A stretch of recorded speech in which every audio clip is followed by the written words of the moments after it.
The Books Galaxy. The Trimmed Lamp and Other Stories of the 4 Million. The Trimmed Lamp. Of course, there are two sides to the question. Let us look at the other. We often hear shopgirls spoken of. No such persons exist. There are girls who work in shops. They make their living that way. But why turn their occupation into an adjective? Let us be fair. We do not refer to the girls who live on Fifth Avenue as marriage girls. Lou and Nancy were chums. They came to the big city to find work because there was not enough to eat at their homes to go around. Nancy was 19, Lou was 20. Both were pretty, active, country girls who had no ambition to go on the stage. The little cherub that sits up aloft guided them to a cheap and respectable boarding house. Both found positions and became wage earners. They remained chums. It is at the end of 6 months that I would beg you to step forward and be introduced to them. Meddlesome reader, my lady friends, Miss Nancy and Miss Lou. While you are shaking hands, please take notice cautiously of their attire. Yes, cautiously. For they are as quick to resent a stare as a lady in a box at the horse show is. Lou is a piecework ironer in a hand laundry. She is clothed in a badly fitting purple dress, and her hat plume is 4 inches too long, but her ermine muff and scarf cost $25, and its fellow beasts will be ticketed in the windows at $7.98 before the season is over. Her cheeks are pink, and her light blue eyes bright. Contentment radiates from her. Nancy you would call a shop girl because you have the habit.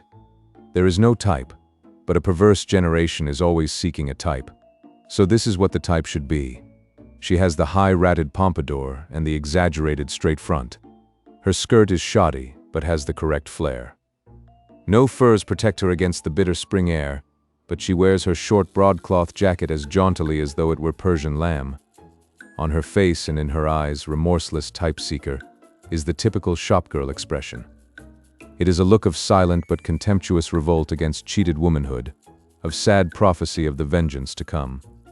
When she laughs her loudest, the look is still there. The same look can be seen in the eyes of Russian peasants, and those of us left will see it someday on Gabriel's face when he comes to blow us up. It is a look that should wither and abash man, but he has been known to smirk at it and offer flowers with a string tied to them. Now lift your hat and come away while you receive Lou's cheery "see you again" and the sardonic, sweet smile of Nancy that seems, somehow, to miss you and go fluttering like a white moth up over the housetops to the stars. The two waited on the corner for Dan. Dan was Lou's steady company. Faithful? Well, he was on hand when Mary would have had to hire a dozen subpoena servers to find her lamb. "Ain't you cold, Nance?" said Lou. "Say, what a chump you are for working in that old store for $8 a week. I made $18.50 last week. Of course, ironing ain't as swell work as selling lace behind a counter, but it pays. None of us ironers make less than $10, and I don't know that it's any less respectful work either." "You can have it," said Nancy, with uplifted nose. "I'll take my 8 a week and hall bedroom. I like to be among nice things and swell people. And look what a chance I've got. Why, one of our glove girls married a Pittsburgh steelmaker or blacksmith or something the other day worth $1 million. I'll catch a swell myself sometime. I ain't bragging on my looks or anything, but I'll take my chances where there's big prizes offered. What show would a girl have in a laundry?" "Why, that's where I met Dan," said Lou, triumphantly. "He came in for his Sunday shirt and collars and saw me at the first board, ironing. We all try to get to work at the first board. Ella McGinnis was sick that day, and I had her place. He said he noticed my arms first, how round and white they was. I had my sleeves rolled up. Some nice fellows come into laundries. You can tell 'em by their bringing their clothes in suitcases and turning in the door sharp and sudden." "How can you wear a waist like that, Lou?" said Nancy, gazing down at the offending article with sweet scorn in her heavy-lidded eyes. "It shows fierce taste." "This waist?" cried Lou with wide-eyed indignation. "Why, I paid $16 for this waist. It's worth $25. A woman left it to be laundered and never called for it. The boss sold it to me. It's got yards and yards of hand embroidery on it. Better talk about that ugly plain thing you've got on. "This ugly plain thing," said Nancy, calmly, "was copied from one that Mrs. Van Alstyne Fisher was wearing. The girls say her bill in the store last year was $12,000. I made mine, myself. It cost me $1.50. 10 feet away you couldn't tell it from hers." "Oh well," said Lou good-naturedly. "If you want to starve and put on airs, go ahead. But I'll take my job and good wages, and after hours give me something as fancy and attractive to wear as I am able to buy."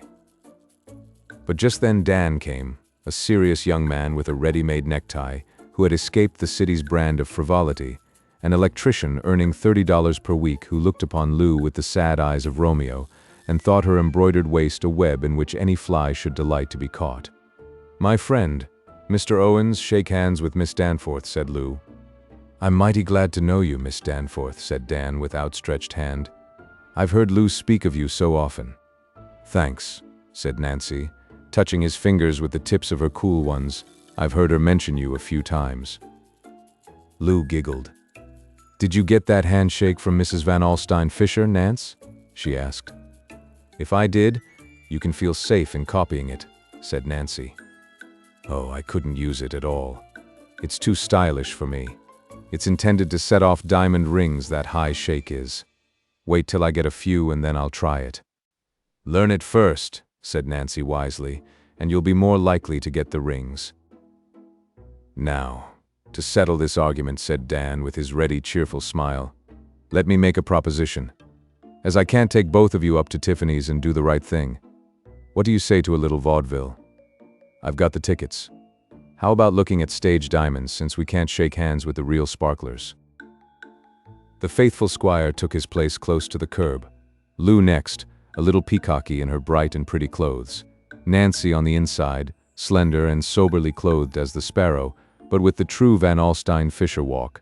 Thus they set out for their evening's moderate diversion.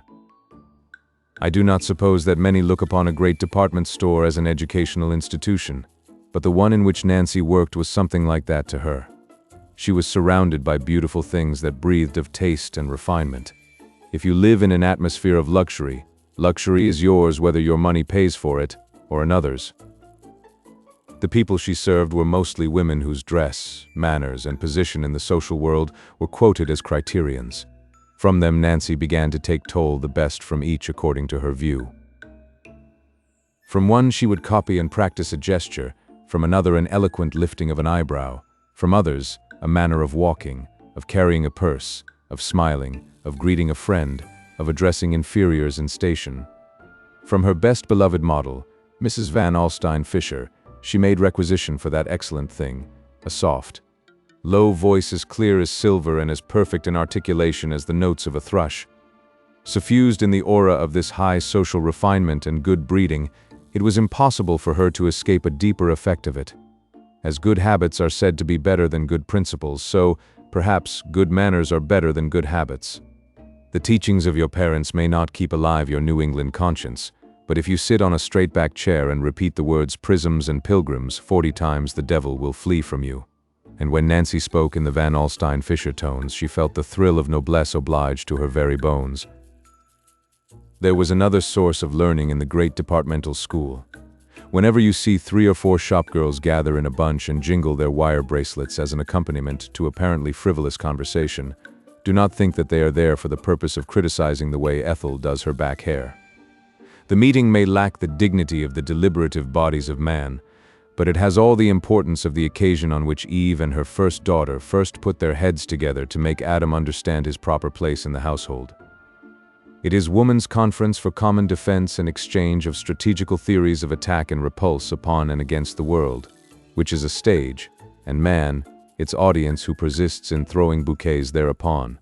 Woman, the most helpless of the young of any animal, with the fawn's grace but without its fleetness, with the bird's beauty but without its power of flight, with the honeybee's burden of sweetness but without its, oh, let's drop that simile, some of us may have been stung. During this council of war they pass weapons one to another, and exchange stratagems that each has devised and formulated out of the tactics of life. I says to him, says Sadie, ain't you the fresh thing? Who do you suppose I am to be addressing such a remark to me? And what do you think he says back to me? The heads, brown, black, flaxen, red, and yellow bob together.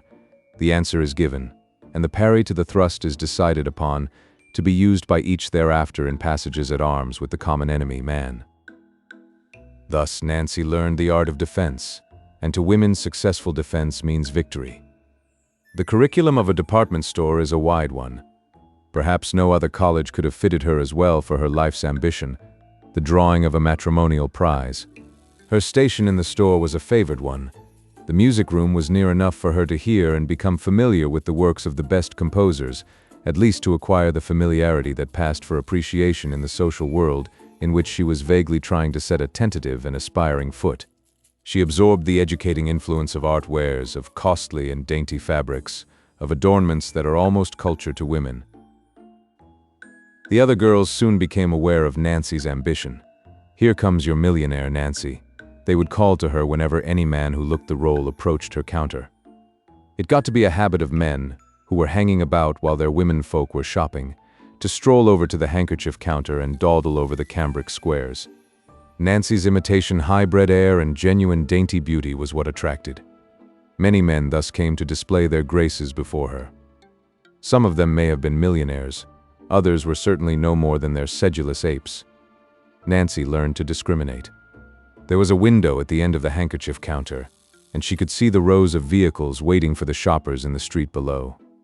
She looked and perceived that automobiles differ as well as do their owners.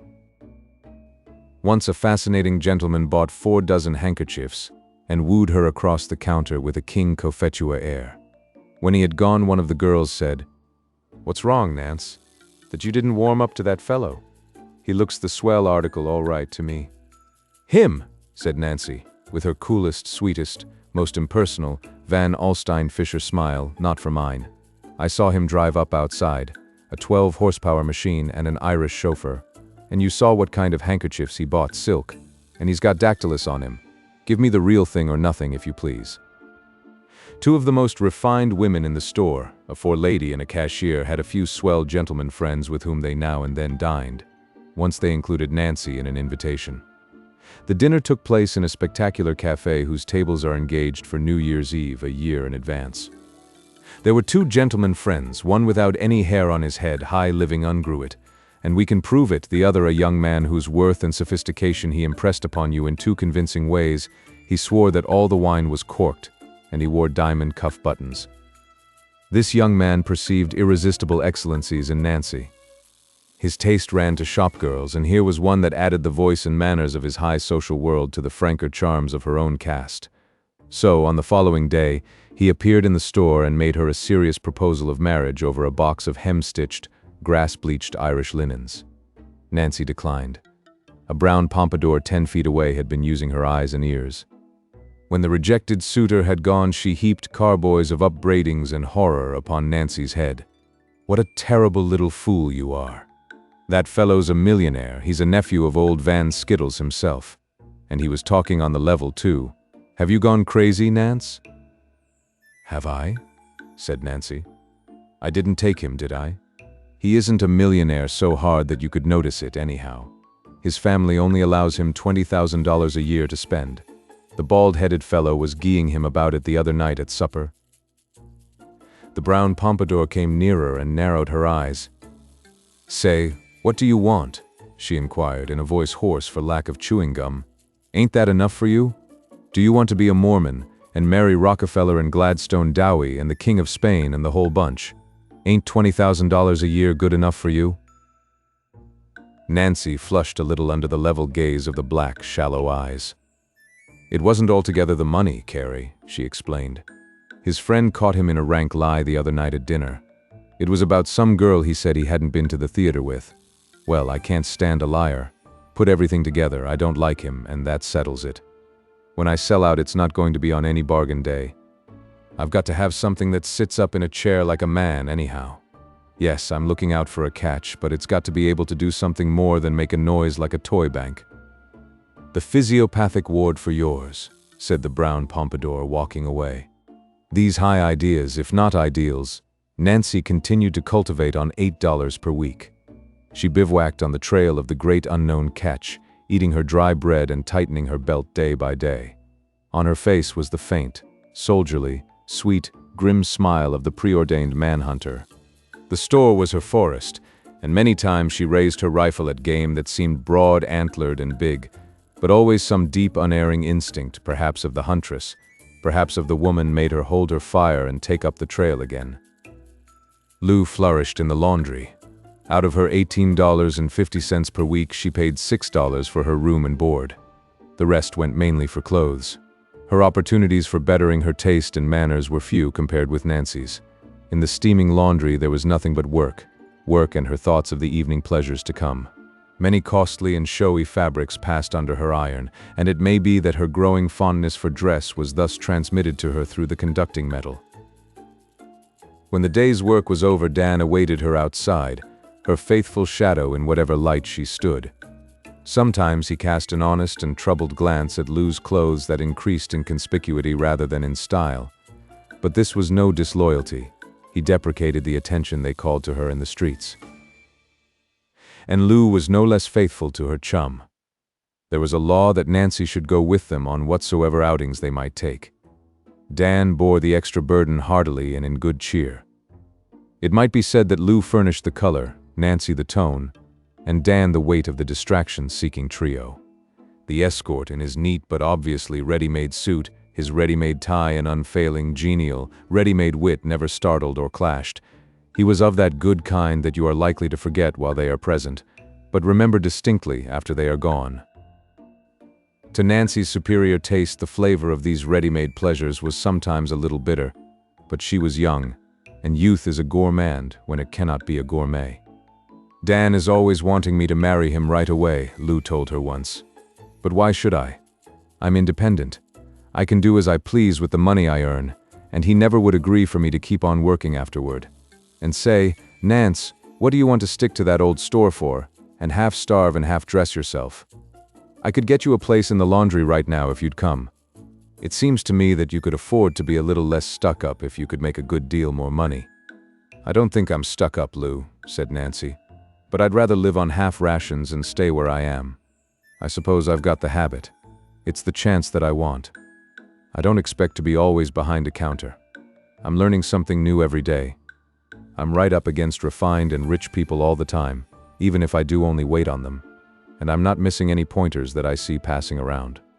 Caught your millionaire yet? Asked Lou with her teasing laugh. I haven't selected one yet, answered Nancy.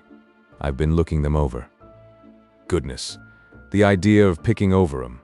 Don't you ever let one get by you, Nance, even if he's a few dollars shy? But of course you're joking. Millionaires don't think about working girls like us. It might be better for them if they did, said Nancy with cool wisdom. Some of us could teach them how to take care of their money. If one was to speak to me, laughed Lou, I know I'd have a duck fit. That's because you don't know any. The only difference between swells and other people is you have to watch 'em closer. Don't you think that red silk lining is just a little bit too bright for that coat, Lou? Lou looked at the plain, dull olive jacket of her friend. Well, no, I don't, but it may seem so beside that faded-looking thing you've got on. This jacket, said Nancy complacently, has exactly the cut and fit of one that Mrs. Van Alstyne Fisher was wearing the other day. The material cost me $3.98. I suppose hers cost about $100 more. Oh well, said Lou lightly. It don't strike me as millionaire bait. Shouldn't wonder if I catch one before you do anyway. Truly, it would have taken a philosopher to decide upon the values of the theories held by the two friends. Lou, lacking that certain pride and fastidiousness that keeps stores and desks filled with girls working for the barest living, thumped away gaily with her iron in the noisy and stifling laundry. Her wages supported her even beyond the point of comfort, so that her dress profited, until sometimes she cast a sidelong glance of impatience at the neat but inelegant apparel of Dan. Dan the constant, the immutable, the undeviating. As for Nancy, her case was one of tens of thousands. Silk and jewels and laces and ornaments and the perfume and music of the fine world of good breeding and taste, these were made for woman. They are her equitable portion. Let her keep near them if they are a part of life to her, and if she will. She is no traitor to herself, as Esau was, for she keeps her birthright, and the pottage she earns is often very scant. In this atmosphere Nancy belonged, and she throve in it and ate her frugal meals and schemed over her cheap dresses with a determined and contented mind. She already knew woman, and she was studying man, the animal, both as to his habits and eligibility. Someday she would bring down the game that she wanted, but she promised herself it would be what seemed to her the biggest and the best, and nothing smaller. Thus she kept her lamp trimmed and burning to receive the bridegroom when he should come. But another lesson she learned, perhaps unconsciously. Her standard of values began to shift and change. Sometimes the dollar mark grew blurred in her mind's eye and shaped itself into letters that spelled such words as truth and honor, and now and then just kindness. Let us make a likeness of one who hunts the moose or elk in some mighty wood. He sees a little dell, mossy and embowered, where a rill trickles, babbling to him of rest and comfort. At these times the spear of Nimrod himself grows blunt. So, Nancy wondered sometimes if Persian lamb was always quoted at its market value by the hearts that it covered. One Thursday evening, Nancy left the store and turned across 6th Avenue westward to the laundry. She was expected to go with Lou and Dan to a musical comedy. Dan was just coming out of the laundry when she arrived. There was a queer, strained look on his face. "I thought I would drop around to see if they had heard from her," he said. "Heard from who?" asked Nancy. "Isn't Lou there?" "I thought you knew," said Dan.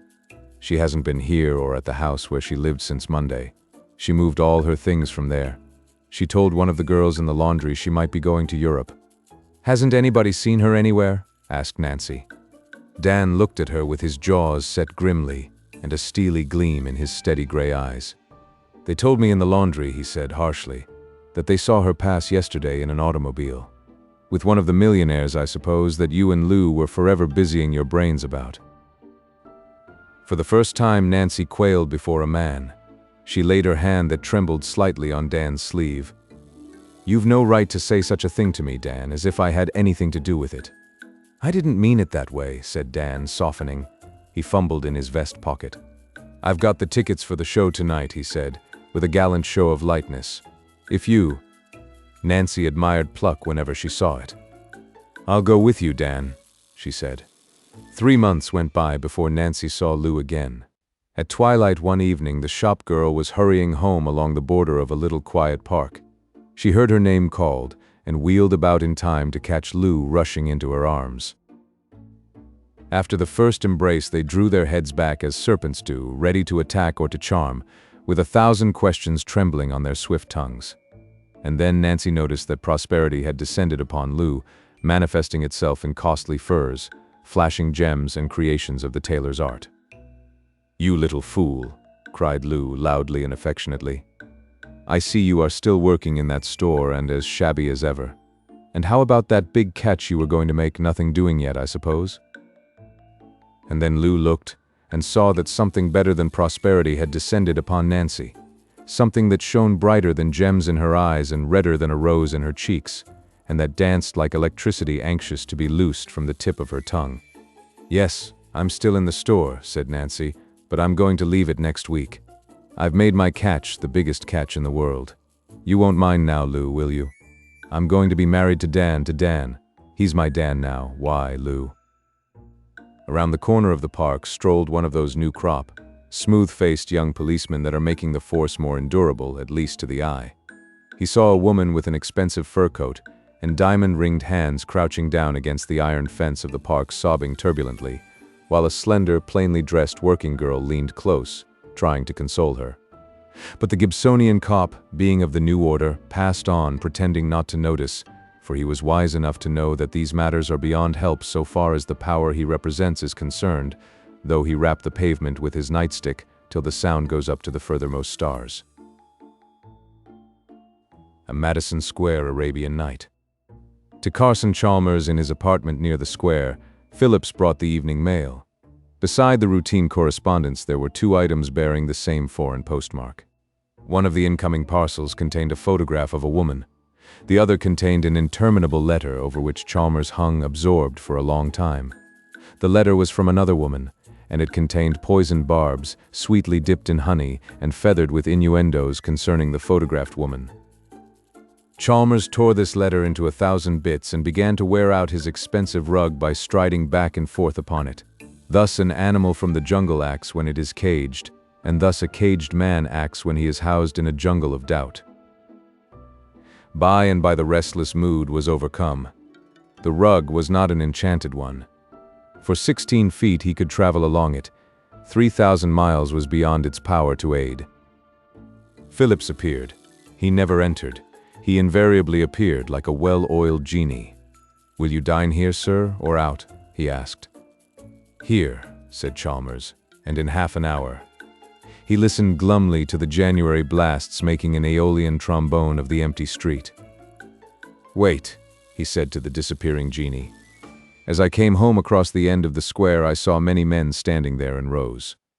There was one mounted upon something talking. Why do those men stand in rows? And why are they there?" "They are homeless men, sir," said Phillips. "The man standing on the box tries to get lodging for them for the night. People come around to listen and give him money. Then he sends as many as the money will pay for to some lodging house. That is why they stand in rows. They get sent to bed in order as they come." "By the time dinner is served," said Chalmers, "have one of those men here. He will dine with me." "Which?" began Phillips, stammering for the first time during his service. "Choose one at random," said Chalmers. "You might see that he is reasonably sober, and a certain amount of cleanliness will not be held against him. That is all." It was an unusual thing for Carson Chalmers to play the Caliph, but on that night he felt the inefficacy of conventional antidotes to melancholy. Something wanton and egregious, something high-flavored and Arabian, he must have to lighten his mood. On the half-hour Phillips had finished his duties as slave of the lamp. The waiters from the restaurant below had whisked aloft the delectable dinner. The dining table, laid for two, glowed cheerily in the glow of the pink-shaded candles. And now Phillips, as though he ushered a cardinal or held in charge a burglar, wafted in the shivering guest who had been hailed from the line of mendicant lodgers.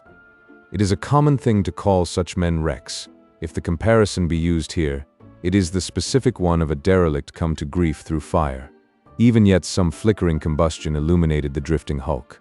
His face and hands had been recently washed, a rite insisted upon by Phillips as a memorial to the slaughtered conventions. In the candlelight he stood, a flaw in the decorous fittings of the apartment. His face was a sickly white, covered almost to the eyes with a stubble the shade of a red Irish setter's coat. Phillips's comb had failed to control the pale brown hair, long matted and conformed to the contour of a constantly worn hat. His eyes were full of a hopeless, tricky defiance like that seen in a curse that is cornered by his tormentors. His shabby coat was buttoned high, but a quarter-inch of redeeming collar showed above it. His manner was singularly free from embarrassment when Chalmers rose from his chair across the round dining table. "If you will oblige me," said the host, "I will be glad to have your company at dinner." "My name is Plumer," said the highway guest, in harsh and aggressive tones. "If you're like me, you like to know the name of the party you're dining with." "I was going on to say," continued Chalmers somewhat hastily, "that mine is Chalmers. Will you sit opposite?" Plumer, of the ruffled plumes, bent his knee for Phillips to slide the chair beneath him. He had an air of having sat at attended boards before. Phillips set out the anchovies and olives. "Good," barked Plumer. "Going to be in courses, is it? All right, my jovial ruler of Baghdad. I'm your Scheherazade all the way to the toothpicks. You are the first caliph with a genuine oriental flavor I've struck since Frost. What luck. And I was 43rd in line. I finished counting, just as your welcome emissary arrived to bid me to the feast.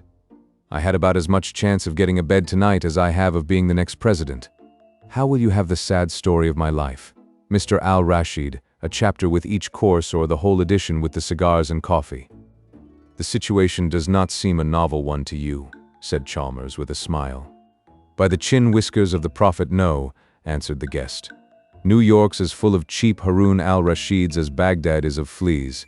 I've been held up for my story with a loaded meal pointed at my head 20 times. Catch anybody in New York giving you something for nothing.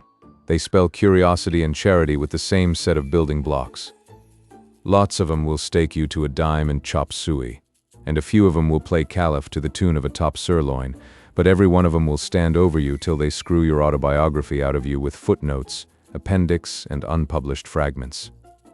Oh, I know what to do when I see victuals coming toward me in little old Baghdad on the subway.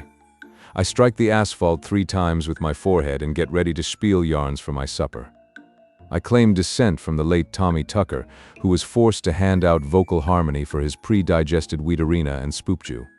I do not ask your story, said Chalmers.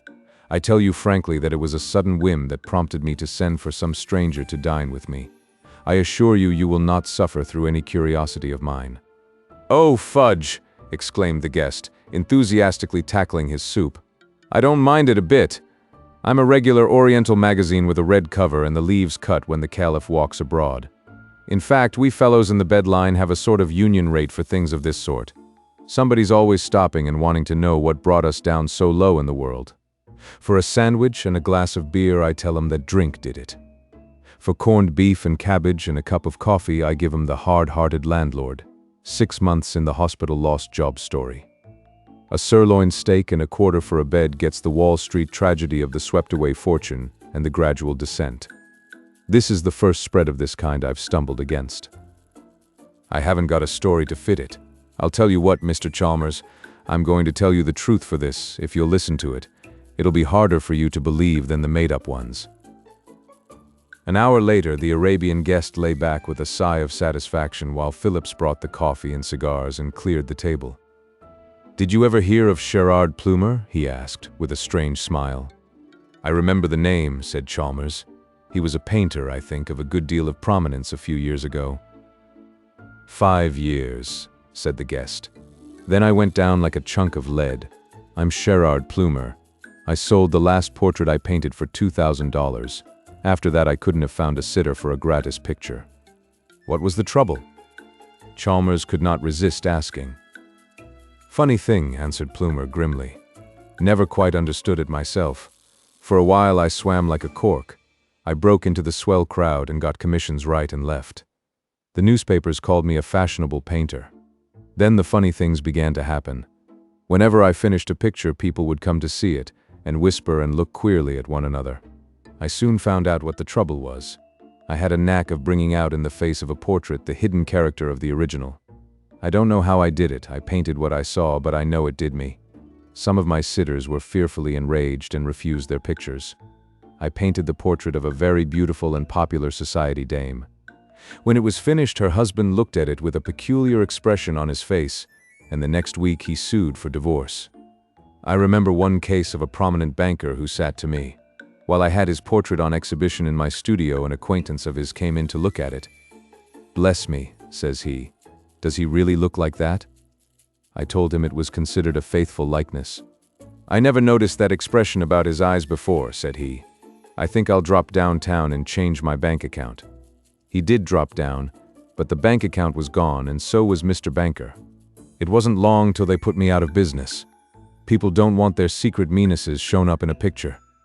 They can smile and twist their own faces and deceive you, but the picture can't. I couldn't get an order for another picture, and I had to give up. I worked as a newspaper artist for a while, and then for a lithographer, but my work with them got me into the same trouble. If I drew from a photograph, my drawings showed up characteristics and expressions that you couldn't find in the photo, but I guess they were in the original, all right. The customers raised lively rows, especially the women, and I never could hold a job long. So I began to rest my weary head upon the breast of old booze for comfort. And pretty soon I was in the free bed line and doing oral fiction for handouts among the food bazaars. Does the truthful statement weary thee, O Caliph? I can turn on the Wall Street disaster stop if you prefer, but that requires a tear, and I'm afraid I can't hustle one up after that good dinner. No, no, said Chalmers earnestly. You interest me very much. Did all of your portraits reveal some unpleasant trait, or were there some that did not suffer from the ordeal of your peculiar brush? Some? Yes, said Plumer. Children generally, a good many women, and a sufficient number of men. All people aren't bad, you know. When they were all right, the pictures were all right. As I said, I don't explain it, but I'm telling you facts. On Chalmers's writing table lay the photograph that he had received that day in the foreign mail. 10 minutes later, he had Plumer at work making a sketch from it in pastels. At the end of an hour, the artist rose and stretched wearily.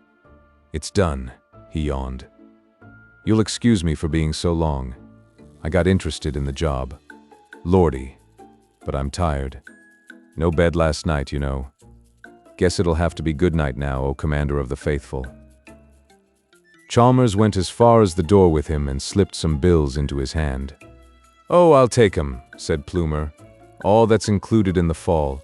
Thanks. And for the very good dinner. I shall sleep on feathers tonight and dream of Baghdad. I hope it won't turn out to be a dream in the morning. Farewell, most excellent Caliph." Again Chalmers paced restlessly upon his rug. But his beat lay as far from the table whereon lay the pastel sketch as the room would permit. Twice, thrice, he tried to approach it, but failed.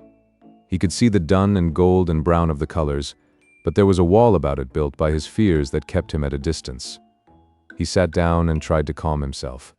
He sprang up and rang for Phillips. "There is a young artist in this building," he said. "A Mr. Reineman. Do you know which is his apartment?" "Top floor, front, sir," said Phillips. "Go up and ask him to favor me with his presence here for a few minutes." Rian man came at once. Chalmers introduced himself. "Mr. Reineman," said he, "there is a little pastel sketch on yonder table. I would be glad if you will give me your opinion of it as to its artistic merits and as a picture." The young artist advanced to the table and took up the sketch. Chalmers half turned away, leaning upon the back of a chair. "How do you find it?" he asked, slowly. "As a drawing," said the artist, "I can't praise it enough. It's the work of a master, bold and fine and true. It puzzles me a little. I haven't seen any pastel work near as good in years. The face, man, the subject, the original, what would you say of that?" "The face," said Reineman, "is the face of one of God's own angels. May I ask who?" "My wife!" shouted Chalmers, wheeling and pouncing upon the astonished artist, gripping his hand and pounding his back. "She is traveling in Europe. Take that sketch, boy, and paint the picture of your life from it and leave the price to me." The RUBAIYAT of a Scotch highball. This document is intended to strike somewhere between a temperance lecture and the bartender's guide. Relative to the latter, drink shall swell the theme and be set forth in abundance. Agreeably to the former, not an elbow shall be crooked. Bob Babbitt was off the stuff, which means, as you will discover by referring to the unabridged dictionary of Bohemia, that he had cut out the booze, that he was on the water wagon. The reason for Bob's sudden attitude of hostility toward the demon rum, as the white ribboners miscall whiskey, see the bartender's guide, should be of interest to reformers and saloon keepers. There is always hope for a man who, when sober, will not concede or acknowledge that he was ever drunk. But when a man will say, in the apt words of the phrase distiller, "I had a beautiful skate on last night," you will have to put stuff in his coffee as well as pray for him. One evening on his way home, Babbitt dropped in at the Broadway bar that he liked best. Always there were 3 or 4 fellows there from the downtown offices whom he knew. And then there would be highballs and stories, and he would hurry home to dinner a little late but feeling good, and a little sorry for the poor Standard Oil Company. On this evening, as he entered, he heard someone say, "Babbitt was in last night as full as a boiled owl." Babbitt walked to the bar and saw in the mirror that his face was as white as chalk. For the first time he had looked truth in the eyes. Others had lied to him, he had dissembled with himself. He was a drunkard and had not known it. What he had fondly imagined was a pleasant exhilaration had been maudlin intoxication. His fancied wit had been drivel, his gay humors nothing but the noisy vagaries of a sot. But never again. "A glass of seltzer," he said to the bartender. A little silence fell upon the group of his cronies, who had been expecting him to join them. "Going off the stuff, Bob?" one of them asked politely and with more formality than the highballs ever called forth. "Yes," said Babbitt. Some one of the group took up the unwashed thread of a story he had been telling. The bartender shoved over a dime and a nickel change from the quarter, ungarnished with his customary smile, and Babbitt walked out. Now Babbitt had a home and a wife, but that is another story. And I will tell you that story, which will show you a better habit and a worse story than you could find in the man who invented the phrase. It began away up in Sullivan County, where so many rivers and so much trouble begins or begin. How would you say that? It was July, and Jessie was a summer boarder at the Mountain Squint Hotel, and Bob, who was just out of college, saw her one day, and they were married in September. That's the tabloid novel, one swallow of water, and it's gone. But those July days? Let the exclamation point expound it, for I shall not. For particulars you might read up on Romeo and Juliet, and Abraham Lincoln's thrilling sonnet about "You can fool some of the people," etc., and Darwin's works. But one thing I must tell you about. Both of them were mad over Omar's RUBAIYAT. They knew every verse of the old bluffer by heart, not consecutively, but picking them out here and there as you fork the mushrooms in a 50-cent steak a la Bordelaise. Sullivan County is full of rocks and trees, and Jessie used to sit on them, and please be good, used to sit on the rocks. And Bob had a way of standing behind her with his hands over her shoulders holding her hands, and his face close to hers, and they would repeat over and over their favorite verses of the old tent maker. They saw only the poetry and philosophy of the lines then. Indeed, they agreed that the wine was only an image, and that what was meant to be celebrated was some divinity, or maybe love or life. However, at that time neither of them had tasted the stuff that goes with a 60-cent table d'hôte. Where was I? Oh, they married and came to New York. Bob showed his college diploma and accepted a position filling inkstands in a lawyer's office at $15 a week. At the end of 2 years he had worked up to $50 and gotten his first taste of bohemia, the kind that won't stand the borax and formaldehyde tests. They had 2 furnished rooms and a little kitchen. To Jess, accustomed to the mild but beautiful savor of a country town, the dreggy bohemia was sugar and spice. She hung fish seines on the walls of her rooms and bought a rakish-looking sideboard and learned to play the banjo. Twice or thrice a week they dined at French or Italian tables d'hôte in a cloud of smoke and brag and unshorn hair. Jess learned to drink a cocktail in order to get the cherry. At home she smoked a cigarette after dinner. She learned to pronounce Chianti and leave her olive stones for the waiter to pick up. Once she essayed to say la, la, la in a crowd but got only as far as the second one. They met 1 or 2 couples while dining out and became friendly with them. The sideboard was stocked with scotch and rye and a liqueur. They had their new friends in to dinner and all were laughing at nothing by 1 in the morning.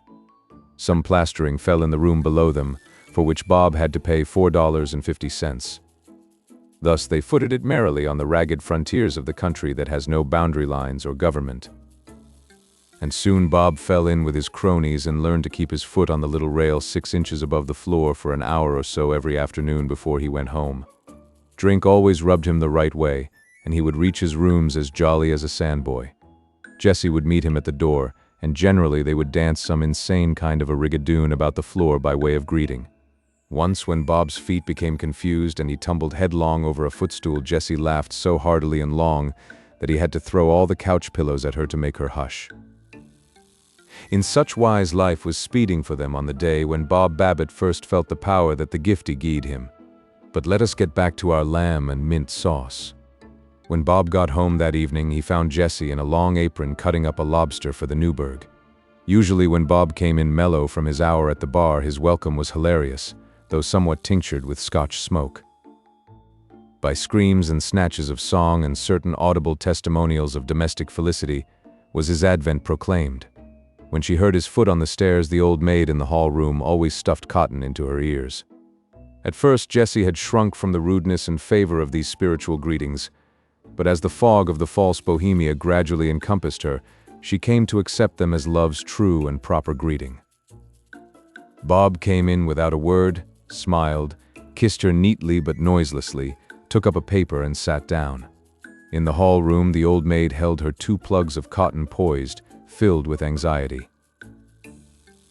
Jessie dropped lobster and knife and ran to him with frightened eyes. "What's the matter, Bob? Are you ill?" "Not at all, dear." "Then what's the matter with you?" "Nothing." "Hearken, brethren. When she who has a right to ask interrogates you concerning a change she finds in your mood, answer her thus. Tell her that you, in a sudden rage, have murdered your grandmother. Tell her that you have robbed orphans and that remorse has stricken you. Tell her your fortune is swept away, that you are beset by enemies, by bunions, by any kind of malevolent fate. But do not. If peace and happiness are worth as much as a grain of mustard seed to you, do not answer her nothing. Jessie went back to the lobster in silence. She cast looks of darkest suspicion at Bob. He had never acted that way before. When dinner was on the table, she set out the bottle of scotch and the glasses. Bob declined. "Tell you the truth, Jess," he said. "I've cut out the drink. Help yourself, of course. If you don't mind, I'll try some of the seltzer straight." "You've stopped drinking?" she said, looking at him steadily and unsmilingly. "What for?" "It wasn't doing me any good," said Bob. "Don't you approve of the idea?" Jessie raised her eyebrows and one shoulder slightly. "Entirely," she said with a sculptured smile. "I could not conscientiously advise anyone to drink or smoke or whistle on Sunday." The meal was finished almost in silence. Bob tried to make talk, but his efforts lacked the stimulus of previous evenings. He felt miserable, and once or twice his eye wandered toward the bottle, but each time the scathing words of his bibulous friend sounded in his ear, and his mouth set with determination. Jessie felt the change deeply. The essence of their lives seemed to have departed suddenly. The restless fever, the false gaiety, the unnatural excitement of the shoddy bohemia in which they had lived had dropped away in the space of the popping of a cork. She stole curious and forlorn glances at the dejected Bob, who bore the guilty look of at least a wife-beater or a family tyrant. After dinner, the colored maid who came in daily to perform such chores cleared away the things. Jessie, with an unreadable countenance, brought back the bottle of scotch and the glasses and a bowl of cracked ice, and set them on the table. "May I ask," she said, with some of the ice in her tones, "whether I am to be included in your sudden spasm of goodness? If not, I'll make one for myself. It's rather chilly this evening for some reason." "Oh, come now, Jess," said Bob good-naturedly. "Don't be too rough on me. Help yourself. By all means. There's no danger of your overdoing it. But I thought there was with me, and that's why I quit. Have yours, and then let's get out the banjo and try over that new quick-step." "I've heard," said Jessie in the tones of the oracle, "that drinking alone is a pernicious habit. No, I don't think I feel like playing this evening. If we are going to reform, we may as well abandon the evil habit of banjo playing, too." She took up a book and sat in her little willow rocker on the other side of the table. Neither of them spoke for half an hour. And then Bob laid down his paper and got up with a strange, absent look on his face and went behind her chair and reached over her shoulders, taking her hands in his, and laid his face close to hers. In a moment to Jessie the walls of the sign-hung room vanished, and she saw the Sullivan County hills and rills. Bob felt her hands quiver in his as he began the verse from old Omar. "Come, fill the cup, and in the fire of spring the winter garment of repentance fling. The bird of time has but a little way to fly, and lo, the bird is on the wing." And then he walked to the table and poured a stiff drink of scotch into a glass. But in that moment a mountain breeze had somehow found its way in and blown away the mist of the false bohemia. Jessie leaped and with one fierce sweep of her hand sent the bottle and glasses crashing to the floor. The same motion of her arm carried it around Bob's neck, where it met its mate and fastened tight. "Oh my God, Bobby, not that verse I see now. I wasn't always such a fool, was I? The other one, boy, the one that says, 'Remold it to the heart's desire.' Say that one, 'to the heart's desire.'" "I know that one," said Bob. It goes, "Ah, love, could you and I with him conspire to grasp this sorry scheme of things entire, would not we?" "Let me finish it," said Jessie. "Would not we shatter it to bits, and then remold it nearer to the heart's desire?" "It's shattered all right," said Bob, crunching some glass under his heel. In some dungeon below the accurate ear of Mrs. Pickens, the landlady located the smash. "It's that wild Mr. Babbitt coming home soused again," she said. "And he's got such a nice little wife, too." The pendulum. 81st Street, let 'em out, please, yelled the shepherd in blue. A flock of citizen sheep scrambled out and another flock scrambled aboard. Ding, ding. The cattle cars of the Manhattan Elevated rattled away, and John Perkins drifted down the stairway of the station with the released flock. John walked slowly toward his flat. slowly, because in the lexicon of his daily life there was no such word as perhaps. There are no surprises awaiting a man who has been married 2 years and lives in a flat. As he walked, John Perkins prophesied to himself with gloomy and downtrodden cynicism the foregone conclusions of the monotonous day. Katie would meet him at the door with a kiss flavored with cold cream and butterscotch. He would remove his coat, sit upon a macadamized lounge and read in the evening paper of Russians and Japs slaughtered by the deadly linotype. For dinner there would be pot roast, a salad flavored with a dressing warranted not to crack or injure the leather, stewed rhubarb and the bottle of strawberry marmalade blushing at the certificate of chemical purity on its label. After dinner, Katie would show him the new patch in her crazy quilt that the iceman had cut for her off the end of his four-in-hand. At 7:30 they would spread newspapers over the furniture to catch the pieces of plastering that fell when the fat man in the flat overhead began to take his physical culture exercises. Exactly at 8, Hickey and Mooney, of the vaudeville team, unbooked, in the flat across the hall, would yield to the gentle influence of delirium tremens and begin to overturn chairs under the delusion that Hammerstein was pursuing them with a $500 a week contract. Then the gent at the window across the air shaft would get out his flute. The nightly gas leak would steal forth to frolic in the highways. The dumb waiter would slip off its trolley. The janitor would drive Mrs. Zanowitzki's 5 children once more across the Yalu. The lady with the champagne shoes and the Skye Terrier would trip downstairs and paste her Thursday name over her bell and letterbox, and the evening routine of the Frogmore Flats would be underway. John Perkins knew these things would happen, and he knew that at 8:15 he would summon his nerve and reach for his hat, and that his wife would deliver this speech in a querulous tone. "Now, where are you going? I'd like to know, John Perkins." "Thought I'd drop up to McCloskey's," he would answer, and play a game or two of pool with the fellows. Of late such had been John Perkins's habit. At 10 or 11 he would return. Sometimes Katie would be asleep, sometimes waiting up, ready to melt in the crucible of her ire a little more gold plating from the wrought steel chains of matrimony. For these things Cupid will have to answer when he stands at the bar of justice with his victims from the Frogmore Flats. Tonight John Perkins encountered a tremendous upheaval of the commonplace when he reached his door. No Katie was there with her affectionate, confectionate kiss. The 3 rooms seemed in portentous disorder. All about lay her things in confusion. Shoes in the middle of the floor, curling tongs, hair bows, kimonos, powder box, jumbled together on dresser and chairs. This was not Katie's way. With a sinking heart, John saw the comb with a curling cloud of her brown hair among its teeth. Some unusual hurry and perturbation must have possessed her, for she always carefully placed these combings in the little blue vase on the mantel to be someday formed into the coveted feminine rat.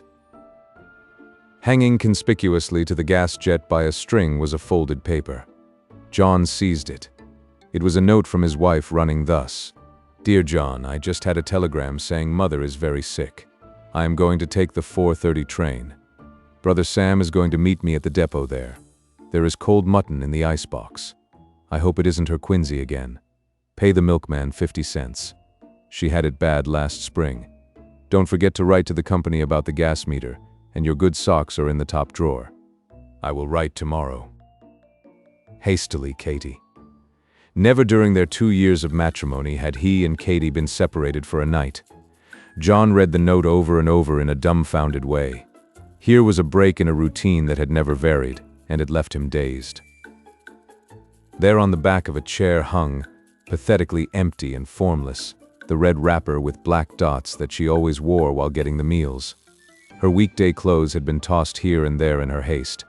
A little paper bag of her favorite butterscotch lay with its string yet unwound. A daily paper sprawled on the floor, gaping rectangularly where a railroad timetable had been clipped from it. Everything in the room spoke of a loss, of an essence gone, of its soul and life departed. John Perkins stood among the dead remains with a queer feeling of desolation in his heart. He began to set the rooms tidy as well as he could. When he touched her clothes, a thrill of something like terror went through him. He had never thought what existence would be without Katie. She had become so thoroughly annealed into his life that she was like the air he breathed, necessary but scarcely noticed. Now, without warning, she was gone, vanished, as completely absent as if she had never existed.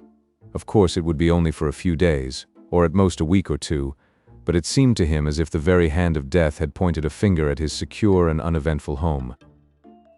John dragged the cold mutton from the icebox, made coffee, and sat down to a lonely meal face to face with the strawberry marmalade's shameless certificate of purity. Bright among withdrawn blessings now appeared to him the ghosts of pot roasts and the salad with tan-polished dressing.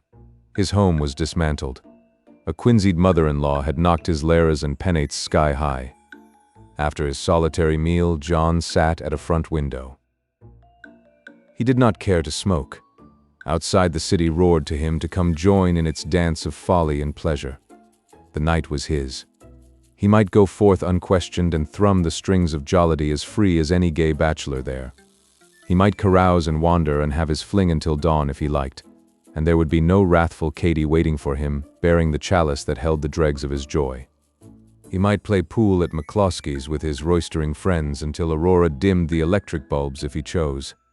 The hymeneal strings that had curbed him always when the Frogmore Flats had palled upon him were loosened. Katy was gone.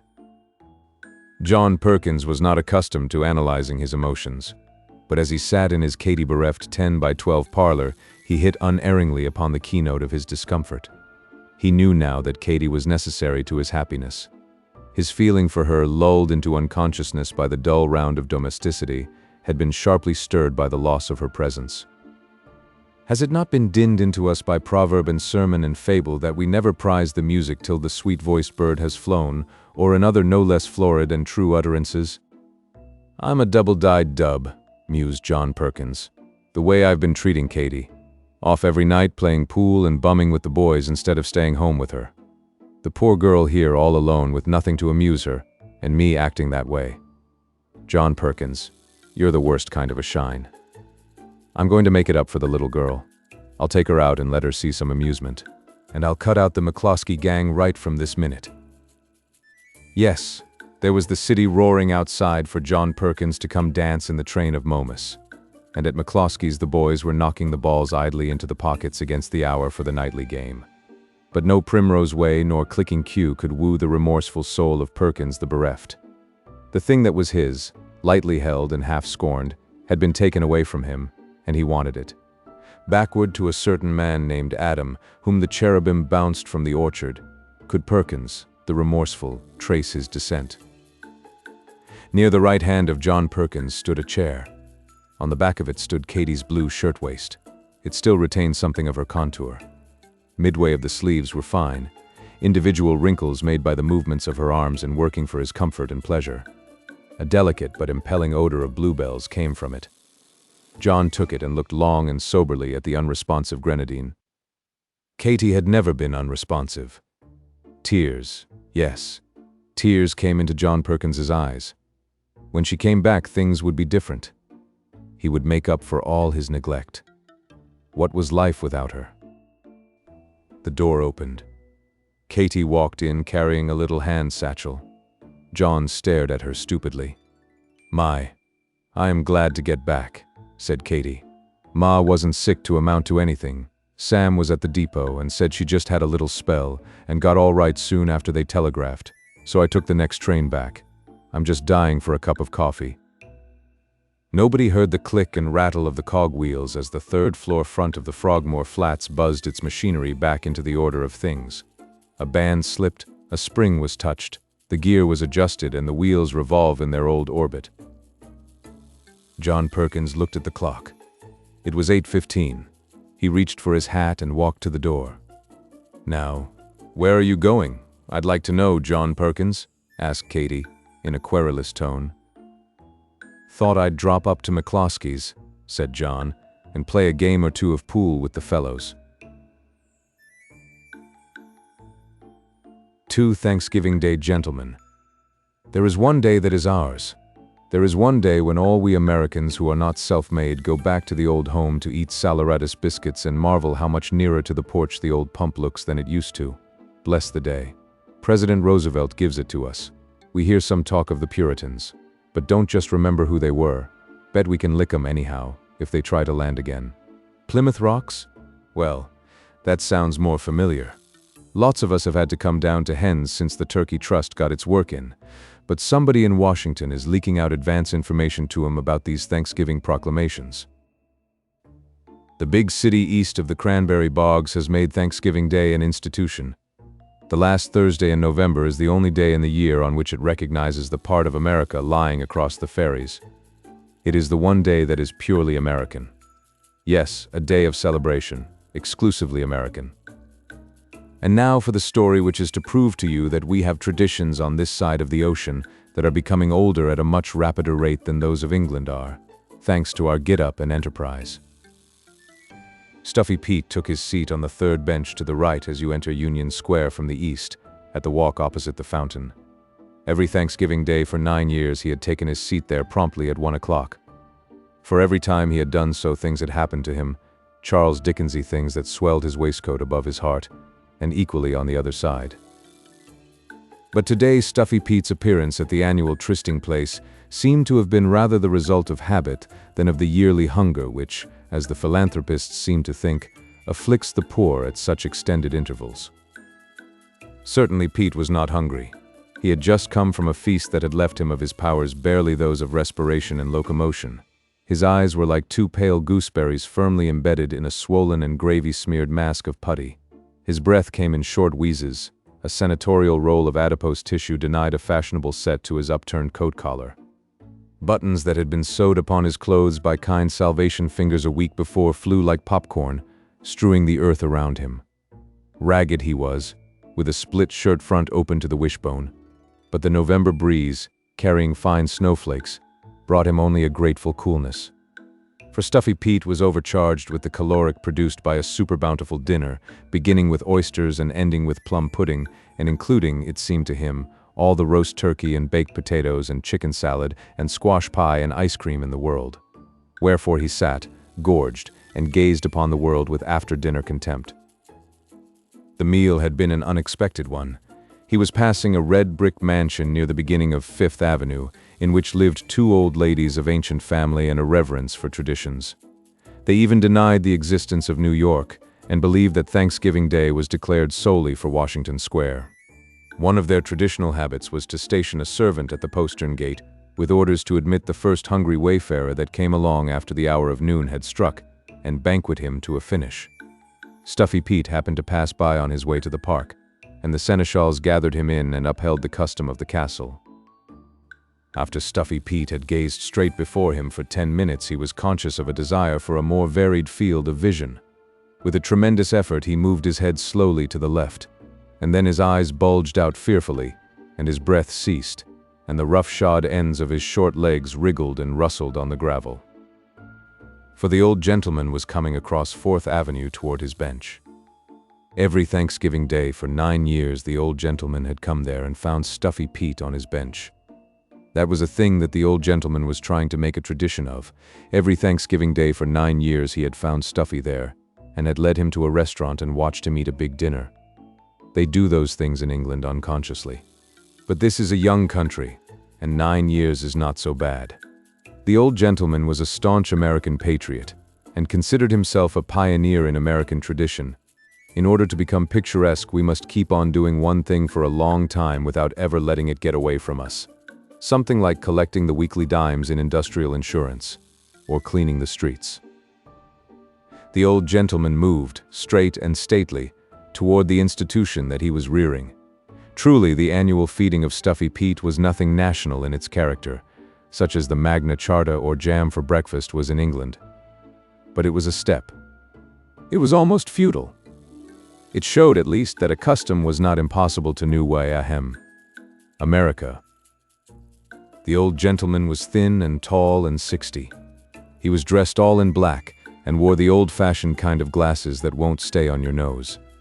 His hair was whiter and thinner than it had been last year, and he seemed to make more use of his big, knobby cane with the crooked handle. As his established benefactor came up, Stuffy wheezed and shuddered like some woman's overfat pug when a street dog bristles up at him.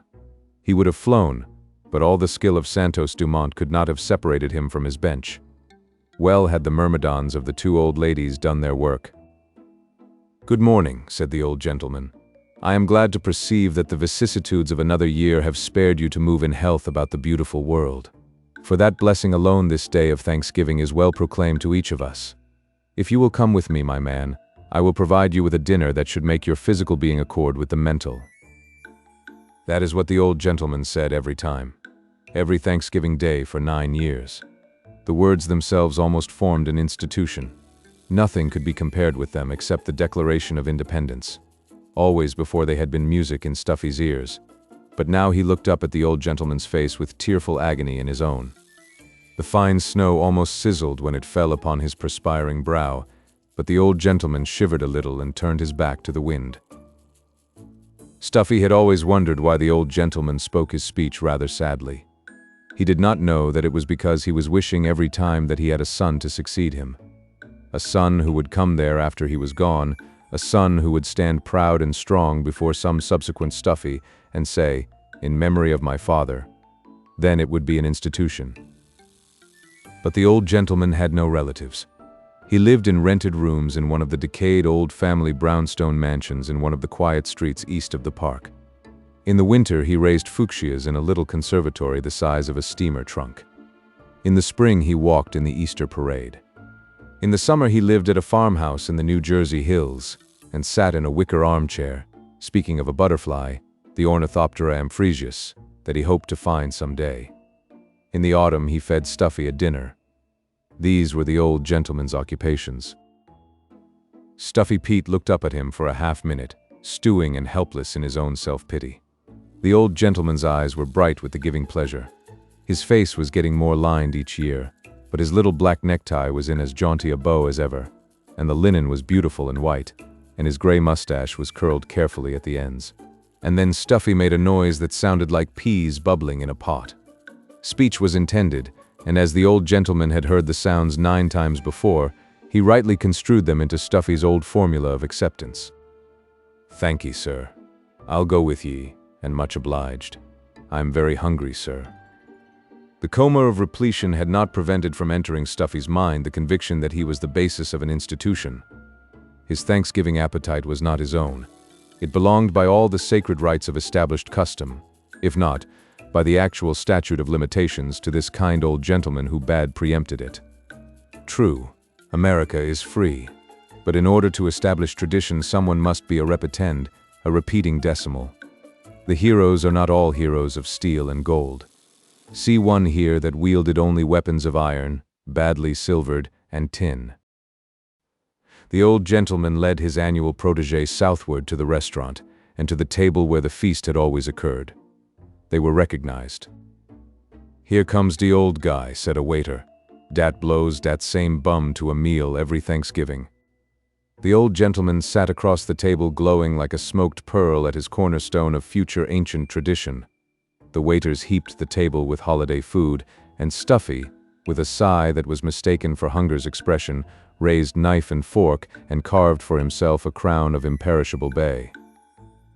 No more valiant hero ever fought his way through the ranks of an enemy. Turkey, chops, soups, vegetables, pies, disappeared before him as fast as they could be served. Gorged nearly to the uttermost when he entered the restaurant, the smell of food had almost caused him to lose his honor as a gentleman, but he rallied like a true knight. He saw the look of beneficent happiness on the old gentleman's face, a happier look than even the fuchsias and the Ornithoptera amphrisius had ever brought to it, and he had not the heart to see it wane.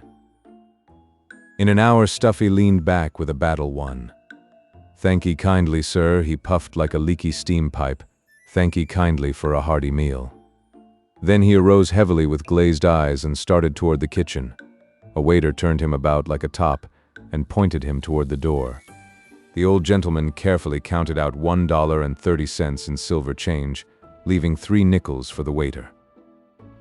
They parted as they did each year at the door, the old gentleman going south, Stuffy north.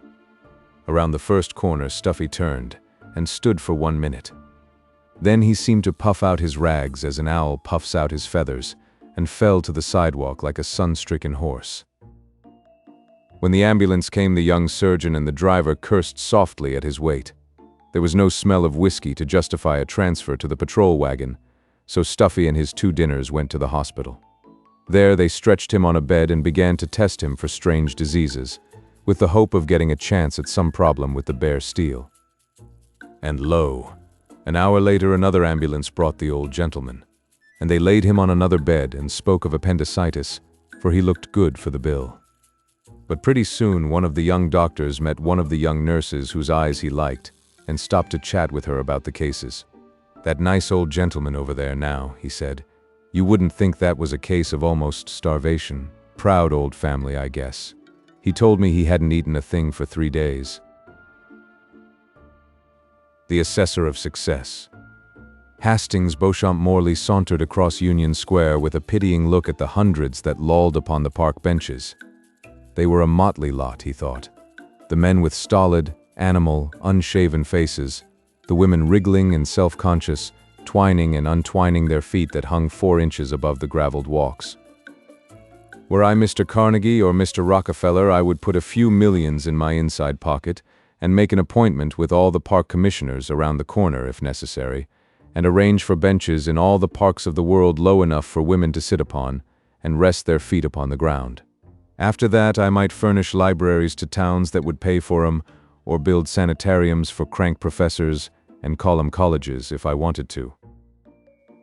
Women's rights societies have been laboring for many years after equality with man. With what result? When they sit on a bench, they must twist their ankles together and uncomfortably swing their highest French heels clear of earthly support. Begin at the bottom, ladies. Get your feet on the ground, and then rise to theories of mental equality. Hastings Beauchamp Morley was carefully and neatly dressed. That was the result of an instinct due to his birth and breeding. It is denied us to look further into a man's bosom than the starch on his shirt front, so it is left to us only to recount his walks and conversation.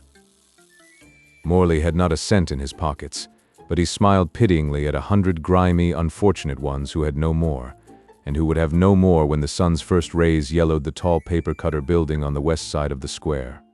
But Morley would have enough by then. Sundown had seen his pockets empty before, but sunrise had always seen them lined. First he went to the house of a clergyman off Madison Avenue and presented a forged letter of introduction that holily purported to issue from a pastorate in Indiana. This netted him $5 when backed up by a realistic romance of a delayed remittance. On the sidewalk, 20 steps from the clergyman's door, a pale-faced, fat man huskily enveloped him with a raised red fist and the voice of a bell buoy, demanding payment of an old score. "Why, Bergman man," sang Morley dulcetly, "is this you? I was just on my way up to your place to settle up. That remittance from my aunt arrived only this morning. Wrong address was the trouble. Come up to the corner and I'll square up. Glad to see you. Saves me a walk." 4 drinks placated the emotional Bergman. There was an air about Morley when he was backed by money in hand that would have stayed off a call loan at Rothschild's. When he was penniless, his bluff was pitched half a tone lower, but few are competent to detect the difference in the notes. "You gum to mine blace and bay me tomorrow, Mr. Morley," said Bergman. "Excuse me dat I done you on der street, but I have not seen you in Dremont. Prost." Morley walked away with a crooked smile on his pale, smooth face. The credulous, drink-softened German amused him. He would have to avoid 29th Street in the future. He had not been aware that Bergman ever went home by that route. At the door of a darkened house 2 squares to the north, Morley knocked with a peculiar sequence of raps. The door opened to the length of a 6-inch chain, and the pompous, important black face of an African guardian imposed itself in the opening. Morley was admitted. In a 3rd-story room, in an atmosphere opaque with smoke, he hung for 10 minutes above a roulette wheel. Then downstairs he crept, and was outsped by the important Negro, jingling in his pocket the 40 cents in silver that remained to him of his $5 capital. At the corner he lingered, undecided. Across the street was a drugstore, well lighted, sending forth gleams from the German silver and crystal of its soda fountain and glasses. Along came a youngster of 5, headed for the dispensary, stepping high with the consequence of a big errand, possibly one to which his advancing age had earned him promotion. In his hand he clutched something tightly, publicly, proudly, conspicuously. Morley stopped him with his winning smile and soft speech. "Me?" said the youngster. "I'm doing to the drug tour for Mama. She gave me $1 to buy a bottle of medicine." Now, said Morley. Such a big man you are to be doing errands for Mama. I must go along with my little man to see that the cars don't run over him.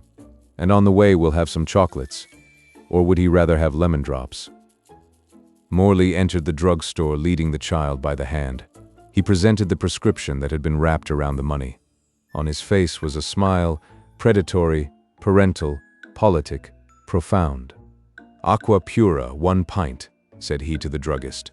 "Sodium chloride, 10 grains. Fiat solution. And don't try to skin me, because I know all about the number of gallons of H2O in the Croton Reservoir, and I always use the other ingredient on my potatoes."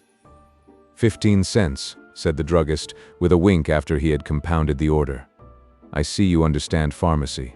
$1 is the regular price." "To gulls," said Morley smilingly.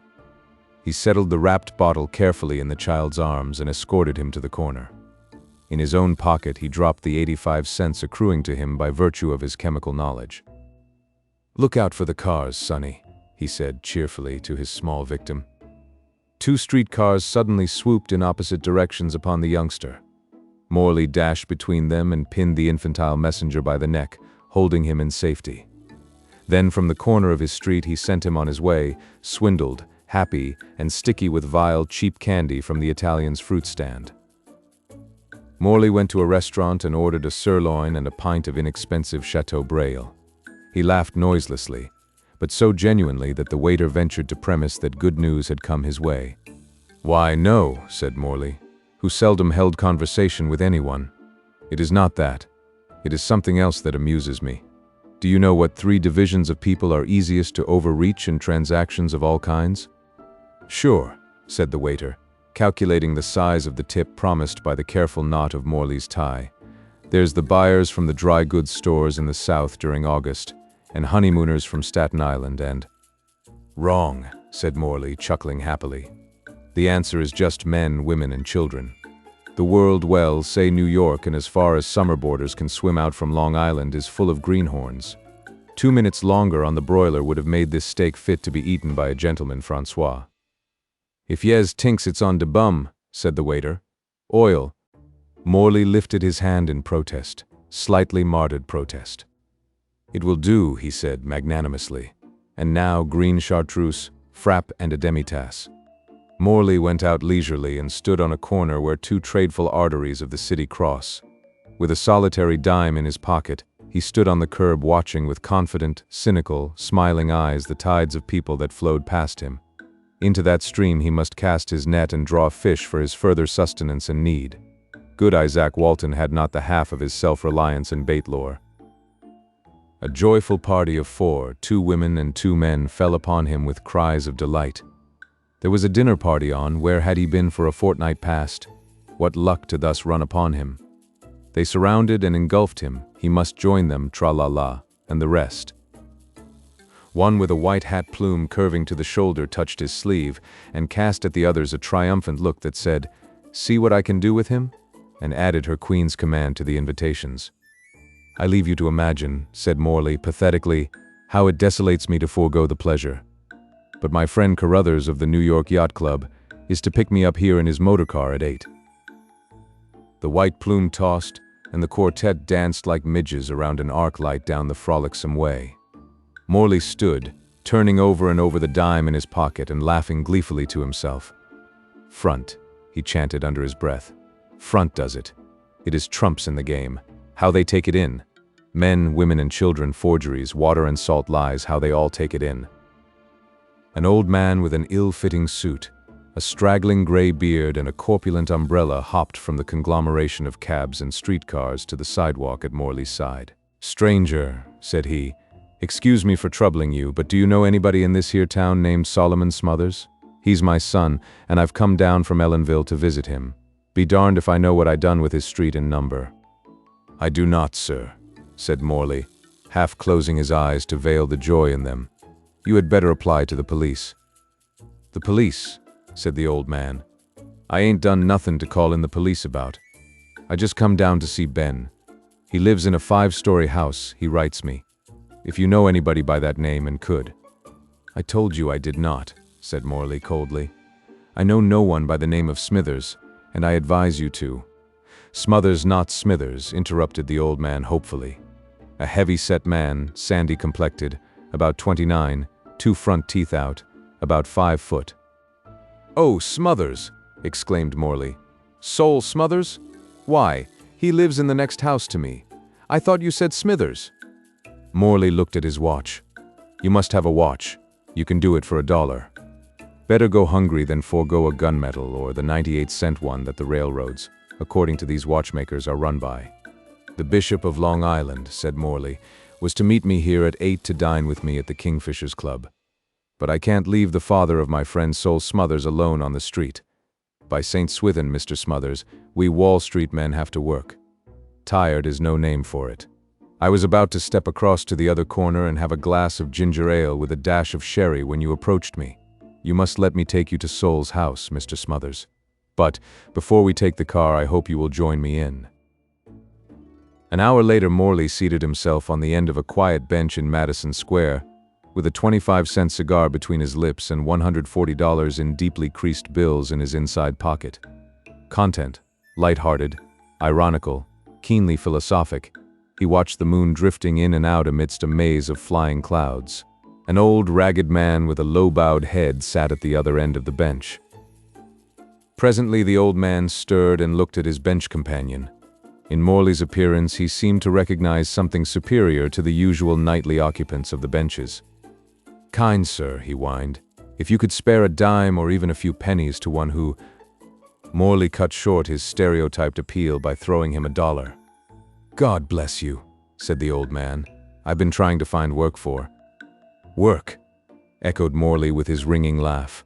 "You are a fool, my friend. The world is a rock to you, no doubt, but you must be an Aaron and smite it with your rod. Then things better than water will gush out of it for you.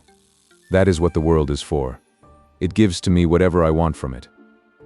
"God has blessed you," said the old man.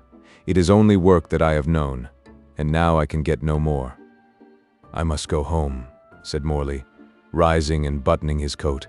"I stopped here only for a smoke. I hope you may find work." "May your kindness be rewarded this night," said the old man. "Oh," said Morley, "you have your wish already. I am satisfied. I think good luck follows me like a dog. I am for yonder bright hotel across the square for the night. And what a moon that is lighting up the city tonight. I think no one enjoys the moonlight and such little things as I do. Well, a good night to you." Morley walked to the corner where he would cross to his hotel. He blew slow streams of smoke from his cigar heavenward. A policeman passing saluted to his benign nod. What a fine moon it was.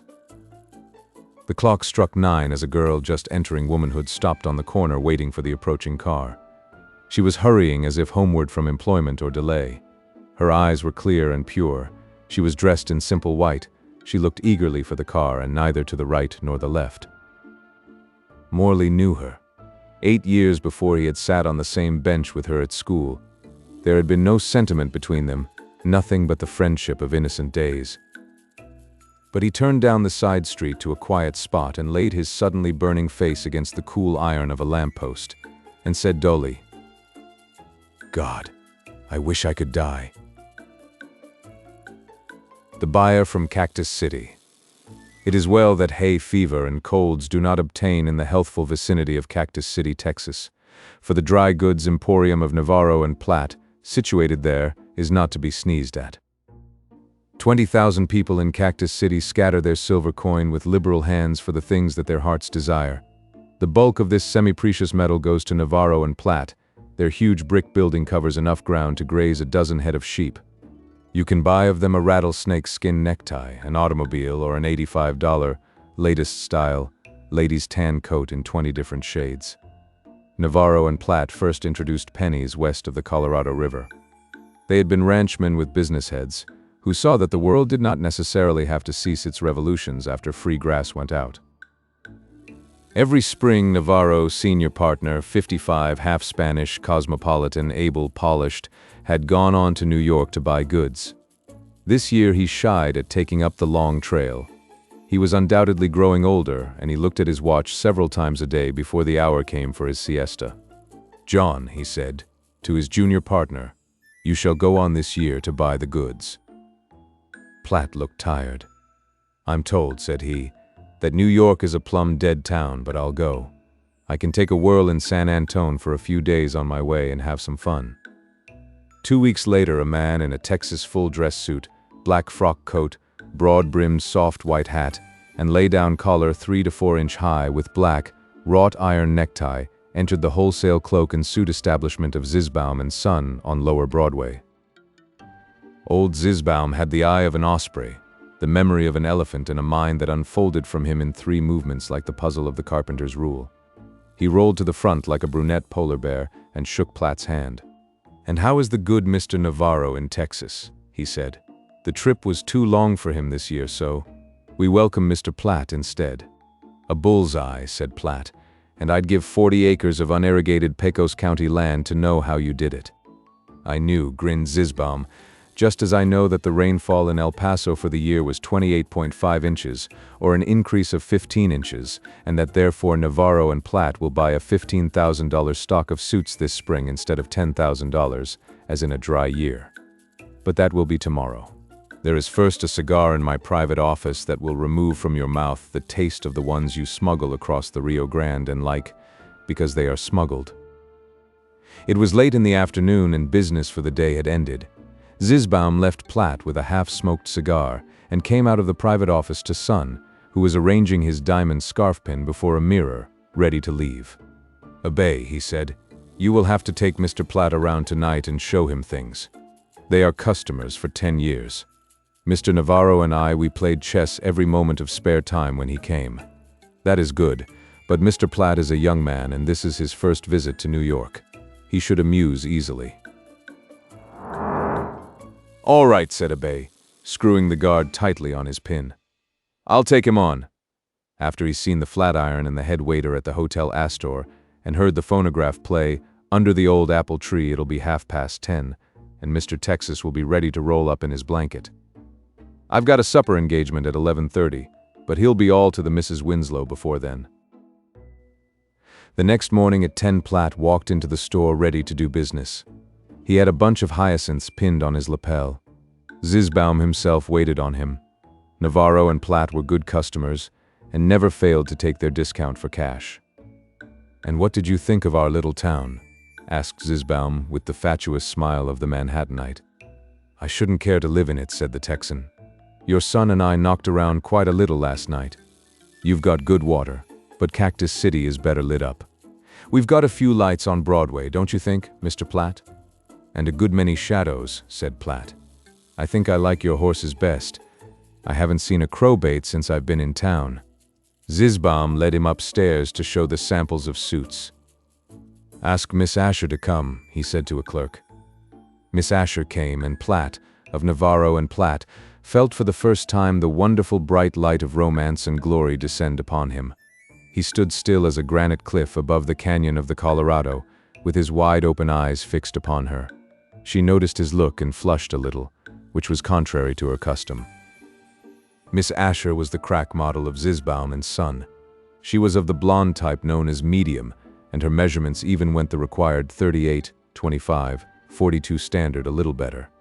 She had been at Zisbaum's 2 years and knew her business. Her eye was bright but cool, and had she chosen to match her gaze against the optic of the famed basilisk, that fabulous monster's gaze would have wavered and softened first. Incidentally, she knew buyers. "Now, Mr. Platt," said Zisbaum, "I want you to see these princess gowns in the light shades. They will be the thing in your climate. This first, if you please, Miss Asher." Swiftly, in and out of the dressing room, the prize model flew, each time wearing a new costume and looking more stunning with every change. She posed with absolute self-possession before the stricken buyer, who stood, tongue-tied and motionless, while Zisbaum orated oilily of the styles. On the model's face was her faint, impersonal, professional smile that seemed to cover something like weariness or contempt. When the display was over, Platt seemed to hesitate. Zisbaum was a little anxious, thinking that his customer might be inclined to try elsewhere. But Platt was only looking over in his mind the best building sites in Cactus City, trying to select one on which to build a house for his wife-to-be, who was just then in the dressing room taking off an evening gown of lavender and tulle. "Take your time, Mr. Platt," said Zisbaum. "Think it over tonight. You won't find anybody else meet our prices on goods like these. I'm afraid you're having a dull time in New York, Mr. Platt. A young man like you, of course, you miss the society of the ladies. Wouldn't you like a nice young lady to take out to dinner this evening? Miss Asher, now, is a very nice young lady. She will make it agreeable for you. Why, she doesn't know me, said Platt, wonderingly. She doesn't know anything about me. Would she go? I'm not acquainted with her. Would she go? Repeated Zisbaum, with uplifted eyebrows. Sure, she would go. I will introduce you. Sure, she would go. He called Miss Asher loudly. She came, calm and slightly contemptuous, in her white shirtwaist and plain black skirt. Mr. Platt would like the pleasure of your company to dinner this evening, said Zisbaum, walking away. Sure, said Miss Asher, looking at the ceiling. I'd be much pleased. 911 West 20th Street. What time? Say 7 o'clock. All right, but please don't come ahead of time. I room with a school teacher, and she doesn't allow any gentleman to call in the room. There isn't any parlor, so you'll have to wait in the hall. I'll be ready. At 7:30, Platt and Miss Asher sat at a table in a Broadway restaurant. She was dressed in a plain, filmy black. Platt didn't know that it was all a part of her day's work. With the unobtrusive aid of a good waiter, he managed to order a respectable dinner, minus the usual Broadway preliminaries. Miss Asher flashed upon him a dazzling smile. "Mayn't I have something to drink?" she asked. "Why, certainly," said Platt. "Anything you want." "A dry martini," she said to the waiter. When it was brought and set before her, Platt reached over and took it away. "What is this?" he asked. "A cocktail, of course." "I thought it was some kind of tea you ordered. This is liquor. You can't drink this. What is your first name?" "To my intimate friends," said Miss Asher, freezingly, "it is Helen." "Listen, Helen," said Platt, leaning over the table. "For many years, every time the spring flowers blossomed out on the prairies, I got to thinking of somebody that I'd never seen or heard of. I knew it was you the minute I saw you yesterday.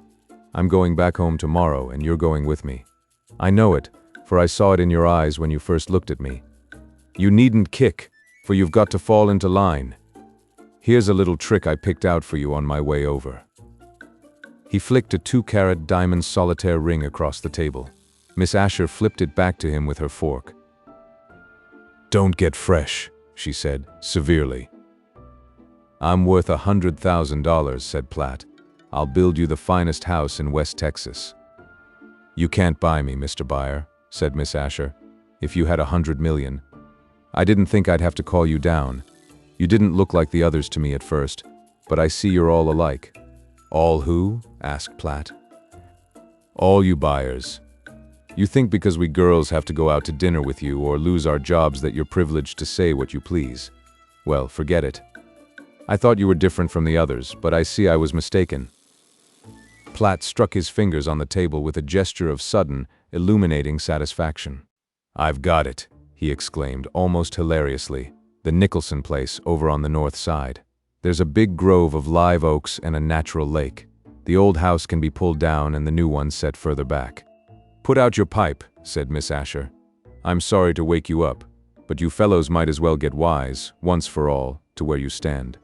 I'm supposed to go to dinner with you and help jolly you along so you'll trade with old Zizzy, but don't expect to find me in any of the suits you buy." "Do you mean to tell me," said Platt, "that you go out this way with customers and they all talk to you like I have?" "They all make plays," said Miss Asher. "But I must say that you've got 'em beat in one respect. They generally talk diamonds while you've actually dug one up. How long have you been working, Helen? Got my name pat, haven't you? I've been supporting myself for 8 years. I was a cash girl and a rapper and then a shop girl until I was grown, and then I got to be a suit model. Mr. Texas Man, don't you think a little wine would make this dinner a little less dry? You're not going to drink wine anymore, dear. It's awful to think how I'll come to the store tomorrow and get you. I want you to pick out an automobile before we leave. That's all we need to buy here." "Oh, cut that out. If you knew how sick I am of hearing such talk." After the dinner, they walked down Broadway and came upon Diana's little wooded park. The trees caught Platt's eye at once, and he must turn along under the winding walk beneath them. The lights shone upon two bright tears in the model's eyes. "I don't like that," said Platt. "What's the matter?" "Don't you mind?" said Miss Asher. "Well, it's because, well, I didn't think you were that kind when I first saw you. But you are all like. And now will you take me home, or will I have to call a cop?" Platt took her to the door of her boarding house. They stood for a minute in the vestibule. She looked at him with such scorn in her eyes that even his heart of oak began to waver. His arm was halfway around her waist, when she struck him a stinging blow on the face with her open hand. As he stepped back, a ring fell from somewhere and bounded on the tiled floor. Platt groped for it and found it. "Now, take your useless diamond and go, Mr. Buyer," she said. "This was the other one, the wedding ring," said the Texan, holding the smooth gold band on the palm of his hand. Miss Asher's eyes blazed upon him in the half-darkness. "Was that what you meant, did you?" Somebody opened the door from inside the house. "Good night," said Platt. "I'll see you at the store tomorrow." Miss Asher ran up to her room and shook the schoolteacher until she sat up in bed ready to scream fire. "Where is it?" she cried. "That's what I want to know," said the model. "You've studied geography, Emma, and you ought to know. Where is a town called Caracas City, I think, they called it?" "How dare you wake me up for that?" said the schoolteacher. "Caracas is in Venezuela, of course." "What's it like?" "Why, it's principally earthquakes and Negroes and monkeys and malarial fever and volcanoes." "I don't care," said Miss Asher blithely. "I'm going there tomorrow." The badge of Policeman O'Roon. It cannot be denied that men and women have looked upon one another for the first time and become instantly enamored. It is a risky process, this love at first sight, before she has seen him in Bradstreet or he has seen her in curl papers. But these things do happen, and one instance must form a theme for this story, though not, thank heaven, to the overshadowing of more vital and important subjects, such as drink, policemen, horses, and earldoms. During a certain war, a troop calling itself the Gentle Riders rode into history in one or two ambuscades. The Gentle Riders were recruited from the aristocracy of the wild men of the West and the wild men of the aristocracy of the East. In khaki there is little telling them one from another, so they became good friends and comrades all around. Ellsworth Remsen, whose old Knickerbocker descent atoned for his modest rating at only 10 millions, ate his canned beef gaily by the campfires of the Gentle Riders. The war was a great lark to him, so that he scarcely regretted polo and planked shad. One of the troopers was a well-set-up, affable, cool young man who called himself O'Roon. To this young man Remsen took an especial liking. The two rode side by side during the famous mooted uphill charge that was disputed so hotly at the time by the Spaniards and afterward by the Democrats. After the war, Remsen came back to his polo and shad. One day a well-set-up, affable, cool young man disturbed him at his club, and he and O'Roon were soon pounding each other and exchanging opprobrious epithets after the manner of long-lost friends. O'Roon looked seedy and out of luck and perfectly contented. But it seemed that his content was only apparent. "Get me a job, Remsen," he said. "I've just handed a barber my last shilling." "No trouble at all," said Remsen. "I know a lot of men who have banks and stores and things downtown. Any particular line you fancy?" "Yes," said O'Roon, with a look of interest. "I took a walk in your Central Park this morning.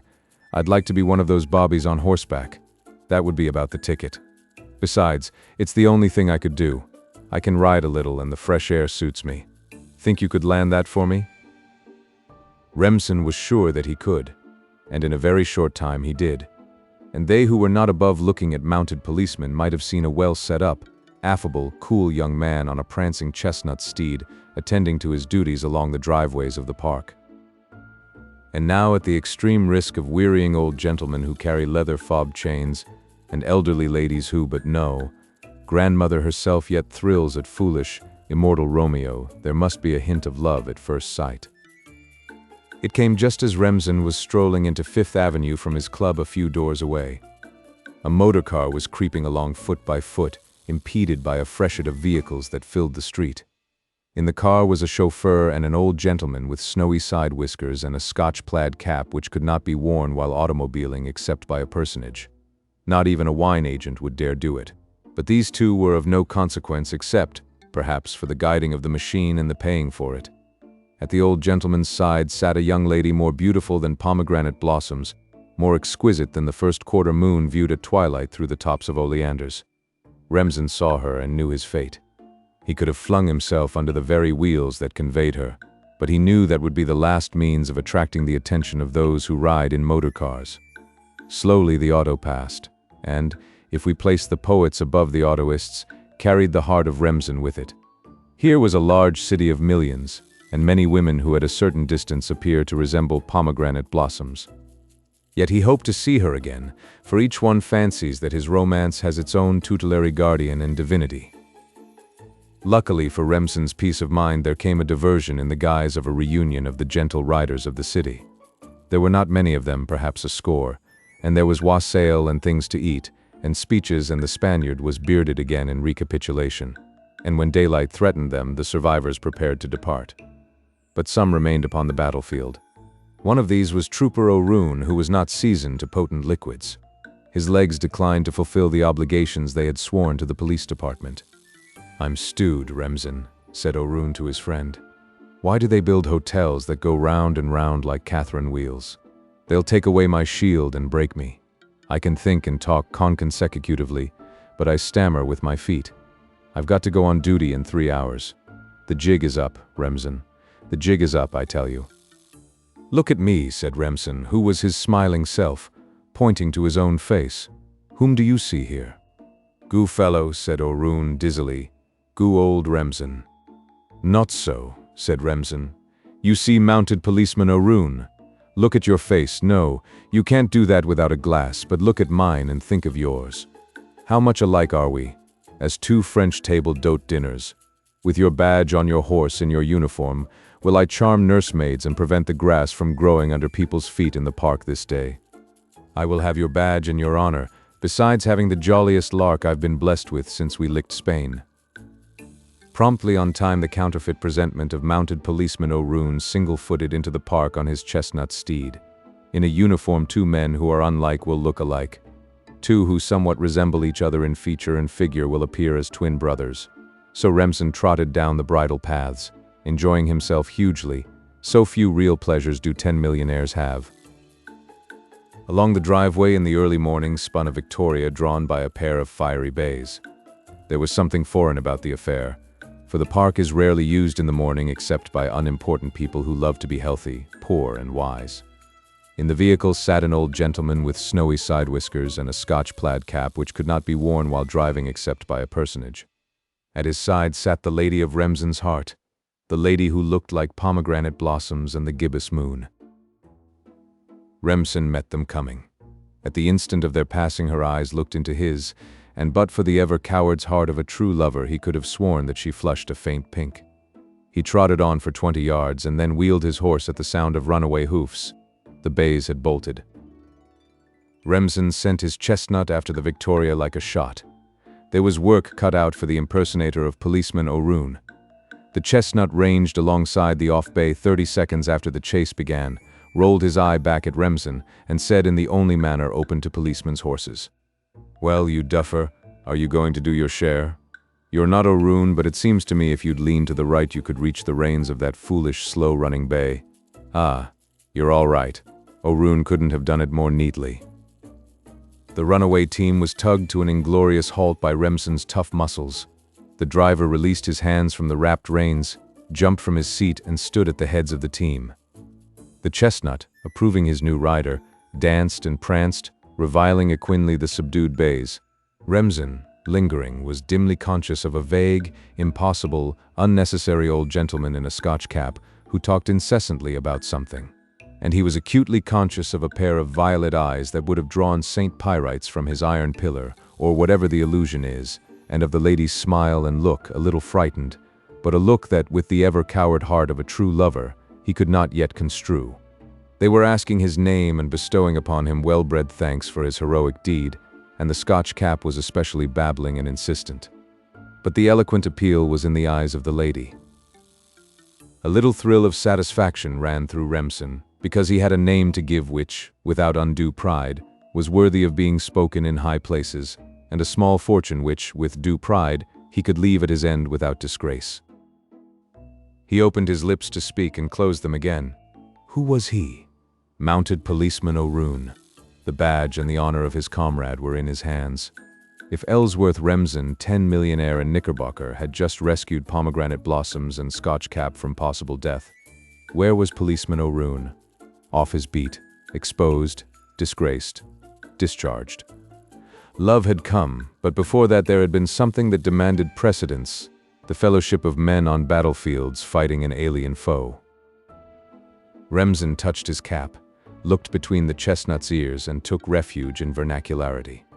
Don't mention it, he said stolidly. We policemen are paid to do these things. It's our duty. And he rode away, cursing noblesse oblige, but knowing he could never have done anything else. At the end of the day, Remsen sent the chestnut to his stable and went to O'Roon's room.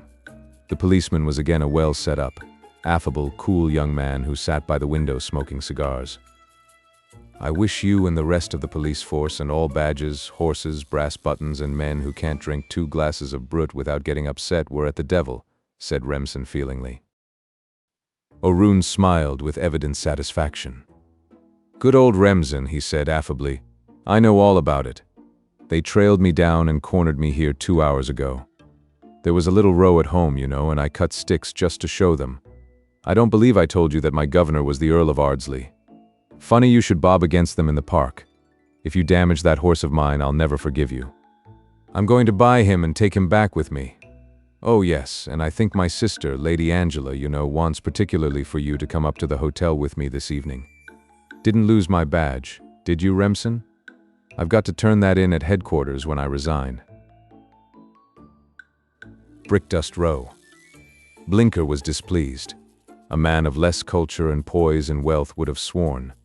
But Blinker always remembered that he was a gentleman, a thing that no gentleman should do. So he merely looked bored and sardonic while he rode in a hansom to the center of disturbance, which was the Broadway office of Lawyer Oldport, who was agent for the Blinker estate. I don't see, said Blinker, why I should be always signing confounded papers. I am packed, and was to have left for the North Woods this morning. Now I must wait until tomorrow morning. I hate night trains. My best razors are, of course, at the bottom of some unidentifiable trunk. It is a plot to drive me to Bay Rum and a monologuing, thumb-handed barber. Give me a pen that doesn't scratch. I hate pens that scratch. Sit down, said double-chinned, gray Lawyer Oldport. The worst has not been told you. Oh, the hardships of the rich. The papers are not yet ready to sign. They will be laid before you tomorrow at 11. You will miss another day. Twice shall the barber tweak the helpless nose of a Blinker. Be thankful that your sorrows do not embrace a haircut. If, said Blinker, rising, the act did not involve more signing of papers, I would take my business out of your hands at once. Give me a cigar, please. If, said Lawyer Oldport, I had cared to see an old friend's son gulped down at one mouthful by sharks, I would have ordered you to take it away long ago. Now, let's quit fooling, Alexander. Besides the grinding task of signing your name some 30 times tomorrow, I must impose upon you the consideration of a matter of business, and I may say humanity or right. I spoke to you about this 5 years ago, but you would not listen. You were in a hurry for a coaching trip, I think. The subject has come up again. The property. Oh, property, interrupted Blinker. Dear Mr. Oldport, I think you mentioned tomorrow. Let's have it all at one dose tomorrow, signatures and property and snappy rubber bands and that smelly sealing wax and all. Have luncheon with me? Well, I'll try to remember to drop in at 11 tomorrow. Morning. The Blinker wealth was in lands, tenements, and hereditaments, as the legal phrase goes. Lawyer Oldport had once taken Alexander in his little pulmonary gasoline runabout to see the many buildings and rows of buildings that he owned in the city. For Alexander was sole heir. They had amused Blinker very much. The houses looked so incapable of producing the big sums of money that Lawyer Oldport kept piling up in banks for him to spend. In the evening, Blinker went to one of his clubs, intending to dine. Nobody was there except some old fogies playing whist who spoke to him with grave politeness and glared at him with savage contempt. Everybody was out of town. But here he was, kept in like a schoolboy to write his name over and over on pieces of paper. His wounds were deep. Blinker turned his back on the Foggies and said to the club steward who had come forward with some nonsense about cold fresh salmon roe, "Simons, I'm going to Coney Island." He said it as one might say, "All's off, I'm going to jump into the river." The joke pleased Simons. He laughed within a 16th of a note of the audibility permitted by the laws governing employees. "Certainly, sir," he tittered. "Of course, sir, I think I can see you at Coney, Mr. Blinker." Blinker got a paper and looked up the movements of Sunday steamboats. Then he found a cab at the first corner and drove to a North River pier. He stood in line, as democratic as you or I, and bought a ticket, and was trampled upon and shoved forward until, at last, he found himself on the upper deck of the boat staring brazenly at a girl who sat alone upon a camp stool. But Blinker did not intend to be brazen. The girl was so wonderfully good-looking that he forgot for 1 minute that he was the prince incog, and behaved just as he did in society. She was looking at him too, and not severely. A puff of wind threatened Blinker's straw hat. He caught it warily and settled it again. The movement gave the effect of a bow. The girl nodded and smiled, and in another instant he was seated at her side. She was dressed all in white. She was paler than Blinker imagined milkmaids and girls of humble stations to be. But she was as tidy as a cherry blossom, and her steady, supremely frank gray eyes looked out from the intrepid depths of an unshadowed and untroubled soul. "How dare you raise your hat to me?" she asked, with a smile redeemed severity. "I didn't," Blinker said, but he quickly covered the mistake by extending it to "I didn't know how to keep from it after I saw you." "I do not allow gentlemen to sit by me to whom I have not been introduced," she said, with a sudden haughtiness that deceived him. He rose reluctantly, but her clear, teasing laugh brought him down to his chair again. "I guess you weren't going far," she declared, with beauty's magnificent self-confidence. "Are you going to Coney Island?" asked Blinker. "Me?" She turned upon him wide-open eyes full of bantering surprise. "Why, what a question. Can't you see that I'm riding a bicycle in the park?" Her drollery took the form of impertinence. "And I am laying brick on a tall factory chimney," said Blinker. "Mayn't we see Coney together? I'm all alone and I've never been there before." "It depends," said the girl, "on how nicely you behave. I'll consider your application until we get there." Blinker took pains to provide against the rejection of his application. He strove to please. To adopt the metaphor of his nonsensical phrase, he laid brick upon brick on the tall chimney of his devoirs until, at length, the structure was stable and complete. The manners of the best society come around finally to simplicity, and as the girl's way was that naturally, they were on a mutual plane of communication from the beginning. He learned that she was 20, and her name was Florence, that she trimmed hats in a millinery shop, that she lived in a furnished room with her best chum Ella, who was cashier in a shoe store, and that a glass of milk from the bottle on the windowsill and an egg that boils itself while you twist up your hair makes a breakfast good enough for anyone. Florence laughed when she heard Blinker. "Well," she said, "it certainly shows that you have imagination. It gives the Smiths a chance for a little rest anyhow." They landed at Coney and were dashed on the crest of a great human wave of mad pleasure-seekers into the walks and avenues of fairyland gone into vaudeville. With a curious eye, a critical mind, and a fairly withheld judgment, Blinker considered the temples, pagodas, and kiosks of popularized delights. Hoi polloi trampled, hustled, and crowded him. Basket parties bumped him. Sticky children tumbled, howling, under his feet, candying his clothes. Insolent youths strolling among the booths with hard-won canes under one arm and easily won girls on the other, blew defiant smoke from cheap cigars into his face. The publicity gentlemen with megaphones, each before his own stupendous attraction, roared like Niagara in his ears. Music of all kinds that could be tortured from brass, reed, hide, or string fought in the air to gain space for its vibrations against its competitors. But what held Blinker in awful fascination was the mob, the multitude, the proletariat shrieking, struggling, hurrying, panting, hurling itself in incontinent frenzy, with unabashed abandon, into the ridiculous sham palaces of trumpery and tinsel pleasures.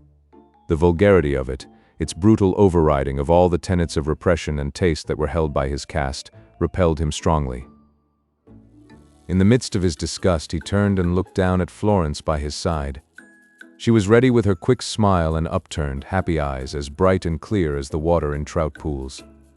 The eyes were saying that they had the right to be shining and happy, for was their owner not with her, for the present man, her gentleman friend and holder of the keys to the enchanted city of fun?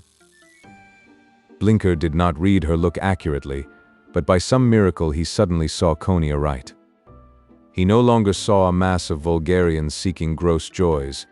He now looked clearly upon 100,000 true idealists. Their offenses were wiped out. Counterfeit and false though the garish joys of these spangled temples were, he perceived that deep under the gilt surface they offered saving and apposite balm and satisfaction to the restless human heart. Here, at least, was the husk of romance, the empty but shining cask of chivalry, the breath-catching though safeguarded dip and flight of adventure, the magic carpet that transports you to the realms of fairyland, though its journey be through but a few poor yards of space. He no longer saw a rabble, but his brothers seeking the ideal. There was no magic of poesy here or of art, but the glamour of their imagination turned yellow calico into cloth of gold and the megaphones into the silver trumpets of joy's heralds. Almost humbled, Blinker rolled up the shirt sleeves of his mind and joined the idealists. "You are the lady doctor," he said to Florence. "How shall we go about doing this jolly conglomeration of fairy tales incorporated?" "We will begin there," said the princess, pointing to a fun pagoda on the edge of the sea, "and we will take them all in, one by one." They caught the 8 o'clock returning boat and sat, filled with pleasant fatigue, against the rail in the bow, listening to the Italian's fiddle and harp. Blinker had thrown off all care. The North Woods seemed to him an uninhabitable wilderness. What a fuss he had made over signing his name. Pooh, he could sign it 100 times. And her name was as pretty as she was. Florence, he said it to himself a great many times. As the boat was nearing its pier in the North River, a two-funneled, drab, foreign-looking seagoing steamer was dropping down toward the bay. The boat turned its nose in toward its slip. The steamer veered as if to seek midstream, and then yawed, seemed to increase its speed, and struck the Coney boat on the side near the stern, cutting into it with a terrifying shock and crash. While the 600 passengers on the boat were mostly tumbling about the decks in a shrieking panic, the captain was shouting at the steamer that it should not back off and leave the rent exposed for the water to enter. But the steamer tore its way out like a savage sawfish and cleaved its heartless way, full speed ahead. The boat began to sink at its stern, but moved slowly toward the slip. The passengers were a frantic mob, unpleasant to behold. Blinker held Florence tightly until the boat had righted itself. She made no sound or sign of fear. He stood on a camp stool, ripped off the slats above his head, and pulled down a number of the life preservers. He began to buckle one around Florence. The rotten canvas split, and the fraudulent granulated cork came pouring out in a stream.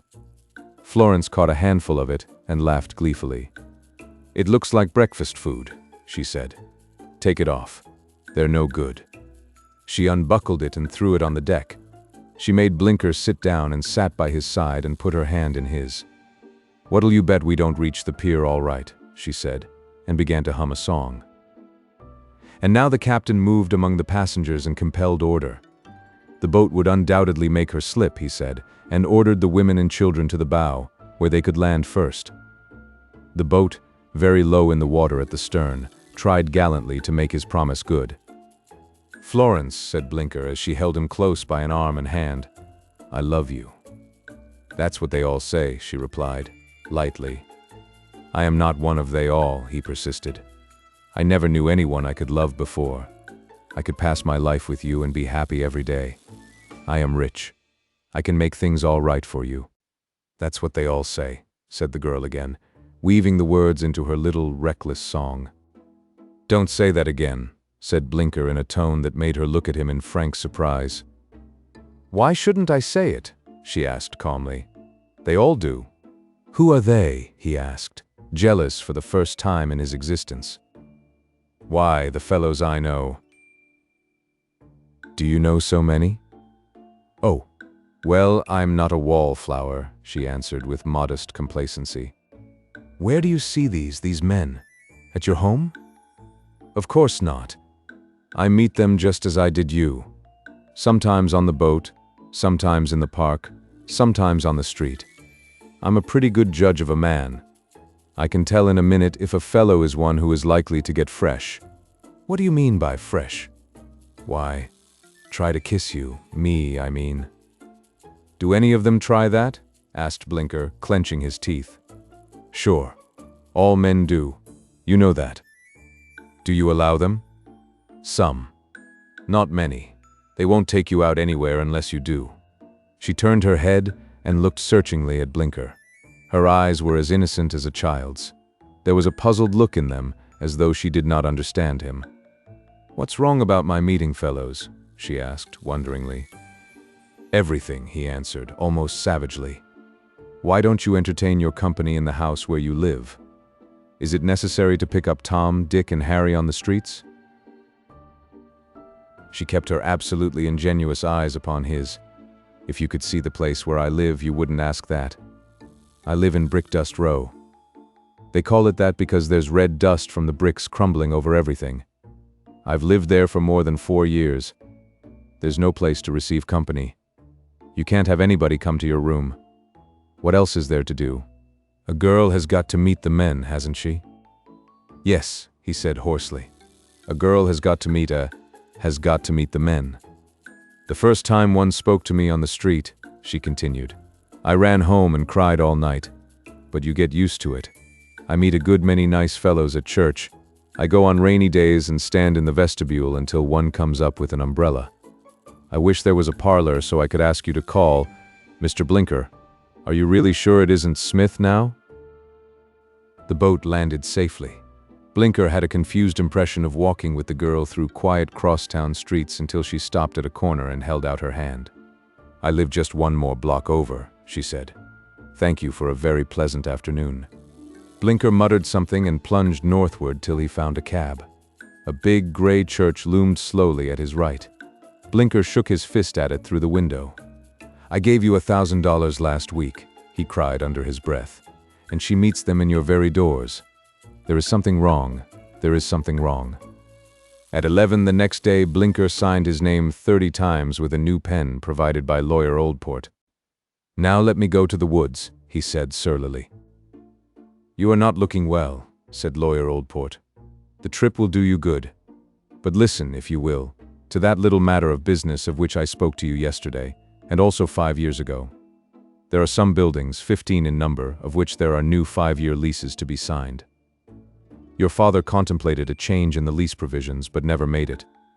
He intended that the parlors of these houses should not be sublet, but that the tenants should be allowed to use them for reception rooms. These houses are in the shopping district and are mainly tenanted by young working girls. As it is, they are forced to seek companionship outside.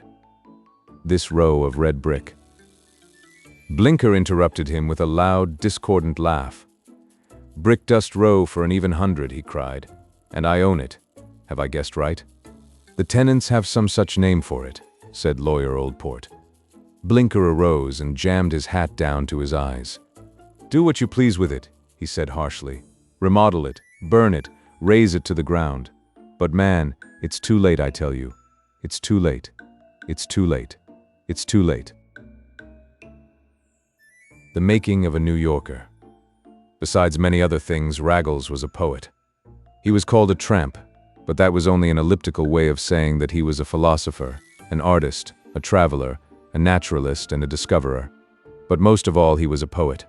In all his life, he never wrote a line of verse. He lived his poetry. His Odyssey would have been a limerick, had it been written. But to linger with the primary proposition, Raggles was a poet. Raggles's specialty, had he been driven to ink and paper, would have been sonnets to the cities. He studied cities as women study their reflections in mirrors, as children study the glue and sawdust of a dislocated doll, as the men who write about wild animals study the cages in the zoo. A city to Raggles was not merely a pile of bricks and mortar, peopled by a certain number of inhabitants. It was a thing with a soul characteristic and distinct, an individual conglomeration of life with its own peculiar essence, flavor, and feeling. 2,000 miles to the north and south, east and west, Raggles wandered in poetic fervor, taking the cities to his breast. He footed it on dusty roads, or sped magnificently in freight cars, counting time as of no account. And when he had found the heart of a city and listened to its secret confession, he strayed on, restless, to another, fickle Raggles. But perhaps he had not met the civic corporation that could engage and hold his critical fancy. Through the ancient poets we have learned that the cities are feminine. So they were to poet Raggles, and his mind carried a concrete and clear conception of the figure that symbolized and typified each one that he had wooed. Chicago seemed to swoop down upon him with a breezy suggestion of Mrs. Partington, plumes and patchouli, and to disturb his rest with a soaring and beautiful song of future promise.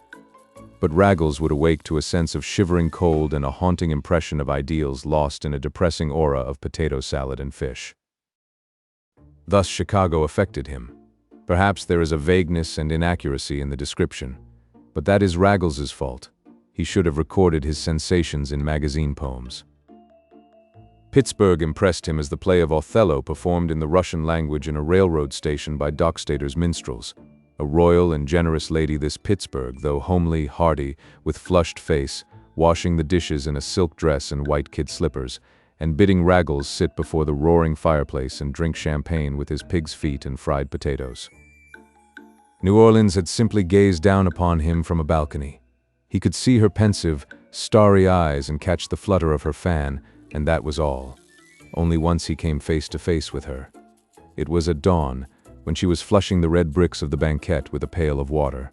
She laughed and hummed a chansonette and filled Raggles's shoes with ice-cold water.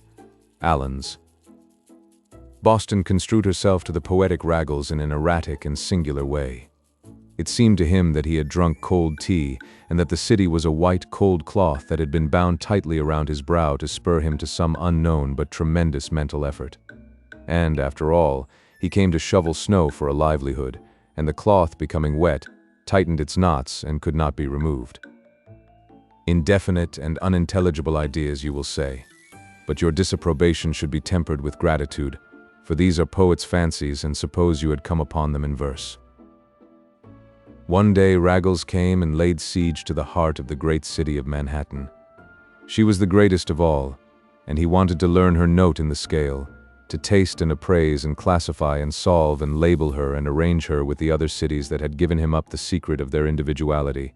And here we cease to be Raggles's translator and become his chronicler. Raggles landed from a ferryboat one morning and walked into the core of the town with the blasé air of a cosmopolite. He was dressed with care to play the role of an unidentified man. No country, race, class, clique, union, party clan, or bowling association could have claimed him. His clothing, which had been donated to him piecemeal by citizens of different height, but same number of inches around the heart, was not yet as uncomfortable to his figure as those specimens of raiment, self-measured, that are railroaded to you by transcontinental tailors with a suitcase, suspenders, silk handkerchief, and pearl studs as a bonus. Without money, as a poet should be, but with the ardor of an astronomer discovering a new star in the chorus of the Milky Way, or a man who has seen ink suddenly flow from his fountain pen, Raggles wandered into the great city.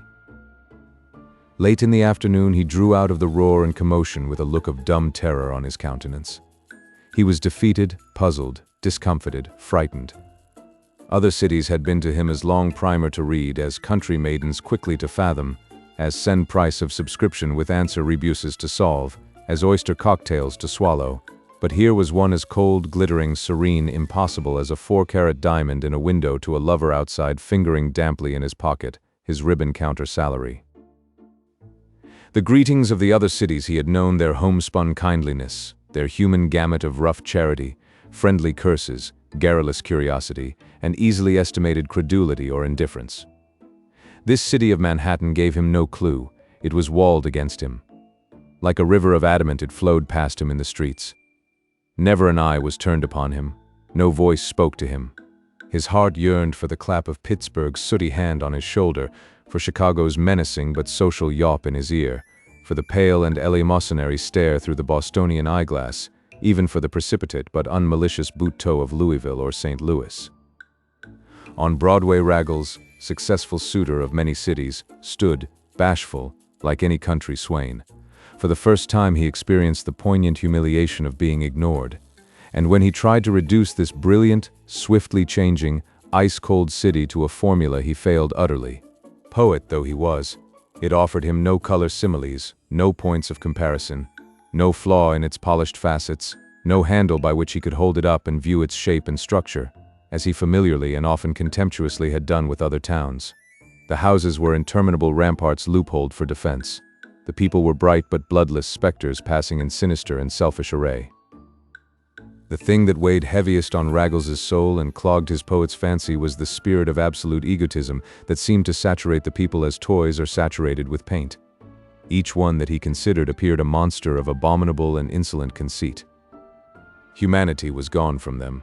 They were toddling idols of stone and varnish, worshipping themselves and greedy for though oblivious of worship from their fellow graven images.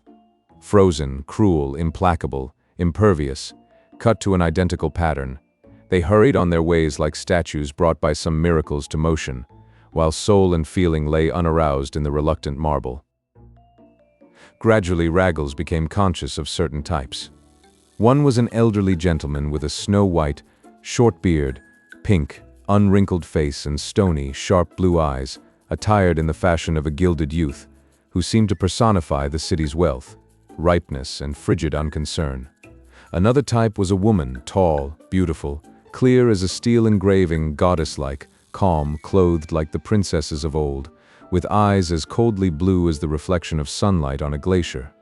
And another was a byproduct of this town of marionettes, a broad, swaggering, grim, threateningly sedate fellow, with a jowl as large as a harvested wheat field, the complexion of a baptized infant, and the knuckles of a prize fighter.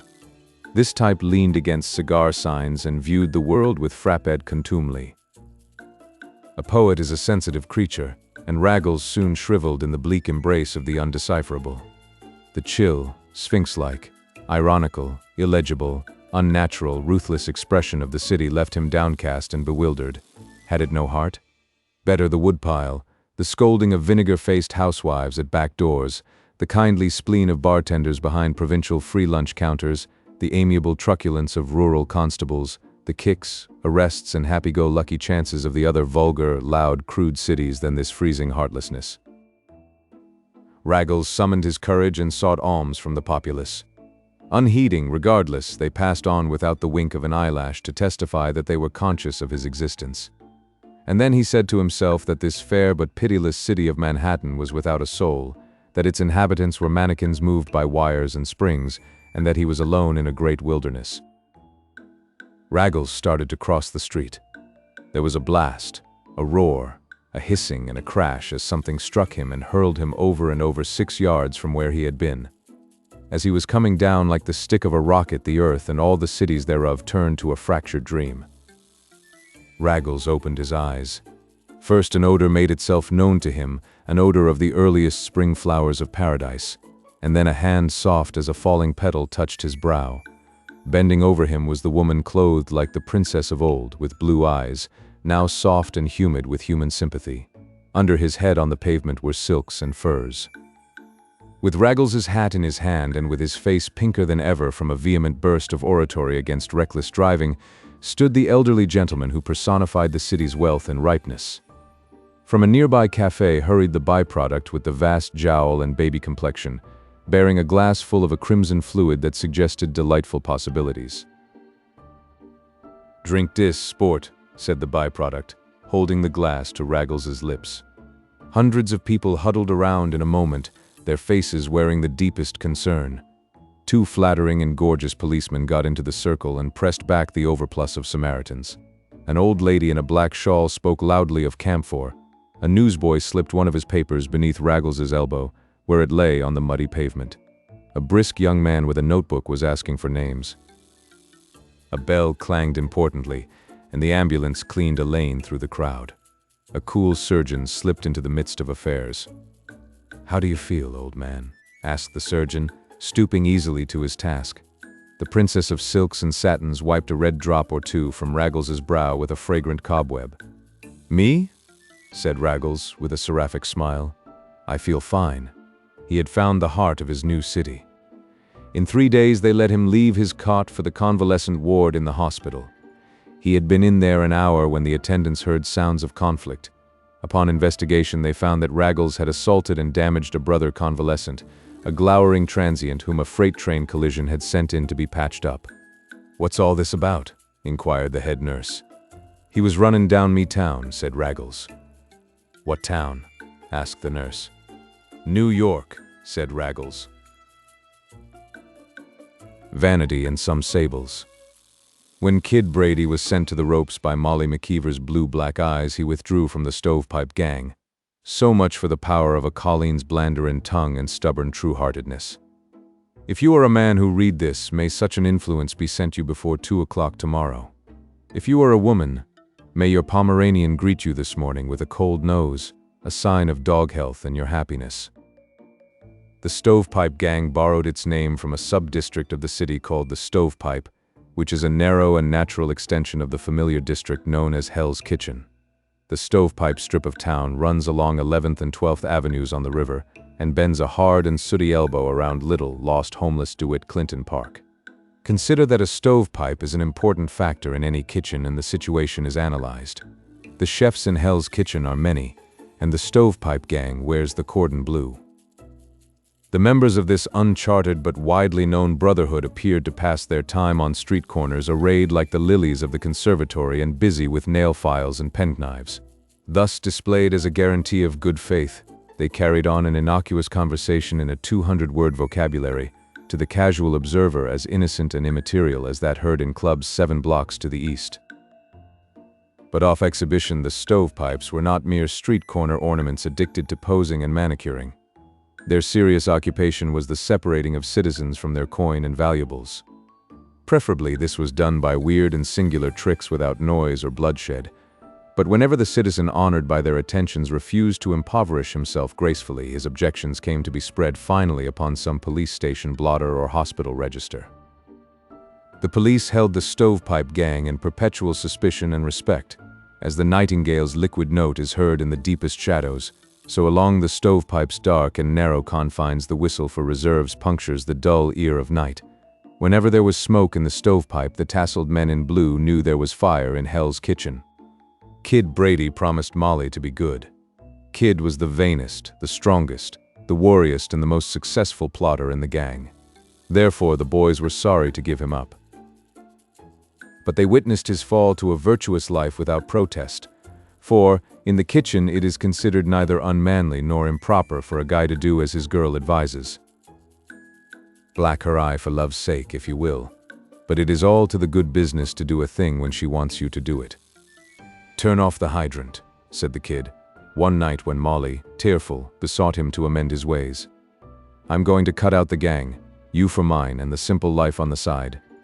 I'll tell you, Moll, I'll get work, and in a year we'll get married. I'll do it for you. We'll get a flat and a flute, and a sewing machine and a rubber plant, and live as honest as we can." "Oh, kid," sighed Molly, wiping the powder off his shoulder with her handkerchief. "I'd rather hear you say that than to own all of New York, and we can be happy on so little." The kid looked down at his speckless cuffs and shining patent leathers with a suspicion of melancholy. "It'll hurt hardest in the rags department," said he. "I've kind of always liked to rig out swell when I could. You know how I hate cheap things, Mole? This suit set me back 65.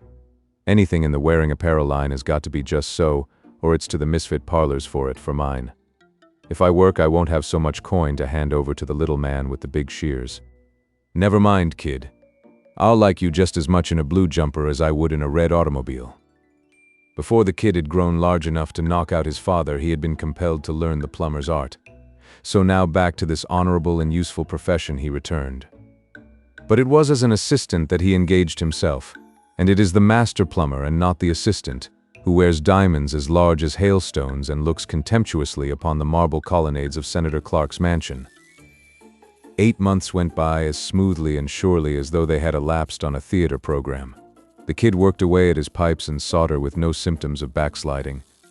The Stovepipe Gang continued its piracy on the high avenues, cracked policemen's heads, held up late travelers, invented new methods of peaceful plundering, copied Fifth Avenue's cut of clothes and neckwear fancies, and comported itself according to its lawless bylaws. But the kid stood firm and faithful to his Molly. even though the polish was gone from his fingernails and it took him 15 minutes to tie his purple silk ascot so that the worn places would not show. One evening he brought a mysterious bundle with him to Molly's house. "Open that, Mole," he said in his large, quiet way. "It's for you." Molly's eager fingers tore off the wrappings. She shrieked aloud, and in rushed a sprinkling of little McKeevers, and Ma McKeever, dishwashy, but an undeniable relative of the late Mrs. Eve. Again Molly shrieked, and something dark and long and sinuous flew and enveloped her neck like an anaconda. "Russian sables," said the kid pridefully, enjoying the sight of Molly's round cheek against the clinging fur. "The real thing. They don't grow anything in Russia too good for you, Mole." Molly plunged her hands into the muff, overturned a row of the family infants and flew to the mirror. Hint for the beauty column, to make bright eyes, rosy cheeks, and a bewitching smile. Recipe: 1 set Russian sables. Apply. When they were alone, Molly became aware of a small cake of the ice of common sense floating down the full tide of her happiness. "You're a bird, all right, kid," she admitted gratefully. "I never had any furs on before in my life.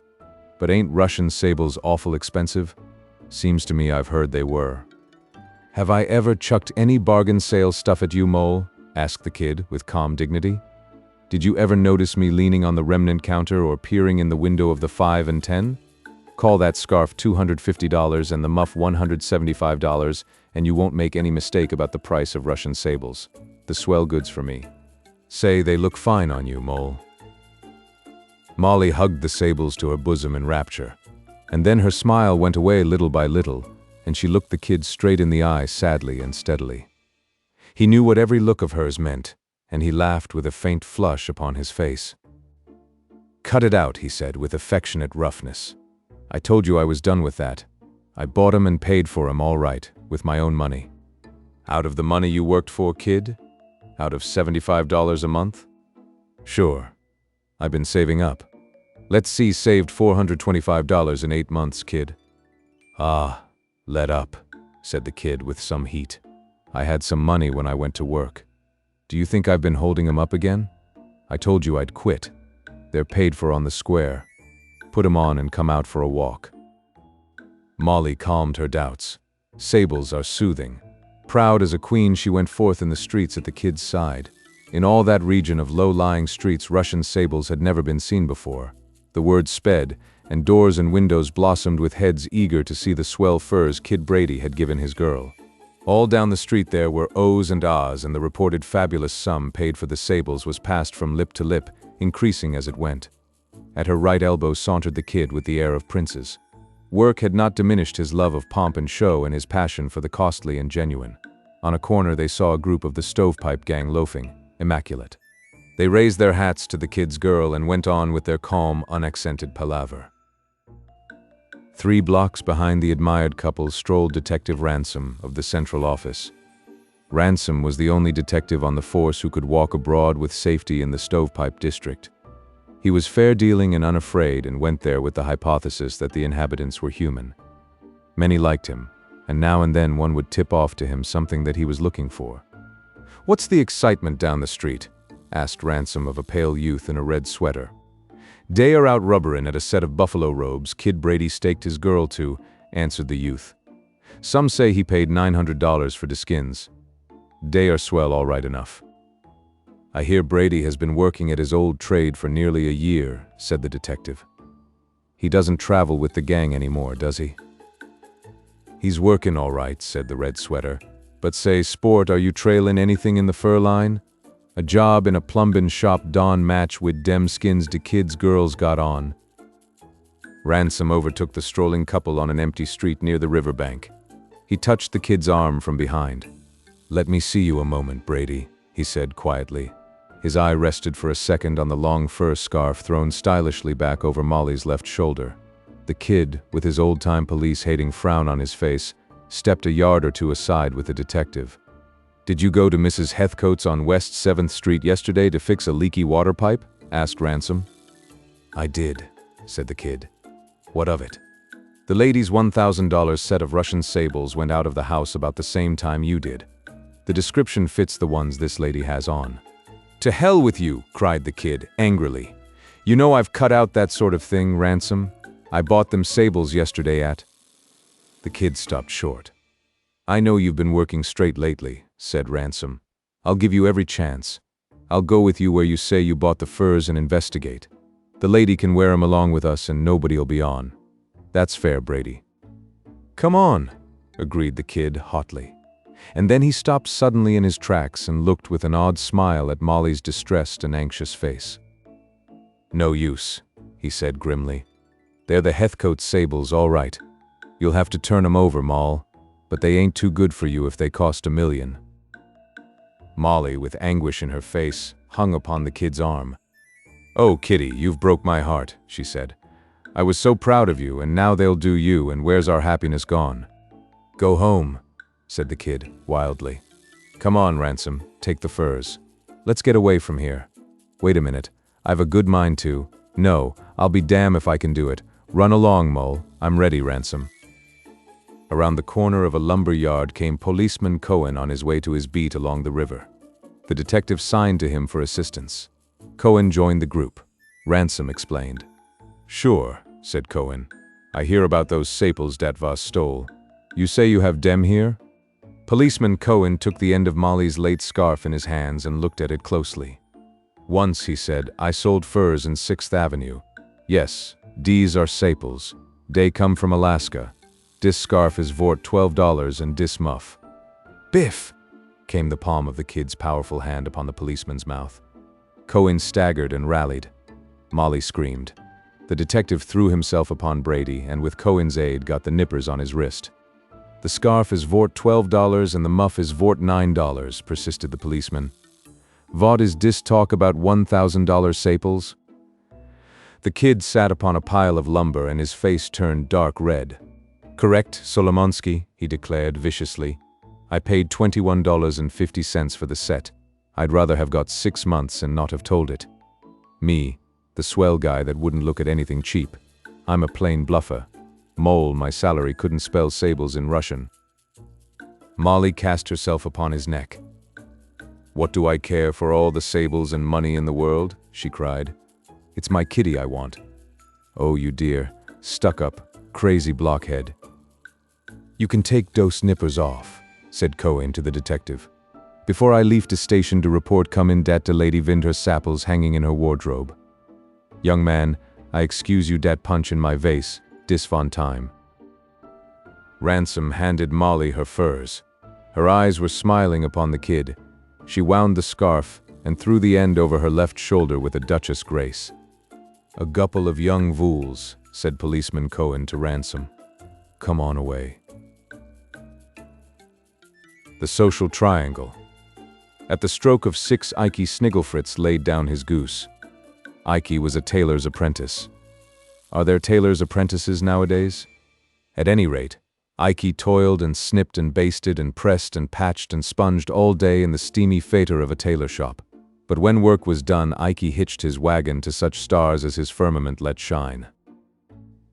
It was Saturday night, and the boss laid 12 begrimed and begrudged dollars in his hand.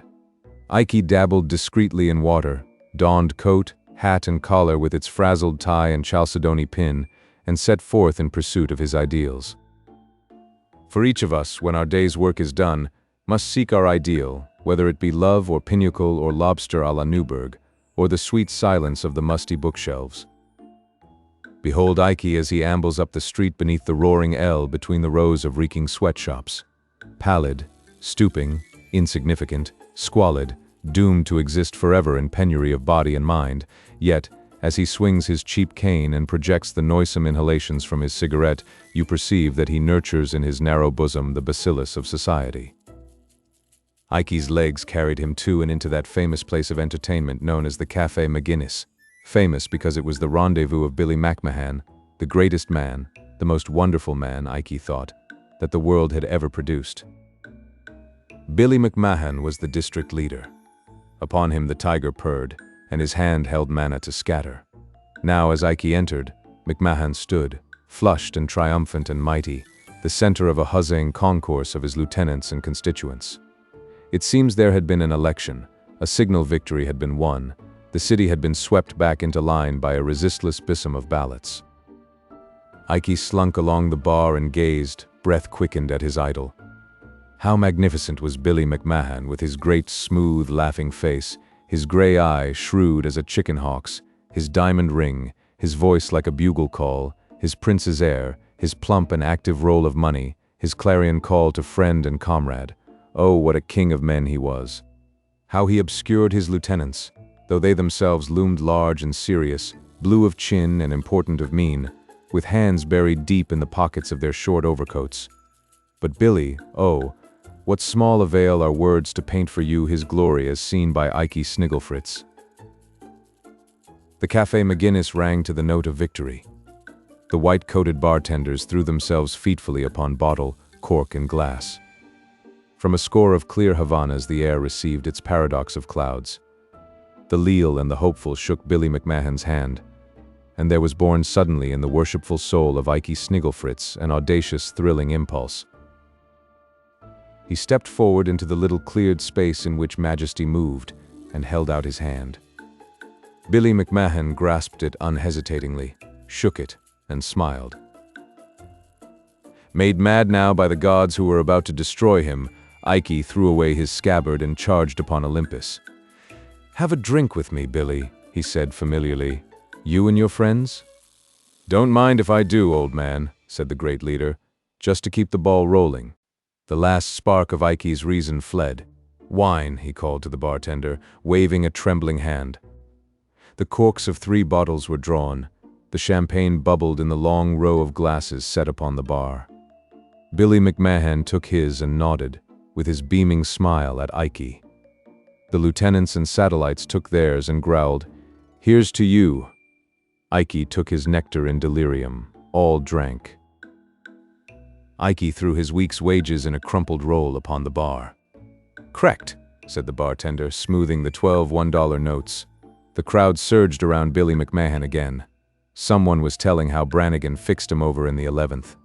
Ike leaned against the bar a while and then went out. He went down Hester Street and up Christie and down Delancey to where he lived.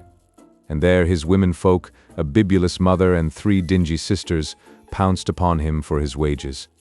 And at his confession they shrieked and objurgated him in the pithy rhetoric of the locality. But even as they plucked at him and struck him, Ike remained in his ecstatic trance of joy. His head was in the clouds.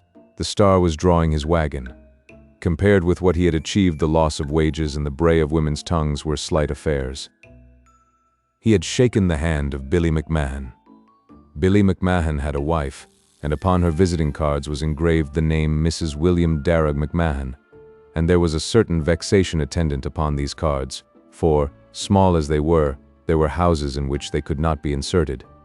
Billy McMahon was a dictator in politics, a 4-walled tower in business, a mogul, dreaded, loved and obeyed among his own people. He was growing rich. The daily papers had a dozen men on his trail to chronicle his every word of wisdom. He had been honored in caricature, holding the tiger cringing in leash. But the heart of Billy was sometimes sore within him. There was a race of men from which he stood apart, but that he viewed with the eye of Moses looking over into the promised land. He too had ideals, even as had Ike Snigglefritz, and sometimes, hopeless of attaining them, his own solid success was as dust and ashes in his mouth. And Mrs. William Darragh McMahon wore a look of discontent upon her plump but pretty face, and the very rustle of her silks seemed to sigh. There was a brave and conspicuous assemblage in the dining saloon of a noted hostelry where fashion loves to display her charms. At one table sat Billy McMahon and his wife. Mostly silent they were, but the accessories they enjoyed little needed the endorsement of speech. Mrs. McMahon's diamonds were outshone by few in the room. The waiter bore the costliest brands of wine to their table. In evening dress, with an expression of gloom upon his smooth and massive countenance, you would look in vain for a more striking figure than Billy's. 4 tables away sat alone a tall, slender man about 30, with thoughtful, melancholy eyes, a Van Dyke beard and peculiarly white, thin hands. He was dining on filet mignon, dry toast and apollinaris. That man was Cortlandt Van Duyckink, a man worth 80 millions, who inherited and held a sacred seat in the exclusive inner circle of society. Billy McMahon spoke to no one around him because he knew no one. Van Duyckink kept his eyes on his plate because he knew that everyone present was hungry to catch his. He could bestow knighthood and prestige by a nod, and he was chary of creating a too extensive nobility. And then Billy McMahon conceived and accomplished the most startling and audacious act of his life. He rose deliberately and walked over to Cortlandt Van Duykkink's table and held out his hand. "Say, Mr. Van Duyckink," he said, "I've heard you was talking about starting some reforms among the poor people down in my district.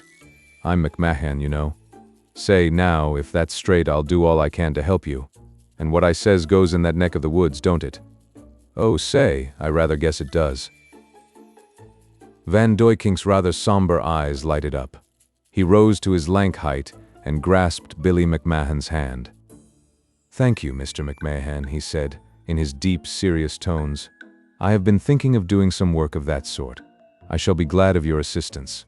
It pleases me to have become acquainted with you." Billy walked back to his seat. His shoulder was tingling from the accolade bestowed by royalty. 100 eyes were now turned upon him in envy and new admiration. Mrs. William Darragh McMahon trembled with ecstasy, so that her diamonds smote the eye almost with pain. And now it was apparent that at many tables there were those who suddenly remembered that they enjoyed Mr. McMahon's acquaintance. He saw smiles and bows about him. He became enveloped in the aura of dizzy greatness. His campaign coolness deserted him. "Wine for that gang," he commanded the waiter, pointing with his finger. "Wine over there. Wine to those 3 gents by that green bush. Tell 'em it's on me. Damn it. Wine for everybody." The waiter ventured to whisper that it was perhaps inexpedient to carry out the order, in consideration of the dignity of the house and its custom. "All right," said Billy, "if it's against the rules. I wonder if 'twould do to send my friend Van Duyckink a bottle? No? Well, it'll flow all right at the cafe tonight, just the same. It'll be rubber boots for anybody who comes in there any time up to 2 in the morning." Billy McMahon was happy. He had shaken the hand of Cortlandt Van Duyckink. The big pale gray auto with its shining metalwork looked out of place moving slowly among the push carts and trash heaps on the Lower East Side. So did Cortlandt Van Duyckink, with his aristocratic face and white, thin hands, as he steered carefully between the groups of ragged, scurrying youngsters in the streets. And so did Miss Constance Schuyler, with her dim, ascetic beauty, seated at his side. "Oh, Cortlandt," she breathed. "Isn't it sad that human beings have to live in such wretchedness and poverty? And you, how noble it is of you to think of them, to give your time and money to improve their condition." Van Duyckink turned his solemn eyes upon her.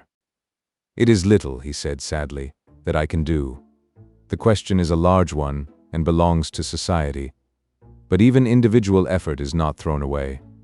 Look, Constance, on this street I have arranged to build soup kitchens, where no one who is hungry will be turned away. And down this other street are the old buildings that I shall cause to be torn down and there erect others in place of those death traps of fire and disease." Down Delancey slowly crept the pale gray auto. Away from it toddled coveys of wondering, tangle-haired, barefooted, unwashed children. It stopped before a crazy brick structure, foul and awry. Van Duyckink alighted to examine at a better perspective one of the leaning walls. Down the steps of the building came a young man who seemed to epitomize its degradation, squalor and infelicity, a narrow-chested, pale, unsavory young man, puffing at a cigarette. Obeying a sudden impulse, Van Duyckink stepped out and warmly grasped the hand of what seemed to him a living rebuke. "I want to know you people," he said sincerely. "I am going to help you as much as I can. We shall be friends." As the auto crept carefully away, Cortlandt Van Duyckink felt an unaccustomed glow about his heart. He was near to being a happy man. He had shaken the hand of Ike Snigglefritz. The purple dress. We are to consider the shade known as purple. It is a color justly in repute among the sons and daughters of man. Emperors claim it for their especial dye. Good fellows everywhere seek to bring their noses to the genial hue that follows the commingling of the red and blue. We say of princes that they are born to the purple, and no doubt they are, for the colic tinges their faces with the royal tint equally with the snub-nosed countenance of a woodchopper's brat. All women love it when it is the fashion. And now purple is being worn. You notice it on the streets. Of course, other colors are quite stylish as well, in fact. I saw a lovely thing the other day in olive green albatross, with a triple-lapped flounce skirt trimmed with insert squares of silk, and a draped fichu of lace opening over a shirred vest and double puff sleeves with a lace band holding 2 gathered frills. But you see lots of purple too. Oh yes, you do. Just take a walk down 23rd Street any afternoon. Therefore Maida, the girl with the big brown eyes and cinnamon-colored hair in the beehive store, said to Grace, the girl with the rhinestone brooch and peppermint pepsin flavor to her speech, "I'm going to have a purple dress, a tailor-made purple dress for Thanksgiving." "Oh, are you?" said Grace, putting away some 7½ gloves into the 6 3/4 box. "Well, it's me for red. You see more red on 5th Avenue, and the men all seem to like it." "I like purple best," said Maida, "and old Schlegel has promised to make it for $8. It's going to be lovely. I'm going to have a plaited skirt and a blouse coat trimmed with a band of galloon under a white cloth collar with 2 rows of sly boots," said Grace with an educated wink. "Soutache braid over a surpliced white vest and a plaited basque and—" sly boots," repeated Grace. "Plaited gigot sleeves with a drawn velvet ribbon over an inside cuff." "What do you mean by saying that? You think Mr. Ramsey likes purple? I heard him say yesterday he thought some of the dark shades of red were stunning." "I don't care," said Maida. "I prefer purple, and them that don't like it can just take the other side of the street." Which suggests the thought that after all, the followers of purple may be subject to slight delusions. Danger is near when a maiden thinks she can wear purple regardless of complexions and opinions, and when emperors think their purple robes will wear forever.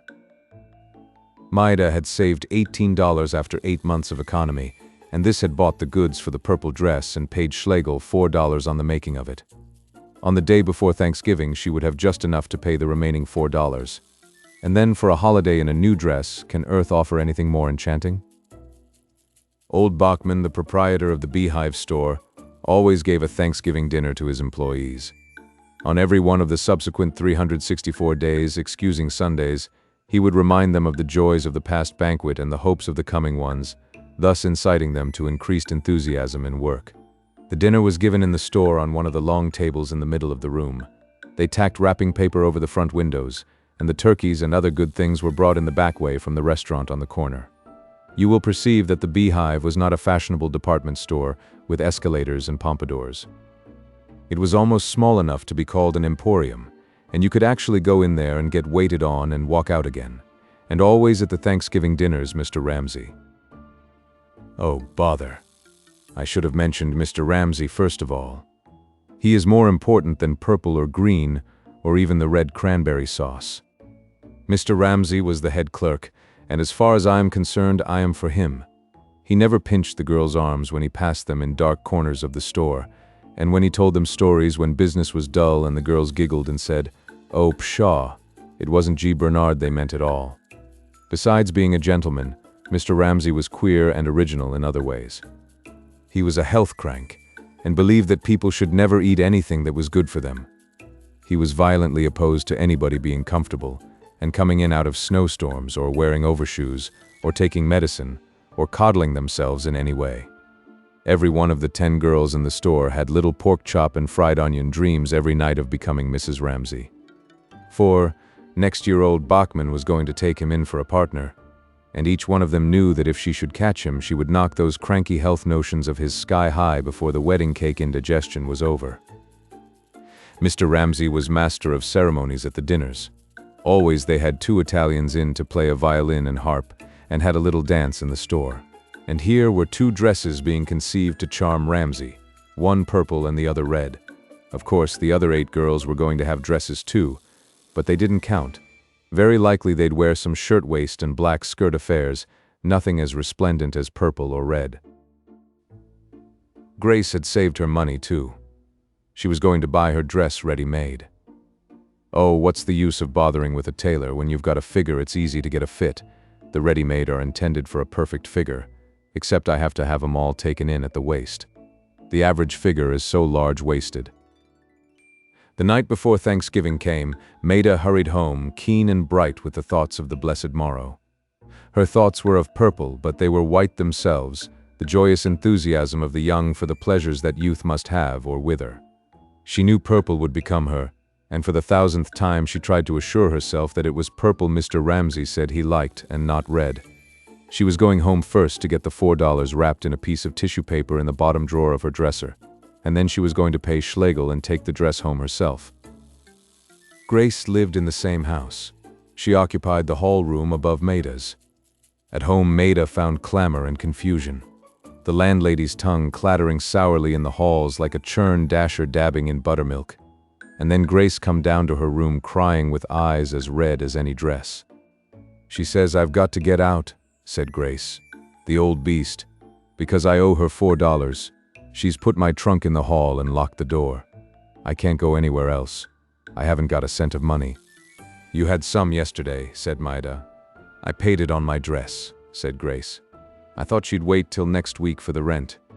Sniffle, sniffle, sob, sniffle. Out it had to come, Maida's $4. "You blessed darling," cried Grace. "Now a rainbow instead of sunset. I'll pay the mean old thing and then I'm going to try on my dress. I think it's heavenly. Come up and look at it. I'll pay the money back. $1 a week. Honest, I will." Thanksgiving. The dinner was to be at noon. At 11:45, Grace switched into Maida's room. Yes, she looked charming. Red was her color. Maida sat by the window in her old Cheviot skirt and blue waist darning a staint. Oh, doing fancy work. "Why, goodness me! Ain't you dressed yet?" shrilled the red one. "How does it fit in the back? Don't you think these velvet tabs look awful swell? Why ain't you dressed, Maida?" "My dress didn't get finished in time," said Maida. "I'm not going to the dinner." "That's too bad." "Why, I'm awfully sorry, Maida. Why don't you put on anything and come along? It's just the store folks, you know, and they won't mind." "I was set on my purple," said Maida. "If I can't have it, I won't go at all. Don't bother about me. Run along or you'll be late. You look awful nice in red." At her window, Maida sat through the long morning and passed the time of the dinner at the store. In her mind, she could hear the girls shrieking over a pull bone, could hear old Bachman's roar over his own deeply concealed jokes, could see the diamonds of fat Mrs. Bachman, who came to the store only on Thanksgiving days, could see Mr. Ramsay moving about, alert, kindly, looking to the comfort of all. At 4 in the afternoon, with an expressionless face and a lifeless air, she slowly made her way to Schlegel's shop and told him she could not pay the $4 due on the dress. "Gott!" cried Schlegel angrily. "For what do you look so glum? Take him away. He is ready. Pay me some time. Have I not seen you pass mine shop every day in 2 years? If I make clothes, is it that I do not know how to read buples? Because you will pay me some time when you can. Take him away. He is made gut, and if you look bready in him, all right. So, pay me when you can." Maida breathed a millionth part of the thanks in her heart, and hurried away with her dress. As she left the shop, a smart dash of rain struck upon her face. She smiled and did not feel it. Ladies who shop in carriages, you do not understand. Girls whose wardrobes are charged to the old man's account, you cannot begin to comprehend. You could not understand why Maida did not feel the cold dash of the Thanksgiving rain. At 5 o'clock she went out upon the street wearing her purple dress. The rain had increased, and it beat down upon her in a steady wind-blown pour. People were scurrying home and to cars with close-held umbrellas and tight-buttoned raincoats. Many of them turned their heads to marvel at this beautiful, serene, happy-eyed girl in the purple dress walking through the storm as though she were strolling in a garden under summer skies. I say you do not understand it, ladies of the full purse and varied wardrobe. You do not know what it is to live with a perpetual longing for pretty things, to starve 8 months in order to bring a purple dress and a holiday together. What difference if it rained, hailed, blew, snowed, cycloned? Maida had no umbrella nor overshoes. She had her purple dress and she walked abroad. Let the elements do their worst. A starved heart must have 1 crumb during a year. The rain ran down and dripped from her fingers. Someone turned a corner and blocked her way. She looked up into Mr. Ramsay's eyes, sparkling with admiration and interest. "Why, Miss Maida," said he, "you look simply magnificent in your new dress. I was greatly disappointed not to see you at our dinner. And of all the girls I ever knew, you show the greatest sense and intelligence. There is nothing more healthful and invigorating than braving the weather as you are doing. May I walk with you?" And Maida blushed and sneezed. The Foreign Policy of Company 99.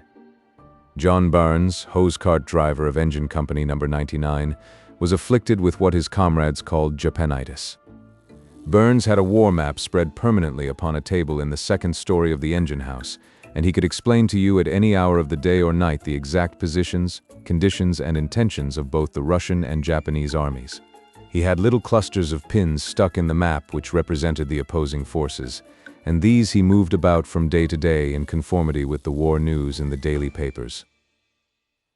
Wherever the Japs won a victory, John Burns would shift his pins, and then he would execute a war dance of delight, and the other firemen would hear him yell, "Go it, you blamed little, sawed-off, huckleberry-eyed, monkey-faced hot tamales. Eat 'em up, you little sleight-o-hand, bow-legged bull terriers, give 'em another of them Yalululus, and you'll eat rice in St. Petersburg." Talk about your Russians, say. Wouldn't they give you a painski when it comes to a Scrapovich? Not even on the fair island of Nippon was there a more enthusiastic champion of the Mikado's men. Supporters of the Russian cause did well to keep clear of engine house number 99. Sometimes all thoughts of the Japs left John Burns' head. That was when the alarm of fire had sounded and he was strapped in his driver's seat on the swaying cart, guiding Erebus and Joe, the finest team in the whole department, according to the crew of 99. Of all the codes adopted by man for regulating his actions toward his fellow mortals, the greatest are these: the Code of King Arthur's Knights of the Round Table, the Constitution of the United States, and the unwritten rules of the New York Fire Department. The Round Table methods are no longer practicable since the invention of streetcars and breach of promise suits, and our Constitution is being found more and more unconstitutional every day. So the code of our firemen must be considered in the lead, with the Golden Rule and Jeffries's new punch trying for place and show. The Constitution says that one man is as good as another, but the fire department says he is better. This is a too generous theory, but the law will not allow itself to be construed otherwise, all of which comes perilously near to being a paradox and commends itself to the attention of the Society for the Prevention of Cruelty to Animals. One of the transatlantic liners dumped out at Ellis Island a lump of protozoa which was expected to evolve into an American citizen. A steward kicked him down the gangway. A doctor pounced upon his eyes like a raven, seeking for trachoma or ophthalmia. He was hustled ashore and ejected into the city in the name of liberty, perhaps theoretically, thus inoculating against kingocracy with a drop of its own virus. This hypodermic injection of Europeanism wandered happily into the veins of the city with the broad grin of a pleased child. It was not burdened with baggage, cares, or ambitions. Its body was lithely built and clothed in a sort of foreign fustian. Its face was brightly vacant, with a small, flat nose, and was mostly covered by a thick, ragged, curling beard like the coat of a spaniel. In the pocket of the imported thing were a few coins, denarii, scudi, kopecks, pfennigs, pilasters, whatever the financial nomenclature of his unknown country may have been. Prattling to himself, always broadly grinning, pleased by the roar and movement of the barbarous city into which the steamship cut rates had shunted him, the alien strayed away from the sea, which he hated, as far as the district covered by Engine Company number 99. Light as a cork, he was kept bobbing along by the human tide, the crudest atom in all the silt of the stream that emptied into the reservoir of liberty. While crossing 3rd Avenue, he slowed his steps, enchanted by the thunder of the elevated trains above him and the soothing crash of the wheels on the cobbles. And then there was a new, delightful chord in the uproar, the musical clanging of a gong and a great shining juggernaut belching fire and smoke, that people were hurrying to see. This beautiful thing, entrancing to the eye, dashed past, and the protoplasmic immigrant stepped into the wake of it with his broad, enraptured, uncomprehending grin. And so stepped into the path of number 99's flying hose cart, with John Burns gripping, with arms of steel, the reins over the plunging backs of Erebus and Joe. The unwritten constitutional code of the fireman has no exceptions or amendments. It is a simple thing, as simple as the rule of 3. There was the heedless unit in the right-of-way. There was the hose cart and the iron pillar of the elevated railroad. John Burns swung all his weight and muscle on the left rein. The team and cart swerved that way and crashed like a torpedo into the pillar. The men on the cart went flying like skittles.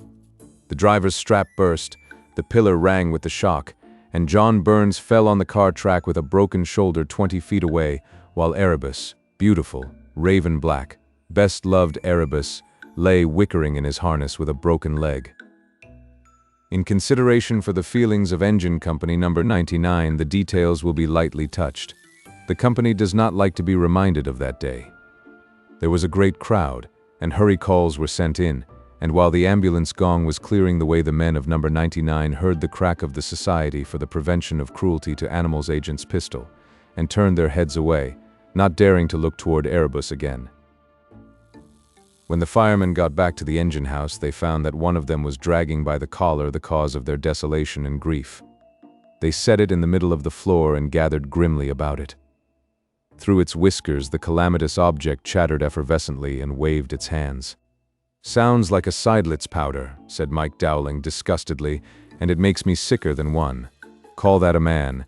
That hoss was worth a steamer full of such two-legged animals. It's a immigrant, that's what it is." "Look at the doctor's chalk mark on its coat," said Riley, the desk man. "It's just landed. It must be a kind of a Dago or a Hun or one of them Finns, I guess. That's the kind of truck that Europe unloads onto us." "Think of a thing like that getting in the way and laying John up in hospital and spoiling the best fire team in the city," groaned another fireman. "It ought to be taken down to the dock and drowned." "Somebody go around and get Slavisky," suggested the engine driver. "And let's see what nation is responsible for this conglomeration of hair and head noises." Slavisky kept a delicatessen store around the corner on 3rd Avenue and was reputed to be a linguist. One of the men fetched him, a fat, cringing man, with a discursive eye and the odors of many kinds of meats upon him. "Take a whirl at this importation with your jawbreakers, Slavisky," requested Mike Dowling. "We can't quite figure out whether he's from the Hackensack Bottoms or Hong Kong on the Ganges." Slavisky addressed the stranger in several dialects that ranged in rhythm and cadence from the sounds produced by a tonsillitis gargle to the opening of a can of tomatoes with a pair of scissors. The immigrant replied in accents resembling the uncorking of a bottle of ginger ale. "I have you his name," reported Slavisky. "You shall not pronounce it. Writing of it in paper is better." They gave him paper, and he wrote, "Dimitr Zvangvsk." "Looks like shorthand," said the desk man. "He speaks some language," continued the interpreter, wiping his forehead, "of Austria and mixed with a little Turkish. And, den, he have some Magyar words and a Polish or two, and many like the Romanian, but not without talk of one tribe in Bessarabia. I do not him quite understand." "Would you call him a Dago or a Polacker or what?" asked Mike, frowning at the polyglot description. "He is a," answered Slavisky. "He is a, I think he come from, I think he is a fool," he concluded, impatient at his linguistic failure. "And if you pleases, I will go back at mine delicatessen." "Whatever he is, he's a bird," said Mike Dowling, "and you want to watch him fly." Taking by the wing the alien fowl that had fluttered into the nest of liberty, Mike led him to the door of the engine house and bestowed upon him a kick hearty enough to convey the entire animus of Company 99. Dimitr Zvangvsk hustled away down the sidewalk, turning once to show his ineradicable grin to the aggrieved fireman. In 3 weeks, John Burns was back at his post from the hospital. With great gusto, he proceeded to bring his war map up to date. "My money on the Japs every time," he declared. "Why, look at them Russians, they're nothing but wolves. Wipe 'em out, I say, and the little old jiu-jitsu gang are just the cherry blossoms to do the trick, and don't you forget it." The second day after Burns' reappearance came Dimitr Zvangvsk, the unidentified, to the engine house, with a broader grin than ever. He managed to convey the idea that he wished to congratulate the hose cart driver on his recovery and to apologize for having caused the accident. This he accomplished by so many extravagant gestures and explosive noises that the company was diverted for half an hour. Then they kicked him out again, and on the next day he came back grinning. How or where he lived, no one knew. And then John Burns' 9-year-old son, Chris, who brought him convalescent delicacies from home to eat, took a fancy to Zvangvsk, and they allowed him to loaf about the door of the engine house occasionally. One afternoon, the big drab automobile of the deputy fire commissioner buzzed up to the door of number 99 and the deputy stepped inside for an informal inspection. The men kicked Svangv out a little harder than usual and proudly escorted the deputy around 99, in which everything shone like my lady's mirror. The deputy respected the sorrow of the company concerning the loss of Erebus, and he had come to promise it another mate for Joe that would do him credit. So they let Joe out of his stall and showed the deputy how deserving he was of the finest mate that could be in horsedom. While they were circling around Joe confabbing, Chris climbed into the deputy's auto and threw the power full on. The men heard a monster puffing and a shriek from the lad, and sprang out too late. The big auto shot away, luckily taking a straight course down the street. The boy knew nothing of its machinery. He sat clutching the cushions and howling. With the power on, nothing could have stopped that auto except a brick house, and there was nothing for Chris to gain by such a stoppage. Dmitry Svangv was just coming in again with a grin for another kick when Chris played his merry little prank. While the others sprang for the door, Dmitry sprang for Joe. He glided upon the horse's bare back like a snake and shouted something at him like the crack of a dozen whips. One of the firemen afterwards swore that Joe answered him back in the same language. 10 seconds after the auto started, the big horse was eating up the asphalt behind it like a strip of macaroni. Some people 2 blocks and a half away saw the rescue. They said that the auto was nothing but a drab noise with a black speck in the middle of it for Chris, when a big bay horse with a lizard lying on its back cantered up alongside of it, and the lizard reached over and picked the black speck out of the noise. Only 15 minutes after Svangv's last kicking at the hands, or rather the feet of engine company number 99, he rode Joe back through the door with the boy safe, but acutely conscious of the licking he was going to receive. Svangv slipped to the floor, leaned his head against Joe's and made a noise like a clucking hen. Joe nodded and whistled loudly through his nostrils, putting to shame the knowledge of Sloviski, of the delicatessen. John Burns walked up to Svangv, who grinned, expecting to be kicked. Burns gripped the outlander so strongly by the hand that Dmitry grinned anyhow, conceiving it to be a new form of punishment. "The heathen rides like a Cossack," remarked a fireman who had seen a Wild West show. "They're the greatest riders in the world." The words seemed to electrify Svangv. He grinned wider than ever.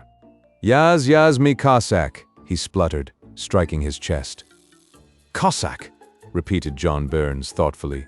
"Ain't that a kind of a Russian?" "They're one of the Russian tribes, sure," said the desk man who read books between fire alarms.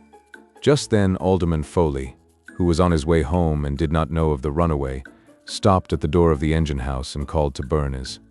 "Hello there, Jimmy, me boy. How's the war coming along? Japs still got the bear on the trot, have they?" "Oh, I don't know," said John Burns argumentatively. "Them Japs haven't got any walkover. You wait till Kuropatkin gets a good whack at 'em, and they won't be knee-high to a puddle duckski." The Lost Blend.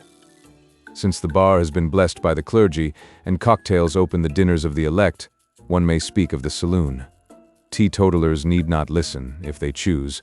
There is always the slot restaurant, where a dime dropped into the cold bouillon aperture will bring forth a dry martini. Con Lantry worked on the sober side of the bar in Keneally's cafe. You and I stood, one-legged like geese, on the other side and went into voluntary liquidation with our week's wages. Opposite danced Con, clean, temperate, clear-headed, polite, white-jacketed, punctual, trustworthy, young, responsible, and took our money. The saloon, whether blessed or cursed, stood in one of those little places which are parallelograms instead of streets and inhabited by laundries, decayed Knickerbocker families and bohemians who have nothing to do with either. Over the cafe lived Keneally and his family. His daughter Catherine had eyes of dark Irish, but why should you be told? Be content with your Geraldine or your Eliza Ann, for Con dreamed of her. And when she called softly at the foot of the back stairs for the pitcher of beer for dinner, his heart went up and down like a milk punch in the shaker. Orderly and fit are the rules of romance, and if you hurl the last shilling of your fortune upon the bar for whiskey, the bartender shall take it and marry his boss's daughter, and good will grow out of it. But not so Con, for in the presence of woman he was tongue-tied and scarlet. he who would quell with his eye the sonorous youth whom the claret punch made loquacious, or smash with lemon squeezer the obstreperous, or hurl gutterward the cantankerous without a wrinkle coming to his white lawn tie. When he stood before woman he was voiceless, incoherent, stuttering, buried beneath a hot avalanche of bashfulness and misery. What then was he before Catherine? A trembler, with no word to say for himself, a stone without blarney, the dumbest lover that ever babbled of the weather in the presence of his divinity. There came to Kenealy's two sunburned men, Riley and McQuirk. They had conference with Kenealy, and then they took possession of a back room which they filled with bottles and siphons and jugs and druggists' measuring glasses. All the appurtenances and liquids of a saloon were there, but they dispensed no drinks. All day long the two sweltered in there, pouring and mixing unknown brews and decoctions from the liquors in their store. Riley had the education, and he figured on reams of paper, reducing gallons to ounces and quarts to fluid drams. McQuirk, a morose man with a red eye, dashed each unsuccessful completed mixture into the waste pipes with curses gentle, husky, and deep. They labored heavily and untiringly to achieve some mysterious solution like two alchemists striving to resolve gold from the elements. Into this back room one evening when his watch was done sauntered Con. His professional curiosity had been stirred by these occult bartenders at whose bar none drank, and who daily drew upon Kenealy's store of liquors to follow their consuming and fruitless experiments. Down the back stairs came Catherine with her smile like sunrise on Guibara Bay. "Good evening, Mr. Lantry," says she, "and what is the news today, if you please?" "It looks like rain," stammered the shy one, backing to the wall. "It couldn't do better," said Catherine. "I'm thinking there's nothing the worse off for a little water." In the back room, Riley and McQuirk toiled like bearded witches over their strange compounds. From 50 bottles they drew liquids carefully measured after Riley's figures, and shook the whole together in a great glass vessel. Then McQuirk would dash it out, with gloomy profanity, and they would begin again. "Sit down," said Riley to Con, "and I'll tell you. Last summer me and Tim concludes that an American bar in this nation of Nicaragua would pay. There was a town on the coast where there's nothing to eat but quinine and nothing to drink but rum. The natives and foreigners lay down with chills and get up with fevers, and a good mixed drink is nature's remedy for all such tropical inconveniences. So we lays in a fine stock of wet goods in New York, and bar fixtures and glassware, and we sails for that Santa Palma town on a lime steamer. On the way me and Tim sees flying fish and plays 7-up with the captain and steward, and already begins to feel like the highball kings of the tropics of Capricorn. When we gets in 5 hours of the country that we was going to introduce to long drinks and short change, the captain calls us over to the starboard binnacle and recollects a few things. "I forgot to tell you, boys," says he, "that Nicaragua slapped an import duty of 48% ad valorem on all bottled goods last month. The president took a bottle of Cincinnati hair tonic by mistake for Tabasco sauce, and he's getting even. Barreled goods is free. Sorry you didn't mention it sooner," says we. And we bought 2 42-gallon casks from the captain, and opened every bottle we had and dumped the stuff all together in the casks.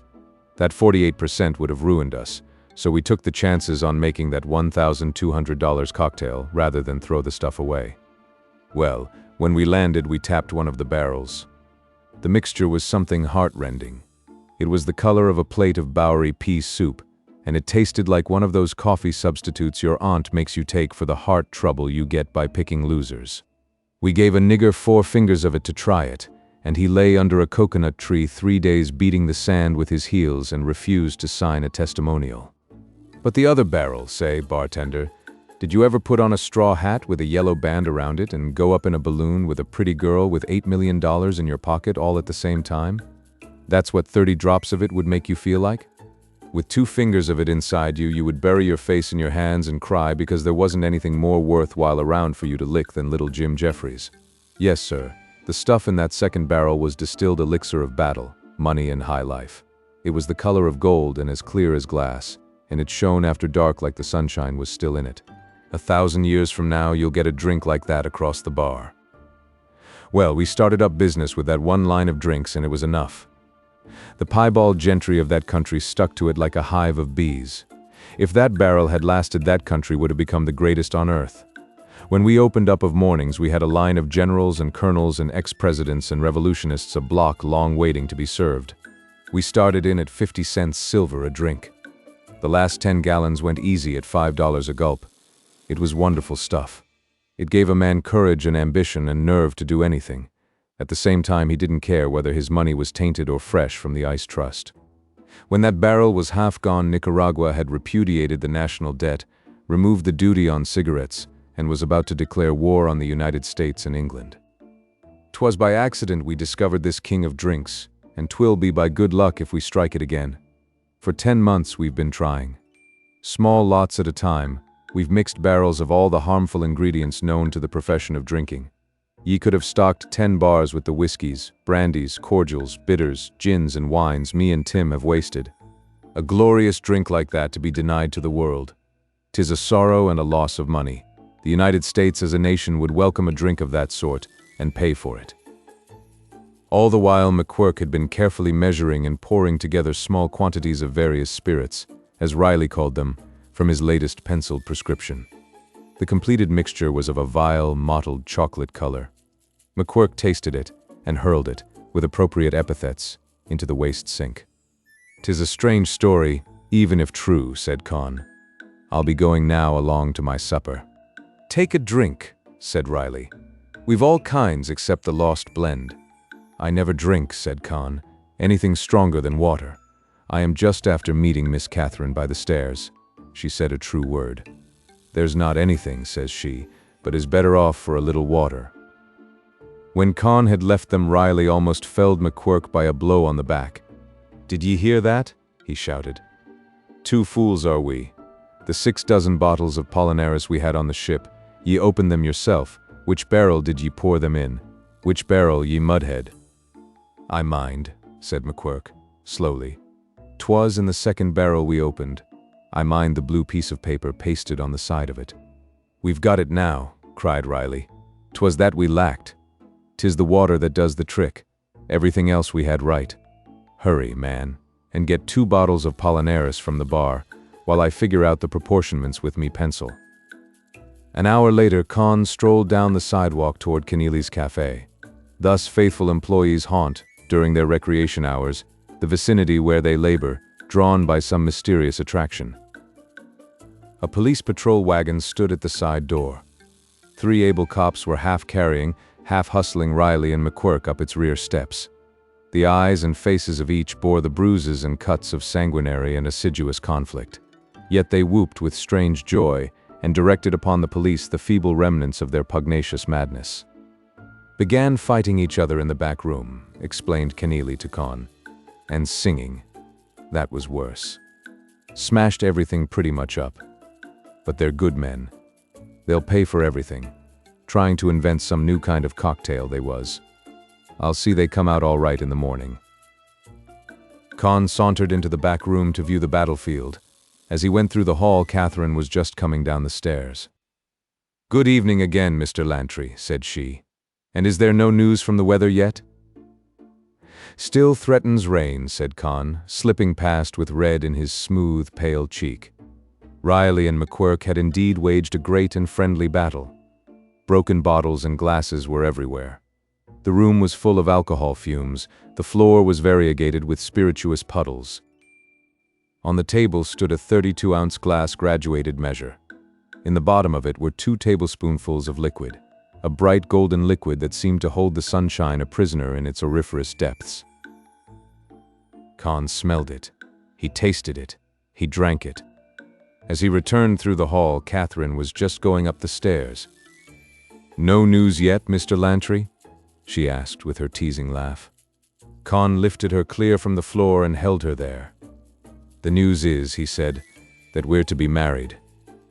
"Put me down, sir," she cried indignantly, "or I will. Oh, Con, wherever did you get the nerve to say it?" A Harlem tragedy.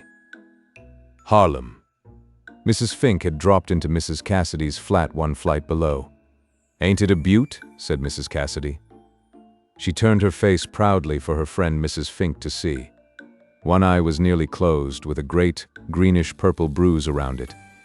Her lip was cut and bleeding a little, and there were red finger marks on each side of her neck. "My husband would never think of doing that to me," said Mrs. Fink, concealing her envy. "I wouldn't have a man," declared Mrs. Cassidy, "that didn't beat me up at least once a week. Shows he thinks something of you, say. But that last dose Jack gave me wasn't no homeopathic one. I can see stars yet. But he'll be the sweetest man in town for the rest of the week to make up for it. This eye is good for theater tickets and a silk shirtwaist at the very least." "I should hope," said Mrs. Fink, assuming complacency, "that Mr. Fink is too much of a gentleman ever to raise his hand against me." "Oh, go on, Maggie," said Mrs. Cassidy, laughing and applying witch hazel. "You're only jealous. Your old man is too frapped and slow to ever give you a punch. He just sits down and practices physical culture with a newspaper when he comes home. Now ain't that the truth?" "Mr. Fink certainly peruses of the papers when he comes home," acknowledged Mrs. Fink with a toss of her head. "But he certainly don't ever make no Steve O'Donnell out of me just to amuse himself, that's a sure thing." Mrs. Cassidy laughed the contented laugh of the guarded and happy matron. With the air of Cornelia exhibiting her jewels, she drew down the collar of her kimono and revealed another treasured bruise, maroon-colored, edged with olive and orange. A bruise now nearly well, but still to memory dear. Mrs. Fink capitulated. The formal light in her eye softened to envious admiration. She and Mrs. Cassidy had been chums in the downtown paperbox factory before they had married, 1 year before. Now she and her man occupied the flat above Mame and her man. Therefore she could not put on airs with Mame. "Don't it hurt when he soaks you?" asked Mrs. Fink curiously. "Hurt." Mrs. Cassidy gave a soprano scream of delight. "Well, say, did you ever have a brick house fall on you? Well, that's just the way it feels. Just like when they're digging you out of the ruins. Jack's got a left that spells 2 matinees and a new pair of Oxfords and his right. Well, it takes a trip to Coney and 6 pairs of openwork, silk lisle threads to make that good." "But what does he beat you for?" inquired Mrs. Fink with wide-open eyes. "Silly," said Mrs. Cassidy indulgently. "Why, because he's full. It's generally on Saturday nights." "But what cause do you give him?" persisted the seeker after knowledge. "Why, didn't I marry him? Jack comes in tanked up and I'm here, ain't I? Who else has he got a right to beat? I'd just like to catch him once beating anybody else. Sometimes it's because supper ain't ready, and sometimes it's because it is. Jack ain't particular about causes. He just lushes till he remembers he's married, and then he makes for home and does me up. Saturday nights I just move the furniture with sharp corners out of the way, so I won't cut my head when he gets his work in. He's got a left swing that jars you. Sometimes I take the count in the first round, but when I feel like having a good time during the week, or want some new rags, I come up again for more punishment. That's what I done last night. Jack knows I've been wanting a black silk waist for a month, and I didn't think just one black eye would bring it. Tell you what, Mag, I'll bet you the ice cream he brings it tonight." Mrs. Fink was thinking deeply. "My Mart," she said, "never hit me a lick in his life. It's just like you said, Mummy, he comes in grouchy and ain't got a word to say. He never takes me out anywhere. He's a chair warmer at home for fare. He buys me things, but he looks so glum about it that I never appreciate him." Mrs. Cassidy slipped an arm around her chum. "You poor thing," she said. "But everybody can't have a husband like Jack. Marriage wouldn't be no failure if they was all like him. These discontented wives you hear about, what they need is a man to come home and kick their slats in once a week, and then make it up in kisses and chocolate creams. That'd give 'em some interest in life. What I want is a masterful man that slugs you when he's jagged and hugs you when he ain't jagged. Preserve me from the man that ain't got the sand to do neither." Mrs. Fink sighed. The hallways were suddenly filled with sound. The door flew open at the kick of Mr. Cassidy. His arms were occupied with bundles. Mame flew and hung about his neck. Her sound eyes sparkled with the love light that shines in the eye of the Maori maid when she recovers consciousness in the hut of the wooer, who has stunned and dragged her there. "Hello, old girl," shouted Mr. Cassidy. He shed his bundles and lifted her off her feet in a mighty hug. "I got tickets for Barnum and Bailey's, and if you'll bust the string of one of them bundles, I guess you'll find that silk waist. Why, good evening, Mrs. Fink. I didn't see you at first. How's old Mart coming along?" "He's very well, Mr. Cassidy. Thanks," said Mrs. Fink. "I must be going along up now. Mart'll be home for supper soon. I'll bring you down that pattern you wanted tomorrow, Mame." Mrs. Fink went up to her flat and had a little cry.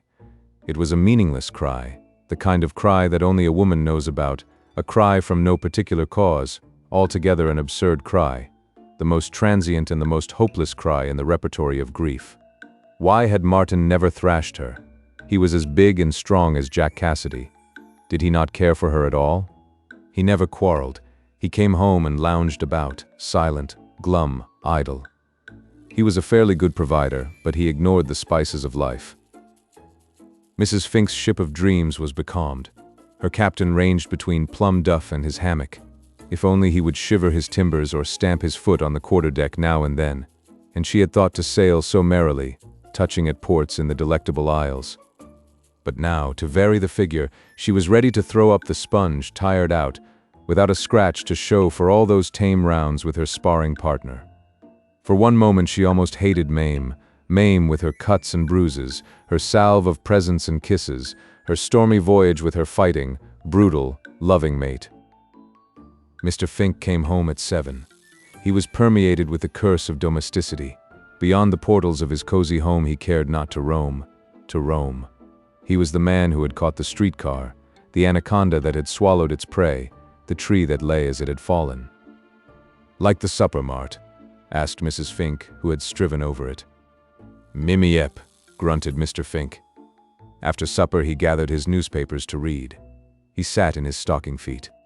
"Arise, some new Dante, and sing me the befitting corner of perdition for the man who sitteth in the house in his stockinged feet, sisters of patience who by reason of ties or duty have endured it in silk, yarn, cotton, lisle thread or woolen.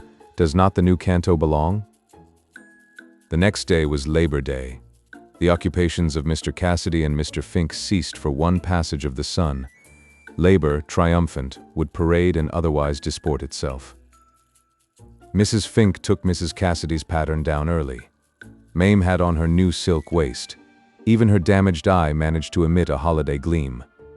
Jack was fruitfully penitent, and there was a hilarious scheme for the day afoot, with parks and picnics and Pilsner in it.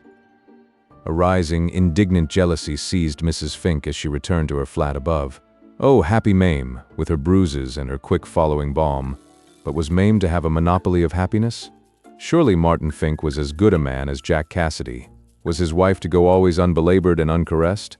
A sudden, brilliant, breathless idea came to Mrs. Fink. She would show Mame that there were husbands as able to use their fists and perhaps to be as tender afterward as any Jack. The holiday promised to be a nominal one with the Finks. Mrs. Fink had the stationary washtubs in the kitchen filled with a 2 weeks' wash that had been soaking overnight. Mr. Fink sat in his stockinged feet reading a newspaper. Thus Labor Day presaged to speed. Jealousy surged high in Mrs. Fink's heart, and higher still surged an audacious resolve. If her man would not strike her, if he would not so far prove his manhood, his prerogative and his interest in conjugal affairs, he must be prompted to his duty.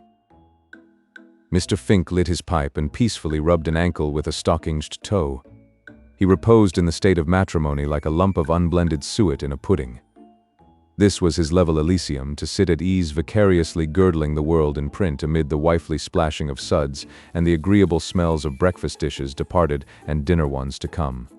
Many ideas were far from his mind, but the furthest one was the thought of beating his wife. Mrs. Fink turned on the hot water and set the washboards in the suds. Up from the flat below came the gay laugh of Mrs. Cassidy. It sounded like a taunt, a flaunting of her own happiness in the face of the unslugged bride above. Now was Mrs. Fink's time. Suddenly she turned like a fury upon the man reading. "You lazy loafer," she cried. "Must I work my arms off washing and toiling for the ugly likes of you? Are you a man or are you a kitchen hound?" Mr. Fink dropped his paper, motionless from surprise. She feared that he would not strike, that the provocation had been insufficient. She leaped at him and struck him fiercely in the face with her clenched hand. In that instant she felt a thrill of love for him such as she had not felt for many a day. "Rise up, Martin Fink, and come into your kingdom." Oh, she must feel the weight of his hand now, just to show that he cared, just to show that he cared. Mr. Fink sprang to his feet. Maggie caught him again on the jaw with a wide swing of her other hand. She closed her eyes in that fearful, blissful moment before his blow should come. She whispered his name to herself. She leaned to the expected shock, hungry for it. In the flat below, Mr. Cassidy, with a shamed and contrite face, was powdering Mame's eye in preparation for their junket. From the flat above came the sound of a woman's voice, high-raised, a bumping, a stumbling and a shuffling, a chair overturned, unmistakable sounds of domestic conflict. "Mart and Mag scrapping?" postulated Mr. Cassidy. "Didn't know they ever indulged. Shall I trot up and see if they need a sponge holder?" One of Mrs. Cassidy's eyes sparkled like a diamond, the other twinkled at least like paste. "Oh," she said, softly and without apparent meaning, in the feminine ejaculatory manner. I wonder if. Wait, Jack, till I go up and see." Up the stairs she sped. As her foot struck the hallway above, out from the kitchen door of her flat wildly flounced Mrs. Fink. "Oh, Maggie," cried Mrs. Cassidy, in a delighted whisper. "Did he? Oh, did he?" Mrs. Fink ran and laid her face upon her chum's shoulder and sobbed hopelessly. Mrs. Cassidy took Maggie's face between her hands and lifted it gently. Tear-stained it was, flushing and paling, but its velvety, pink and white, becomingly freckled surface was unscratched, unbruised, unmarred by the recreant fist of Mr. Fink. "Tell me, Maggie," pleaded Mame, "or I'll go in there and find out. What was it? Did he hurt you? What did he do?" Mrs. Fink's face went down again despairingly on the bosom of her friend. "For God's sake, don't open that door, Mame," she sobbed. "And don't ever tell nobody, keep it under your hat. He never touched me, and oh God, he's washing the clothes, he's washing the clothes." The guilty party. A red-haired, unshaven, untidy man sat in a rocking chair by a window. He had just lighted a pipe and was puffing blue clouds with great satisfaction. He had removed his shoes and donned a pair of blue, faded carpet slippers. With the morbid thirst of the confirmed daily news drinker, he awkwardly folded back the pages of an evening paper, eagerly gulping down the strong, black headlines, to be followed as a chaser by the milder details of the smaller type. In an adjoining room, a woman was cooking supper. Odors from strong bacon and boiling coffee contended against the cut-plug fumes from the vespertine pipe. Outside was one of those crowded streets of the East Side in which, as twilight falls, Satan sets up his recruiting office. A mighty host of children danced and ran and played in the street. Some in rags, some in clean white and beribboned, some wild and restless as young hawks, some gentle-faced and shrinking, some shrieking rude and sinful words, some listening awed, but soon grown familiar, to embrace. Here were the children playing in the corridors of the house of sin. Above the playground forever hovered a great bird. The bird was known to humorists as the stork. But the people of Christie Street were better ornithologists. They called it a vulture. A little girl of 12 came up timidly to the man reading and resting by the window and said, "Papa, won't you play a game of checkers with me, if you aren't too tired?" The red-haired, unshaven, untidy man sitting shoeless by the window answered, with a frown, "Checkers? No, I won't. Can't a man who works hard all day have a little rest when he comes home? Why don't you go out and play with the other kids on the sidewalk?" The woman who was cooking came to the door. "John," she said, "I don't like for Lizzie to play in the street. They learn too much there that ain't good for 'em. She's been in the house all day long. It seems that you might give up a little of your time to amuse her when you come home. Let her go out and play like the rest of 'em if she wants to be amused," said the red-haired, unshaven, untidy man, "and don't bother me." "You're on," said Kid Mullally. $50 to $25, I take Annie to the dance. Put up." The kid's black eyes were snapping with the fire of the baited and challenged. He drew out his roll and slapped 5 tens upon the bar. The 3 or 4 young fellows who were thus taken more slowly produced their stake. The bartender, ex officio stakeholder, took the money, laboriously wrapped it, recorded the bet with an inch-long pencil, and stuffed the whole into a corner of the cash register. "And oh, what'll be done to you'll be a plenty," said a bettor with anticipatory glee. "That's my lookout," said the kid, sternly. "Fill 'em up all around, Mike." After the round, Burke, the kid's sponge holder, pal, mentor, and grand vizier, drew him out to the bootblack stand at the saloon corner where all the official and important matters of the Small Hours Social Club were settled. As Tony polished the light tan shoes of the club's president and secretary for the 5th time that day, Burke spake words of wisdom to his chief. "Cut that blonde out, kid," was his advice, "or there'll be trouble. What do you want to throw down that girl of yours for? You'll never find one that'll freeze to you like Liz has. She's worth a haulful of Annies." "I'm no Annie admirer," said the kid, dropping a cigarette ash on his polished toe and wiping it off on Tony's shoulder. "But I want to teach Liz a lesson. She thinks I belong to her. She's been bragging that I daren't speak to another girl. Liz is all right in some ways. She's drinking a little too much lately, and she uses language that a lady oughtn't." "You're engaged, ain't you?" asked Burke. "Sure. We'll get married next year, maybe." "I saw you make her drink her first glass of beer," said Burke. "That was 2 years ago when she used to come down to the corner of Christie bareheaded to meet you after supper. She was a quiet sort of a kid then, and couldn't speak without blushing." "She's a little spitfire sometimes now," said the kid. "I hate jealousy. That's why I'm going to the dance with Annie. It'll teach her some sense." "Well, you better look a little out," were Burke's last words. "If Liz was my girl and I was to sneak out to a dance coupled up with an Annie, I'd want a suit of chain armor on under my gladsome rags, all right." Through the land of the stork vulture wandered Liz. Her black eyes searched the passing crowds fearily but vaguely. Now and then she hummed bars of foolish little songs. Between times she set her small white teeth together and spake crisp words that the East Side has added to language. Liz's skirt was green silk. Her waist was a large brown and pink plaid, well-fitting and not without style. She wore a cluster ring of huge imitation rubies, and a locket that banged her knees at the bottom of a silver chain. Her shoes were run down over twisted high heels, and were strangers to polish. Her hat would scarcely have passed into a flour barrel. The family entrance of the Blue Jay Cafe received her. At a table she sat, and punched the button with the air of milady ringing for her carriage. The waiter came with his large-chinned, low-voiced manner of respectful familiarity. Liz smoothed her silken skirt with a satisfied wriggle.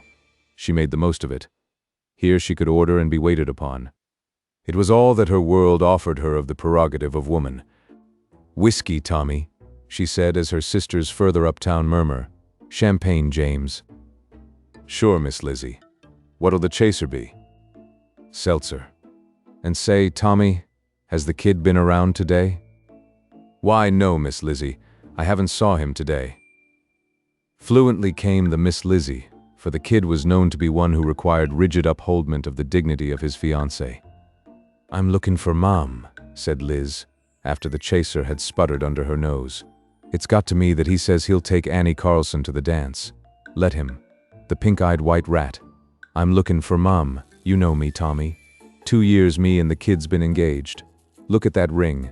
500, he said it cost. Let him take her to the dance. What'll I do? I'll cut his heart out. Another whiskey, Tommy." "I wouldn't listen to no such reports, Miss Lizzie," said the waiter smoothly from the narrow opening above his chin. "Kid Mullerly's not the guy to throw a lady like you down. Seltzer on the side?" 2 years, repeated Liz, softening a little to sentiment under the magic of the distiller's art. "I always used to play out on the street of evenin's 'cause there was nothing doing for me at home. For a long time I just sat on doorsteps and looked at the lights and the people going by. And then the kid came along one evening and sized me up, and I was mashed on the spot for fair. The first drink he made me take I cried all night at home and got a licking from making a noise. And now, say, Tommy, you ever see this Annie Carlson? If it wasn't for peroxide, the chloroform limit would have put her out long ago. Oh, I'm looking for Ma'am. You tell the kid if he comes in. Me? I'll cut his heart out. Leave it to me. Another whiskey, Tommy." A little unsteadily, but with watchful and brilliant eyes, Liz walked up the avenue. On the doorstep of a brick tenement a curly-haired child sat, puzzling over the convolutions of a tangled string. Liz flopped down beside her, with a crooked, shifting smile on her flushed face, but her eyes had grown clear and artless of a sudden. "Let me show you how to make a cat's cradle, kid," she said, tucking her green silk skirt under her rusty shoes. And while they sat there, the lights were being turned on for the dance in the hall of the Small Hours Social Club. It was the bi-monthly dance, a dress affair in which the members took great pride and bestirred themselves huskily to further and adorn. At 9 o'clock, the president, Kid Mullally, paced upon the floor with a lady on his arm. As the Laurelies was her hair golden. Her yes was softened to a ya, but its quality of assent was patent to the most Milesian ears.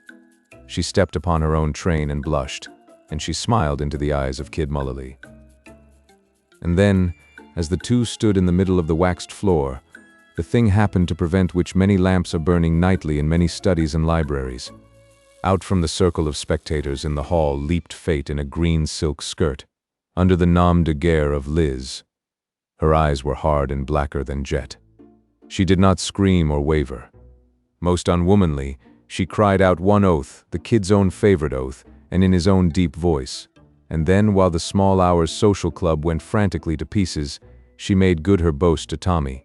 The waiter made good as far as the length of her knife blade and the strength of her arm permitted. And next came the primal instinct of self-preservation, or was it self-annihilation, the instinct that society has grafted on the natural branch. Liz ran out and down the street swift and true as a woodcock flying through a grove of saplings at dusk. And then followed the big city's biggest shame, its most ancient and rotten surviving canker, its pollution and disgrace, its blight and perversion, its forever infamy and guilt, fostered, unreproved and cherished, handed down from a long-ago century of the basest barbarity, the hue and cry. Nowhere but in the big cities does it survive, and here most of all, where the ultimate perfection of culture, citizenship, and alleged superiority joins, bawling in the chase. They pursued a shrieking mob of fathers, mothers, lovers, and maidens, howling, yelling, calling, whistling, crying for blood. Well may the wolf in the big city stand outside the door. Well may his heart, the gentler, falter at the siege. Knowing her way, and hungry for her surcease, she darted down the familiar ways until at last her feet struck the dull solidity of the rotting pier. And then it was but a few more panting steps, and good Mother East River took Liz to her bosom, soothed her muddily but quickly, and settled in 5 minutes the problem that keeps lights burning o' nights in thousands of pastorates and colleges. It's mighty funny what kind of dreams one has sometimes. Poets call them visions, but a vision is only a dream in blank verse. I dreamed the rest of this story.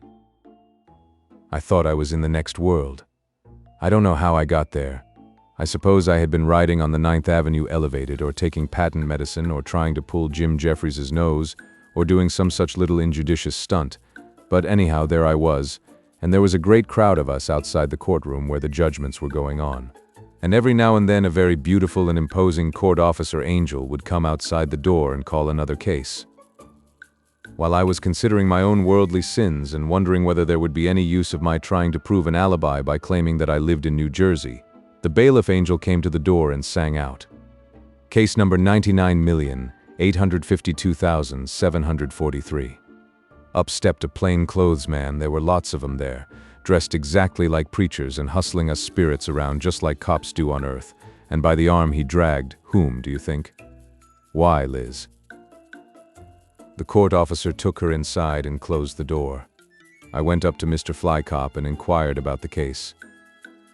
"A very sad one," says he, laying the points of his manicured fingers together. "An utterly incorrigible girl. I am Special Terrestrial Officer the Reverend Jones. The case was assigned to me. The girl murdered her fiancé and committed suicide. She had no defense. My report to the court relates the facts in detail, all of which are substantiated by reliable witnesses. The wages of sin is death. Praise the Lord." The court officer opened the door and stepped out. "Poor girl," said Special Terrestrial Officer the Reverend Jones, with a tear in his eye. "It was one of the saddest cases that I ever met with. Of course she was." "Discharged," said the court officer. "Come here, Jonesy. First thing you know, you'll be switched to the pot pie squad. How would you like to be on the missionary force in the South Sea Islands, hey?" Now, you quit making these false arrests, or you'll be transferred, see? The guilty party you've got to look for in this case is a red-haired, unshaven, untidy man, sitting by the window reading in his stocking feet, while his children play in the streets. Get a move on you. Now, wasn't that a silly dream? According to their lights. Somewhere in the depths of the big city, where the unquiet dregs are forever being shaken together, young Murray and the captain had met and become friends. Both were at the lowest ebb possible to their fortunes. Both had fallen from at least an intermediate heaven of respectability and importance, and both were typical products of the monstrous and peculiar social curriculum of their overweening and bumptious civic alma mater. The captain was no longer a captain.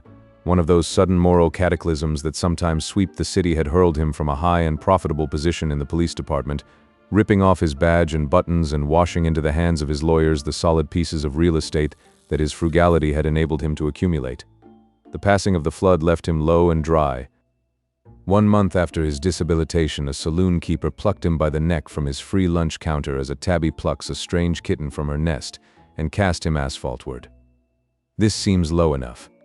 But after that, he acquired a pair of cloth top, button Congress gaiters and wrote complaining letters to the newspapers.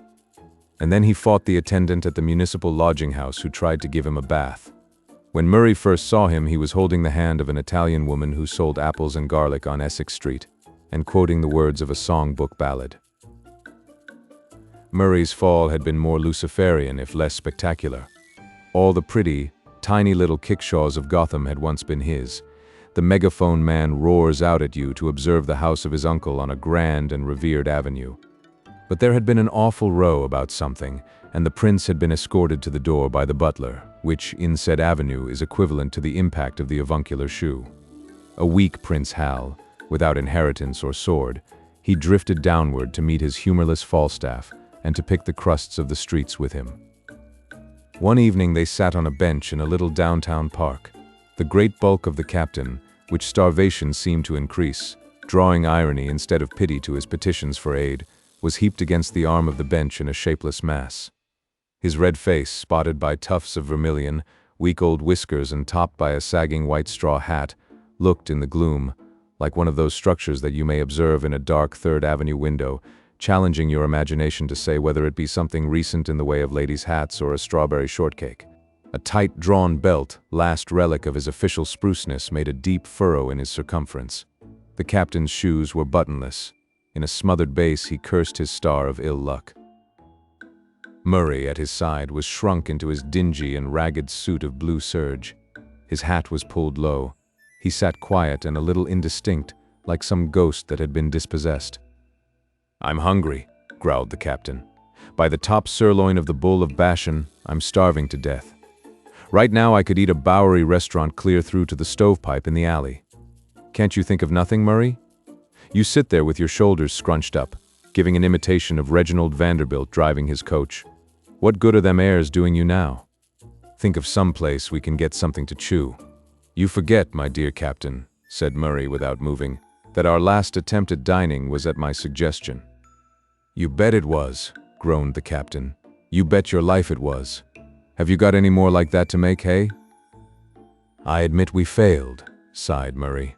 "I was sure Malone would be good for one more free lunch after the way he talked baseball with me the last time I spent a nickel in his establishment." "I had this hand," said the captain, extending the unfortunate member. "I had this hand on the drumstick of a turkey and 2 sardine sandwiches when them waiters grabbed us." "I was within 2 inches of the olives," said Murray. "Stuffed olives. I haven't tasted one in a year." "What'll we do?" grumbled the captain. "We can't starve." "Can't we?" said Murray quietly. "I'm glad to hear that. I was afraid we could." "You wait here," said the captain, rising heavily and puffily to his feet. "I'm going to try to make one more turn. You stay here till I come back, Murray. I won't be over half an hour. If I turn the trick, I'll come back flush." He made some elephantine attempts at smartening his appearance. He gave his fiery mustache a heavenward twist. He dragged into sight a pair of black-edged cuffs, deepened the crease in his middle by tightening his belt another hole, and set off, jaunty as a zoo rhinoceros, across the south end of the park. When he was out of sight, Murray also left the park, hurrying swiftly eastward.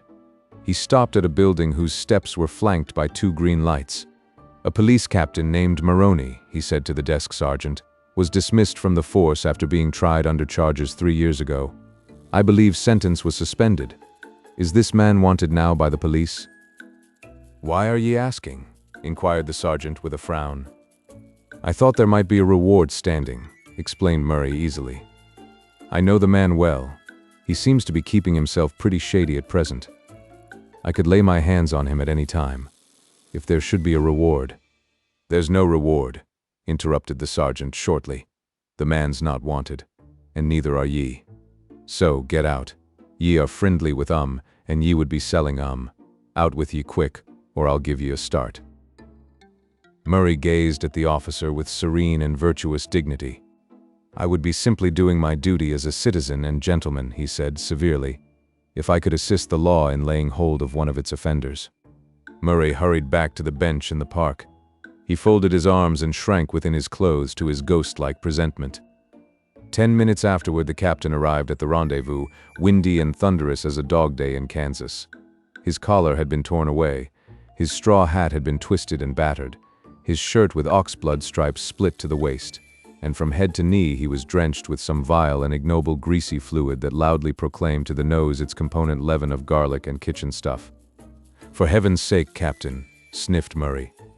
I doubt that I would have waited for you if I had suspected you were so desperate as to resort to swill barrels.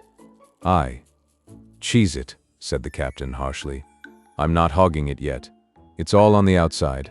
I went around on Essex and proposed marriage to that Katrina that's got the fruit shop there. Now, that business could be built up. She's a peach as far as a dago could be. I thought I had that senorina mashed sure last week.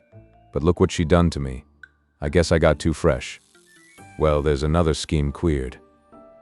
You don't mean to say, said Murray, with infinite contempt, that you would have married that woman to help yourself out of your disgraceful troubles. Me? Said the captain. I'd marry the Empress of China for 1 bowl of chop suey.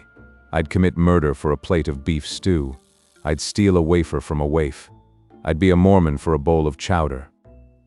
I think, said Murray, resting his head on his hands, that I would play Judas for the price of 1 drink of whiskey. For 30 pieces of silver I would. Oh, come now, exclaimed the captain in dismay. You wouldn't do that, Murray. I always thought that Kike's squeal on his boss was about the lowest down play that ever happened. A man that gives his friend away is worse than a pirate. Through the park stepped a large man scanning the benches where the electric light fell. Is that you, Mac? He said, halting before the derelicts. His diamond stick-pin dazzled. His diamond-studded fob chain assisted. He was big and smooth and well-fed. Yes, I see it's you, he continued. They told me at Mike's that I might find you over here. Let me see you a few minutes, Mac. The captain lifted himself with a grunt of alacrity. If Charlie Finnegan had come down in the bottomless pit to seek him, there must be something doing. Charlie guided him by an arm into a patch of shadow. You know, Mac, he said, they're trying Inspector Pickering on graft charges. He was my inspector, said the captain.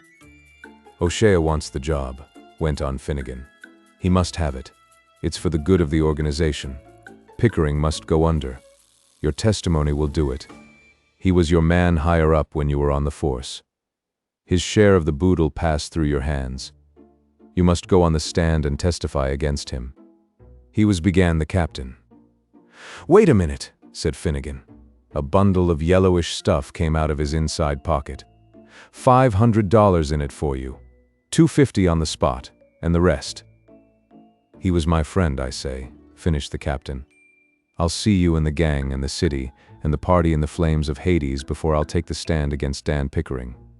I'm down and out, but I'm no traitor to a man that's been my friend. The captain's voice rose and boomed like a split trombone. Get out of this park, Charlie Finnegan, where us thieves and tramps and boozers are your betters, and take your dirty money with you. Finnegan drifted out by another walk. The captain returned to his seat. I couldn't avoid hearing, said Murray, drearily. I think you are the biggest fool I ever saw. What would you have done? Asked the captain. Nailed Pickering to the cross, said Murray. Sonny, said the captain, huskily and without heat. "You and me are different. New York is divided into two parts, above 42nd Street and below 14th. You come from the other part. We both act according to our lights." An illuminated clock above the trees retailed the information that it lacked the half hour of 12. Both men rose from the bench and moved away together as if seized by the same idea. They left the park, struck through a narrow cross street, and came into Broadway, at this hour as dark, echoing and depeopled as a byway in Pompeii. Northward they turned, and a policeman who glanced at their unkempt and slinking figures withheld the attention and suspicion that he would have granted them at any other hour and place. For on every street in that part of the city other unkempt and slinking figures were shuffling and hurrying toward a converging point, a point that is marked by no monument save that groove on the pavement worn by tens of thousands of waiting feet. At 9th Street, a tall man wearing an opera hat alighted from a Broadway car and turned his face westward. But he saw Murray, pounced upon him and dragged him under a street light. The captain lumbered slowly to the corner, like a wounded bear, and waited, growling. "Jerry," cried the hatted one, "how fortunate I was to begin a search for you tomorrow. The old gentleman has capitulated. You are to be restored to favor. Congratulate you. Come to the office in the morning and get all the money you want. I've liberal instructions in that respect." "And the little matrimonial arrangement?" said Murray, with his head turned sideways. "Why, well, of course, your uncle expects that the engagement between you and Miss Vanderhurst shall be." "Good night," said Murray, moving away. "You madman?" cried the other, catching his arm. "Would you give up 2 millions on account of—" "Did you ever see her nose, old man?" asked Murray solemnly. "But listen to reason, Jerry. Miss Vanderhurst is an heiress and—" "Did you ever see it?" "Yes, I admit that her nose isn't—" "Good night," said Murray. "My friend is waiting for me. I am quoting him when I authorize you to report that there is nothing doing. Good night." A wriggling line of waiting men extended from a door in 10th Street far up Broadway on the outer edge of the pavement. The captain and Murray fell in at the tail of the quivering millipede. 20 feet longer than it was last night," said Murray, looking up at his measuring angle of Grace Church. "Half an hour," growled the captain, "before we get our punk." The city clocks began to strike 12. The bread line moved forward slowly, its leathern feet sliding on the stones with the sound of a hissing serpent, as they who had lived according to their lights closed up in the rear. A Midsummer Night's Dream. The knights are dead, their swords are rust, except a few who have to hustle all the time to raise the dust. Dear reader, it was summertime. The sun glared down upon the city with pitiless ferocity. It is difficult for the sun to be ferocious and exhibit compunction simultaneously. The heat was, oh, bother thermometers. Who cares for standard measures anyhow? It was so hot that the roof gardens put on so many extra waiters that you could hope to get your gin fizz now, as soon as all the other people got theirs. The hospitals were putting in extra cots for bystanders. For when little woolly dogs loll their tongues out and say, "Woof, woof," at the fleas that bite 'em, and nervous old black bombazine ladies screech, "Mad dog," and policemen begin to shoot, somebody is going to get hurt. The man from Pompton, New Jersey, who always wears an overcoat in July, had turned up in a Broadway hotel, drinking hot scotches and enjoying his annual ray from the calcium. Philanthropists were petitioning the legislature to pass a bill requiring builders to make tenement fire escapes more commodious, so that families might die altogether of the heat instead of 1 or 2 at a time. So many men were telling you about the number of baths they took each day that you wondered how they got along after the real lessee of the apartment came back to town and thanked him for taking such good care of it. The young man who called loudly for cold beef and beer in the restaurant, protesting that roast pullet and burgundy was really too heavy for such weather, blushed when he met your eye, for you had heard him all winter calling, in modest tones, for the same ascetic viands. Soup, pocketbooks, shirtwaists, actors and baseball excuses grew thinner. Yes, it was summertime. A man stood at 34th Street waiting for a downtown car. A man of 40, gray-haired, pink-faced, keen, nervous, plainly dressed, with a harassed look around the eyes. He wiped his forehead and laughed loudly when a fat man with an outing look stopped and spoke with him. "No, siree," he shouted with defiance and scorn. None of your old mosquito-haunted swamps and skyscraper mountains without elevators for me. When I want to get away from hot weather, I know how to do it. New York, sir, is the finest summer resort in the country. Keep in the shade and watch your diet, and don't get too far away from an electric fan. Talk about your Adirondacks and your Catskills.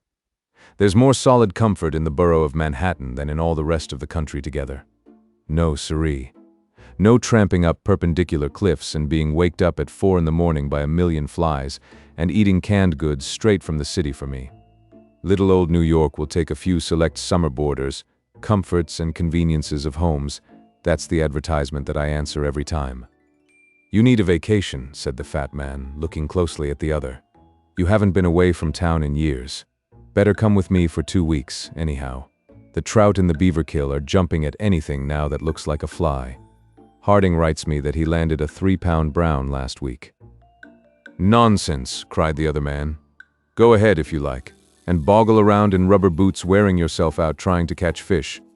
When I want one, I go to a cool restaurant and order it. I laugh at you fellows whenever I think of you hustling around in the heat in the country thinking you are having a good time. For me, Father Knickerbocker's little improved farm with the big shady lane running through the middle of it. The fat man sighed over his friend and went his way. The man who thought New York was the greatest summer resort in the country boarded a car and went buzzing down to his office.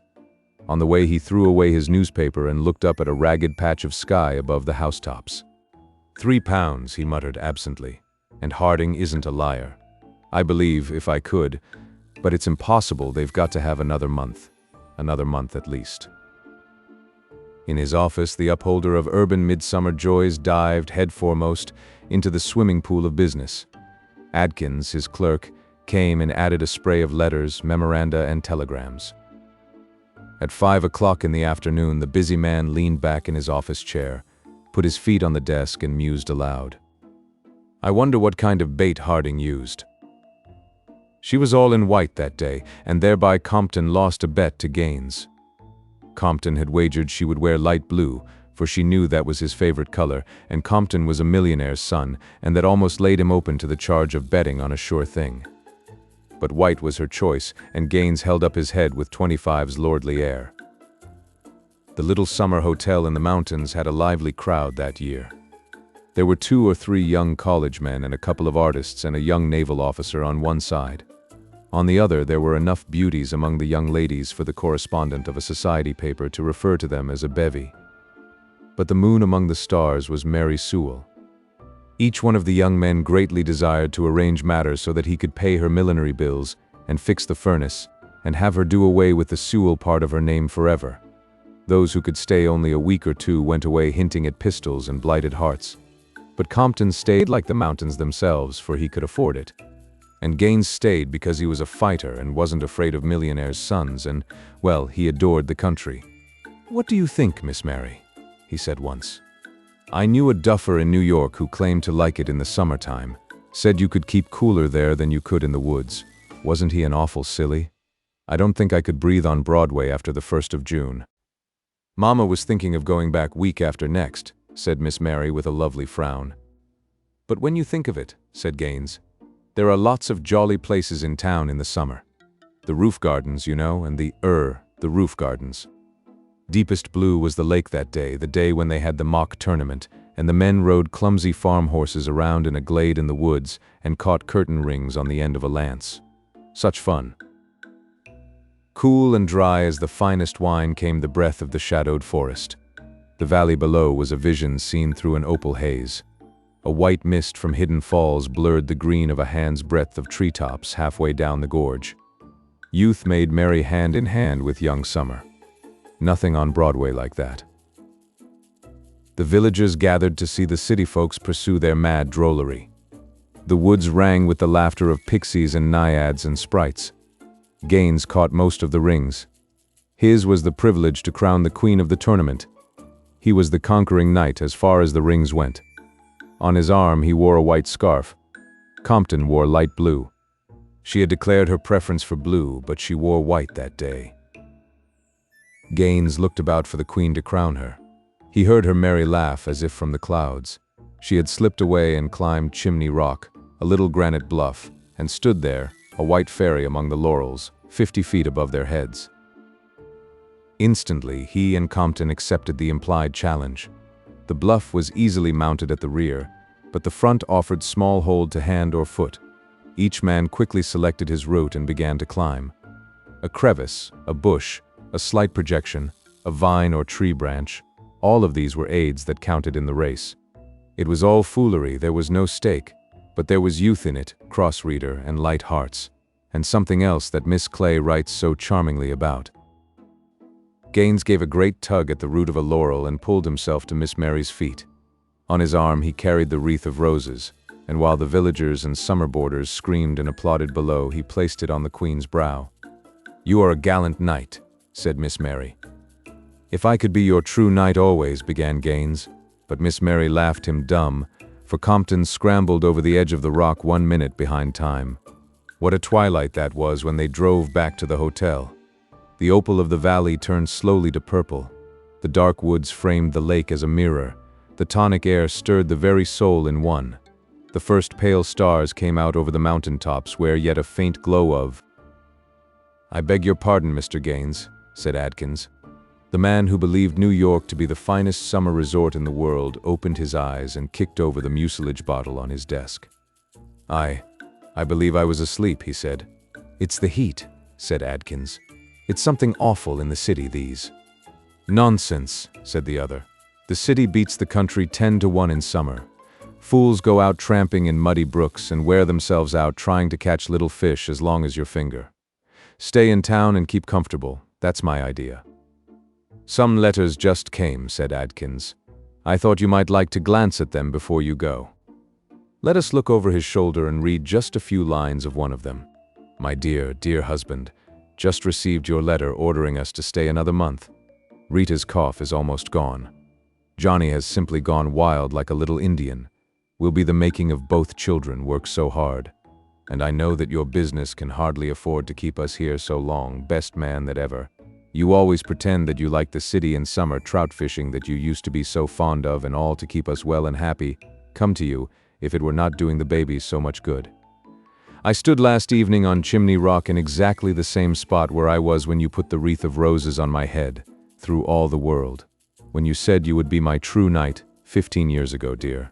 Just think. Have always been that to me, ever and ever.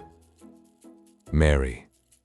The man who said he thought New York the finest summer resort in the country dropped into a cafe on his way home and had a glass of beer under an electric fan. "Wonder what kind of a fly old Harding used," he said to himself. The last leaf. In a little district west of Washington Square, the streets have run crazy and broken themselves into small strips called places. These places make strange angles and curves. One street crosses itself a time or two.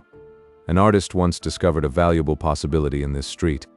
Suppose a collector with a bill for paints, paper, and canvas should, in traversing this route, suddenly meet himself coming back, without a cent having been paid on account. So, to quaint old Greenwich Village the art people soon came prowling, hunting for north windows and 18th century gables and Dutch attics and low rents. Then they imported some pewter mugs and a chafing dish or two from 6th Avenue, and became a colony. At the top of a squatty, 3-story brick, Sue and Johnsy had their studio. Johnsy was familiar for Joanna. One was from Maine, the other from California. They had met at the table d'hôte of an 8th Street Delmonico's and found their tastes in art, chicory salad and bishop sleeves so congenial that the joint studio resulted. That was in May. In November, a cold, unseen stranger, whom the doctors called pneumonia, stalked about the colony, touching one here and there with his icy fingers. Over on the east side, this ravager strode boldly, smiting his victims by scores, but his feet trod slowly through the maze of the narrow and moss-grown places. Mr. Pneumonia was not what you would call a chivalric old gentleman. A mite of a little woman with blood thinned by California zephyrs was hardly fair game for the red-fisted, short-breathed old duffer. But Johnsy he smote, and she lay, scarcely moving, on her painted iron bedstead, looking through the small Dutch window panes at the blank side of the next brick house. One morning the busy doctor invited Sue into the hallway with a shaggy gray eyebrow. "She has one chance in, let us say, 10, he said, as he shook down the mercury in his clinical thermometer. And that chance is for her to want to live. This way people have of lining up on the side of the undertaker makes the entire pharmacopoeia look silly. Your little lady has made up her mind that she's not going to get well. Has she anything on her mind? She wanted to paint the Bay of Naples someday, said Sue. Paint? Bosh. Has she anything on her mind worth thinking about twice? A man, for instance? A man? Said Sue, with a Jew's harp twang in her voice. Is a man worth? But no, doctor, there is nothing of the kind. Well, it is the weakness then, said the doctor. I will do all that science, so far as it may filter through my efforts, can accomplish. But whenever my patient begins to count the carriages in her funeral procession, I subtract 50% from the curative power of medicines. If you will get her to ask one question about the new winter styles in cloak sleeves, I will promise you a 1 in 5 chance for her, instead of 1 in 10. After the doctor had gone, Sue went into the workroom and cried a Japanese napkin to a pulp. Then she swaggered into Johnsie's room with her drawing board, whistling ragtime. Johnsie lay, scarcely making a ripple under the bedclothes, with her face toward the window. Sue stopped whistling, thinking she was asleep. She arranged her board and began a pen and ink drawing to illustrate a magazine story. Young artists must pave their way to art by drawing pictures for magazine stories that young authors write to pave their way to literature. As Sue was sketching a pair of elegant horse-show riding trousers and a monocle on the figure of the hero, an Idaho cowboy, she heard a low sound, several times repeated. She went quickly to the bedside. Johnsie's eyes were open wide. She was looking out the window and counting backward. 12, she said, and a little later 11, and then 10, and 9, and then 8 and 7 almost together. Sue looked solicitously out the window. What was there to count? There was only a bare, dreary yard to be seen, and the blank side of the brick house 20 feet away. An old ivy vine, gnarled and decayed at the roots, climbed halfway up the brick wall. The cold breath of autumn had stricken its leaves from the vine until its skeleton branches clung, almost bare, to the crumbling bricks. "What is it, dear?" asked Sue. 6, said Johnsie in almost a whisper. They're falling faster now. 3 days ago there were almost 100. It made my head ache to count them. But now it's easy. There goes another one. There are only 5 left now. 5 what, dear? Tell your Sudi. Leaves. On the ivy vine. When the last one falls, I must go too. I've known that for 3 days. Didn't the doctor tell you? Oh, I never heard of such nonsense, complained Sue with magnificent scorn. What have old ivy leaves to do with your getting well? And you used to love that vine so, you naughty girl. Don't be a goosey. Why, the doctor told me this morning that your chances for getting well real soon were… Let's see exactly what he said. He said the chances were 10 to 1. Why, that's almost as good a chance as we have in New York when we ride on the streetcars or walk past a new building. Try to take some broth now, and let Sudi go back to her drawing, so she can sell the editor man with it and buy port wine for her sick child and pork chops for her greedy self. You needn't get any more wine, said Johnsie, keeping her eyes fixed out the window. There goes another. No, I don't want any broth. That leaves just 4. I want to see the last one fall before it gets dark. Then I'll go too. Johnsie, dear, said Sue, bending over her, will you promise me to keep your eyes closed and not look out the window until I am done working? I must hand those drawings in by tomorrow. I need the light, or I would draw the shade down. Couldn't you draw in the other room? Asked Johnsie coldly. I'd rather be here by you, said Sue. Besides, I don't want you to keep looking at those silly ivy leaves. Tell me as soon as you have finished, said Johnsie, closing her eyes and lying white and still as a fallen statue. Because I want to see the last one fall. I'm tired of waiting. I'm tired of thinking. I want to turn loose my hold on everything and go sailing down, down, just like one of those poor tired leaves. Try to sleep, said Sue. I must call Behrman up to be my model for the old hermit miner. I'll not be gone a minute. Don't try to move till I come back. Old Behrman was a painter who lived on the ground floor beneath them. He was past 60 and had a Michelangelo's Moses beard curling down from the head of a satyr along the body of an imp. Behrman was a failure in art. 40 years he had wielded the brush without getting near enough to touch the hem of his mistress's robe. He had been always about to paint a masterpiece, but had never yet begun it. For several years he had painted nothing except now and then a daub in the line of commerce or advertising. He earned a little by serving as a model to those young artists in the colony who could not pay the price of a professional. He drank gin to excess, and still talked of his coming masterpiece. For the rest, he was a fierce little old man, who scoffed terribly at softness in anyone, and who regarded himself as a special mastiff in waiting to protect the two young artists in the studio above. Sue found Behrman smelling strongly of juniper berries in his dimly lighted den below. In one corner was a blank canvas on an easel that had been waiting there for 25 years to receive the first line of the masterpiece. She told him of Johnsie's fancy, and how she feared she would, indeed light and fragile as a leaf herself, float away when her slight hold upon the world grew weaker. Old Behrman, with his red eyes plainly streaming, shouted his contempt and derision for such idiotic imaginings. "Was!" he cried. "Is dere people in de world mit der foolishness to die because leafs they drop off from a confounded vine? I have not heard of such a thing. No, I will not pose as a model for your fool hermit dunderhead. Do you allow dot silly puzness to come in der prain of her? Ach, dot poor little Miss Johnsie. She is very ill and weak," said Sue, "and the fever has left her mind morbid and full of strange fancies. Very well, Mr. Behrman, if you do not care to pose for me, you needn't. But I think you are a horrid old flibbertigibbet." "You are just like a woman," yelled Behrman. "Who said I will not pose? Go on. I come mit you.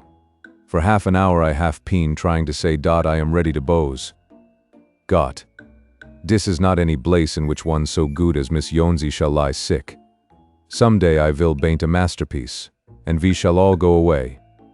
Gott, yes." Johnsie was sleeping when they went upstairs. Sue pulled the shade down to the windowsill and motioned Behrman into the other room.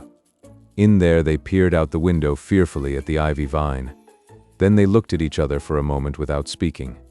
A persistent, cold rain was falling, mingled with snow. Behrman, in his old blue shirt, took his seat as the hermit miner on an upturned kettle for a rock. When Sue awoke from an hour's sleep the next morning, she found Johnsie with dull, wide-open eyes staring at the drawn green shade. "Pull it up, I want to see," she ordered in a whisper. Wearily Sue obeyed. But lo, after the beating rain and fierce gusts of wind that had endured through the livelong night, there yet stood out against the brick wall one ivy leaf.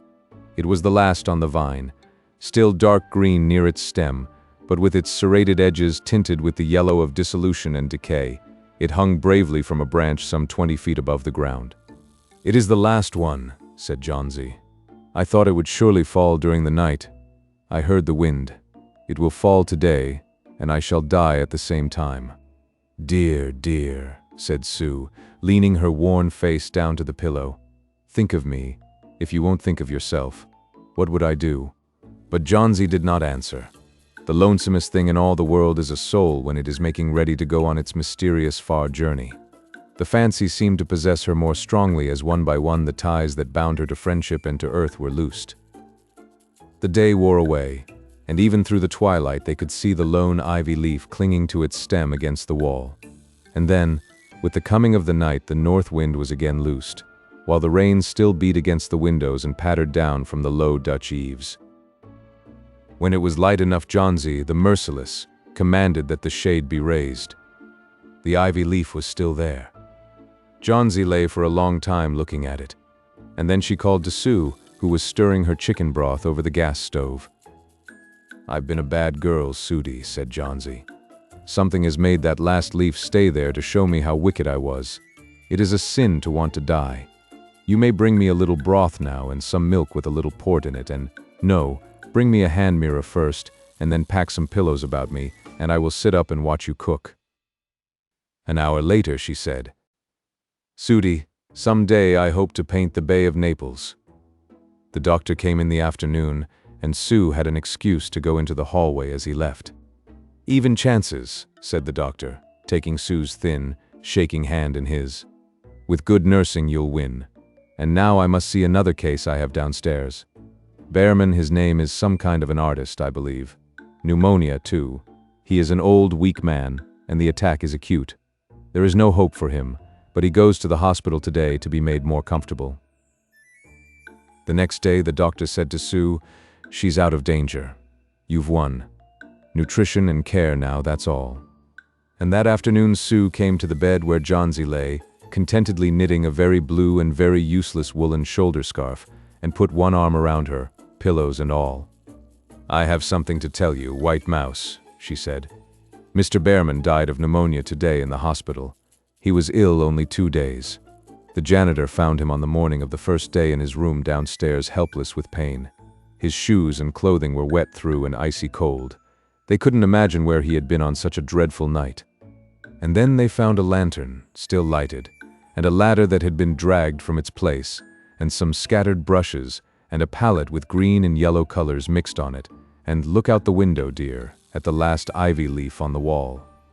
Didn't you wonder why it never fluttered or moved when the wind blew? Ah, darling, it's Behrman's masterpiece. He painted it there the night that the last leaf fell." The Count and the Wedding Guest. One evening when Andy Donovan went to dinner at his 2nd Avenue boarding house, Mrs. Scott introduced him to a new boarder, a young lady, Miss Conway. Miss Conway was small and unobtrusive. She wore a plain, snuffy brown dress, and bestowed her interest, which seemed languid, upon her plate. She lifted her diffident eyelids and shot one perspicuous, judicial glance at Mr. Donovan, politely murmured his name, and returned to her mutton. Mr. Donovan bowed with the grace and beaming smile that were rapidly winning for him social, business, and political advancement, and erased the snuffy brown one from the tablets of his consideration. 2 weeks later, Andy was sitting on the front steps enjoying his cigar. There was a soft rustle behind and above him, and Andy turned his head and had his head turned. Just coming out the door was Miss Conway. She wore a night-black dress of crepe de, oh, this thin black goods. Her hat was black, and from it drooped and fluttered an ebon veil, filmy as a spider's web. She stood on the top step and drew on black silk gloves. Not a speck of white or a spot of color about her dress anywhere. Her rich golden hair was drawn, with scarcely a ripple, into a shining, smooth knot low on her neck. Her face was plain rather than pretty, but it was now illuminated and made almost beautiful by her large gray eyes that gazed above the houses across the street into the sky with an expression of the most appealing sadness and melancholy. Gather the idea, girls all black, you know, with the preference for crepe de chine, that's it. All black, and that sad, faraway look, and the hair shining under the black veil. You have to be a blonde, of course, and try to look as if, although your young life had been blighted just as it was about to give a hop, skip, and a jump over the threshold of life. A walk in the park might do you good, and be sure to happen out the door at the right moment, and oh, it'll fetch 'em every time. But it's fierce now how cynical I am, ain't it, to talk about morning costumes this way. Mr. Donovan suddenly reinscribed Miss Conway upon the tablets of his consideration. He threw away the remaining inch and a quarter of his cigar, that would have been good for 8 minutes yet, and quickly shifted his center of gravity to his low-cut patent leathers. "It's a fine, clear evening, Miss Conway," he said, and if the Weather Bureau could have heard the confident emphasis of his tones, it would have hoisted the square white signal and nailed it to the mast. "To them that has the heart to enjoy it, it is, Mr. Donovan," said Miss Conway with a sigh. Mr. Donovan, in his heart, cursed fair weather, heartless weather. It should hail and blow and snow to be consonant with the mood of Miss Conway.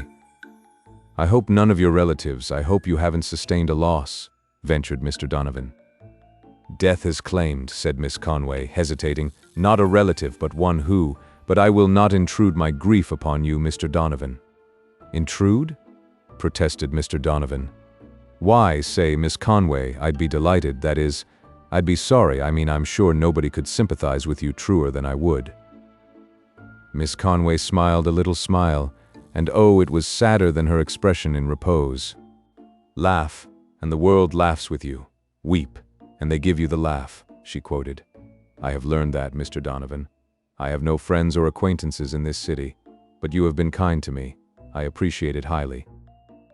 He had passed her the pepper twice at the table. "It's tough to be alone in New York. That's a cinch," said Mr. Donovan. "But say whenever this little old town does loosen up and get friendly, it goes the limit. Say you took a little stroll in the park, Miss Conway. Don't you think it might chase away some of your mullygrubs? And if you'd allow me?" "Thanks, Mr. Donovan. I'd be pleased to accept of your escort if you think the company of one whose heart is filled with gloom could be anyways agreeable to you." Through the open gates of the iron-railed, old downtown park, where the elect once took the air, they strolled and found a quiet bench.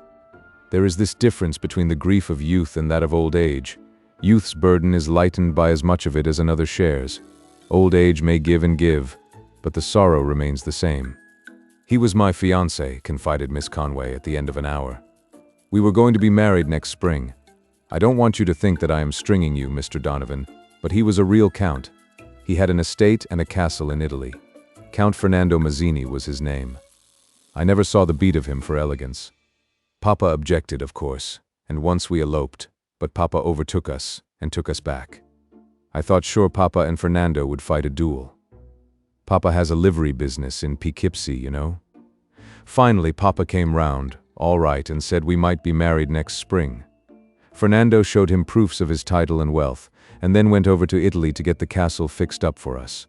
Papa's very proud, and when Fernando wanted to give me several $1,000s for my trousseau, he called him down something awful.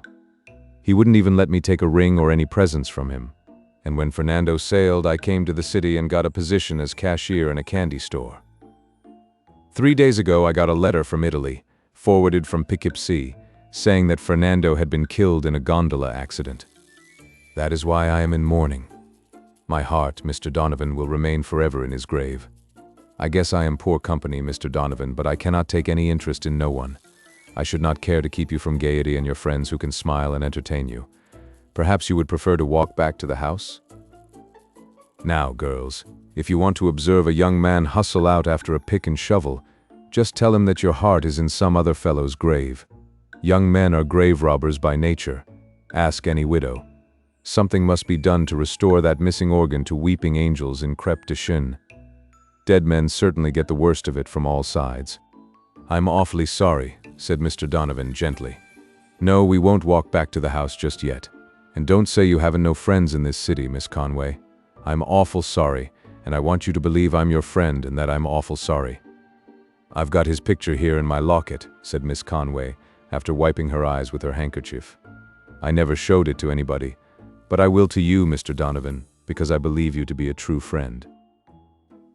Mr. Donovan gazed long and with much interest at the photograph in the locket that Miss Conway opened for him. The face of Count Mazzini was one to command interest. It was a smooth, intelligent, bright, almost a handsome face, the face of a strong, cheerful man who might well be a leader among his fellows. "I have a larger one framed in my room," said Miss Conway. "When we return, I will show you that. They are all I have to remind me of Fernando. But he ever will be present in my heart. That's a sure thing." A subtle task confronted Mr. Donovan, that of supplanting the unfortunate Count in the heart of Miss Conway. This his admiration for her determined him to do, but the magnitude of the undertaking did not seem to weigh upon his spirits.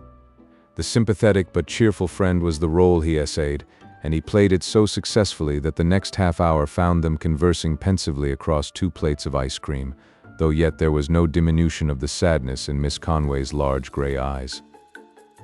Before they parted in the hall that evening, she ran upstairs and brought down the framed photograph wrapped lovingly in a white silk scarf. Mr. Donovan surveyed it with inscrutable eyes. "He gave me this the night he left for Italy," said Miss Conway. "I had the one for the locket made from this." "A fine-looking man," said Mr. Donovan heartily. "How would it suit you, Miss Conway, to give me the pleasure of your company to Coney next Sunday afternoon?" A month later, they announced their engagement to Mrs. Scott and the other boarders. Miss Conway continued to wear black. A week after the announcement, the two sat on the same bench in the downtown park, while the fluttering leaves of the trees made a dim kinetoscopic picture of them in the moonlight. But Donovan had worn a look of abstracted gloom all day. He was so silent tonight that Love's lips could not keep back any longer the questions that Love's heart propounded. "What's the matter, Andy? You are so solemn and grouchy tonight." "Nothing, Maggie. I know better." "Can't I tell? You never acted this way before. What is it?" It's nothing much, Maggie. Yes, it is, and I want to know. I'll bet it's some other girl you are thinking about. All right. Why don't you go get her if you want her? Take your arm away, if you please. I'll tell you then, said Andy wisely. But I guess you won't understand it exactly. You've heard of Mike Sullivan, haven't you? Big Mike Sullivan, everybody calls him. No, I haven't, said Maggie. And I don't want to if he makes you act like this. Who is he? He's the biggest man in New York, said Andy almost reverently. He can about do anything he wants to with Tammany or any other old thing in the political line. He's a mile high and as broad as East River. You say anything against Big Mike, and you'll have 1,000,000 men on your collarbone in about 2 seconds. Why, he made a visit over to the old country a while back, and the kings took to their holes like rabbits. Well, Big Mike's a friend of mine. I ain't more than deuce high in the district as far as influence goes, but Mike's as good a friend to a little man, or a poor man, as he is to a big one. I met him today on the Bowery, and what do you think he does? Comes up and shakes hands. Andy, says he, I've been keeping cases on you. You've been putting in some good licks over on your side of the street, and I'm proud of you. What'll you take to drink? He takes a cigar, and I take a highball. I told him I was going to get married in 2 weeks. Andy, says he, send me an invitation so I'll keep in mind of it, and I'll come to the wedding. That's what Big Mike says to me, and he always does what he says. You don't understand it, Maggie, but I'd have one of my hands cut off to have Big Mike Sullivan at our wedding. It would be the proudest day of my life. When he goes to a man's wedding, there's a guy being married that's made for life. Now, that's why I'm maybe looking sore tonight. Why don't you invite him, then, if he's so much to the mustard? Said Maggie lightly. There's a reason why I can't, said Andy sadly. There's a reason why he mustn't be there. Don't ask me what it is, for I can't tell you. Oh, I don't care, said Maggie. It's something about politics, of course, but it's no reason why you can't smile at me. Maggie, said Andy, presently, do you think as much of me as you did of the Count Mazzini?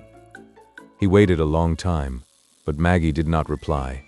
And then, suddenly she leaned against his shoulder and began to cry and shake with sobs, holding his arm tightly and wetting the crepe de chine with tears. There, soothed Andy, putting aside his own trouble. And what is it now? Andy, sobbed Maggie. I've lied to you, and you'll never marry me or love me anymore, but I feel that I've got to tell. Andy, there never was so much as the little finger of a count. I never had a beau in my life. But all the other girls had, and they talked about him, and that seemed to make the fellows like him more. And, Andy, I look swell in black, you know I do. So I went out to a photograph store and bought that picture, and had a little one made for my locket, and made up all that story about the Count, and about his being killed so I could wear black. And nobody can love a liar, and you'll shake me, Andy, and I'll die for shame. Oh, there never was anybody I liked but you, and that's all. But instead of being pushed away, she found Andy's arm folding her closer. She looked up and saw his face cleared and smiling. Could you forgive me, Andy? Sure, said Andy. It's all right about that. Back to the cemetery for the Count. You've straightened everything out, Maggie. I was in hopes you would before the wedding day. Bully girl. Andy, said Maggie, with a somewhat shy smile, after she had been thoroughly assured of forgiveness, did you believe all that story about the Count? Well, not to any large extent, said Andy, reaching for his cigar case, because it's Big Mike Sullivan's picture you've got in that locket of yours. The country of illusion. The cunning writer will choose an indefinable subject, for he can then set down his theory of what it is, and next, at length, his conception of what it is not, and lo, his paper is covered. Therefore let us follow the prolix and unmapeable trail into that mooted country, Bohemia. Granger, sub-editor of Doc's magazine, closed his roll-top desk, put on his hat, walked into the hall, punched the down button, and waited for the elevator. Granger's day had been trying. The chief had tried to ruin the magazine a dozen times by going against Granger's ideas for running it. A lady whose grandfather had fought with McClellan had brought a portfolio of poems in person. Granger was curator of the Lion's House of the magazine. That day he had lunched an Arctic explorer, a short story writer, and the famous conductor of a slaughterhouse exposé. Consequently, his mind was in a whirl of icebergs, Maupassant and trichinosis. But there was a surcease and a recourse. There was Bohemia. He would seek distraction there, and, let's see, he would call by for Mary Adrian. Half an hour later, he threaded his way like a Brazilian orchid hunter through the palm forest in the tiled entrance hall of the Idealia apartment house. One day, the christeners of apartment houses and the cognominators of sleeping cars will meet, and there will be some jealous and sanguinary knifing. The clerk breathed Granger's name so languidly into the house telephone that it seemed it must surely drop, from sheer inertia, down to the janitor's regions. But, at length, it soared dilatorily up to Miss Adrian's ear. Certainly, Mr. Granger was to come up immediately. A colored maid with an Eliza crossing the ice expression opened the door of the apartment for him. Granger walked sideways down the narrow hall. A bunch of burnt umber hair and a sea-green eye appeared in the crack of a door. A long, white, undraped arm came out, barring the way. "So glad you came, Ricky, instead of any of the others," said the eye. "Light a cigarette and give it to me. Going to take me to dinner? Fine. Go into the front room till I finish dressing. But don't sit in your usual chair. There's pie in it, meringue. Kappelman threw it at Reeves last evening while he was reciting. Sophie has just come to straighten up. Is it lit? Thanks. There's scotch on the mantel. Oh, no, it isn't. That's chartreuse. Ask Sophie to find you some. I won't be long." Granger escaped the meringue. As he waited, his spirits sank still lower. The atmosphere of the room was as vapid as a zephyr wandering over a Vesuvian lava bed. Relics of some feast lay about the room, scattered in places where even a prowling cat would have been surprised to find them. A straggling cluster of deep red roses in a marmalade jar bowed their heads over tobacco ashes and unwashed goblets. A chafing dish stood on the piano. A leaf of sheet music supported a stack of sandwiches in a chair. Mary came in, dressed and radiant. Her gown was of that thin black fabric whose name, through the change of a single vowel, seems to summon visions ranging between the extremes of man's experience. Spelled with an A, it belongs to Gallic witchery and diaphanous dreams. With an A, it drapes lamentation and woe. That evening they went to the Café André. And, as people would confide to you in a whisper that André's was the only truly bohemian restaurant in town, it may be well to follow them. André began his professional career as a waiter in a Bowery 10-cent eating house. Had you seen him there, you would have called him tough to yourself. Not aloud, for he would have soaked you as quickly as he would have soaked his thumb in your coffee. He saved money and started a basement table d'hôte in 8th or 9th Street. One afternoon, André drank too much absinthe. He announced to his startled family that he was the Grand Lama of Tibet, therefore requiring an empty audience hall in which to be worshipped. He moved all the tables and chairs from the restaurant into the backyard, wrapped a red tablecloth around himself, and sat on a stepladder for a throne. When the diners began to arrive, Madame, in a flurry of despair, laid cloths and ushered them, trembling, outside. Between the tables, clotheslines were stretched, bearing the family wash. A party of Bohemia hunters greeted the artistic innovation with shrieks and acclamations of delight. That week's washing was not taken in for 2 years. When André came to his senses, he had the menu printed on stiffly starched cuffs and served the ices in little wooden tubs. Next, he took down his sign and darkened the front of the house. When you went there to dine, you fumbled for an electric button and pressed it. A lookout slid open a panel in the door, looked at you suspiciously, and asked if you were acquainted with Senator Herodotus Q. McMilligan of the Chickasaw Nation. If you were admitted and allowed to dine. If you were not, you were admitted and allowed to dine. There you have one of the abiding principles of Bohemia. When André had accumulated $20,000, he moved uptown, near Broadway, in the fierce light that beats upon the thrown down. There we find him and leave him, with customers in pearls and automobile veils, striving to catch his excellently graduated nod of recognition. There is a large round table in the northeast corner of André's at which 6 can sit. To this table Granger and Mary Adrian made their way. Kappelman and Reeves were already there, and Miss Tooker, who designed the May cover for the Ladies' Notathome magazine. And Mrs. Pothunter, who never drank anything but black and white highballs, being in mourning for her husband who, oh, I've forgotten what he did, died, like as not. Spaghetti-weary reader, wouldst take 1 penny in the slot peep into the fair land of Bohemia. Then look, and when you think you have seen it, you have not. And it is neither thimbleriggery nor astigmatism. The walls of the Café André were covered with original sketches by the artists who furnished much of the color and sound of the place. Fair woman furnished the theme for the bulk of the drawings. When you say sirens and siphons, you come near to estimating the alliterative atmosphere of André's. First, I want you to meet my friend, Miss Adrian. Miss Tooker and Mrs. Pothunter you already know. While she tucks in the fingers of her elbow gloves, you shall have her daguerreotype. So faint and uncertain shall the portrait be. Age, somewhere between 27 and high-neck evening dresses. Camaraderie in large bunches, whatever the fearful word may mean. Habitat, anywhere from Seattle to Tierra del Fuego. Temperament uncharted. She let Reeves squeeze her hand after he recited one of his poems, but she counted the change after sending him out with $1 to buy some pickled pig's feet.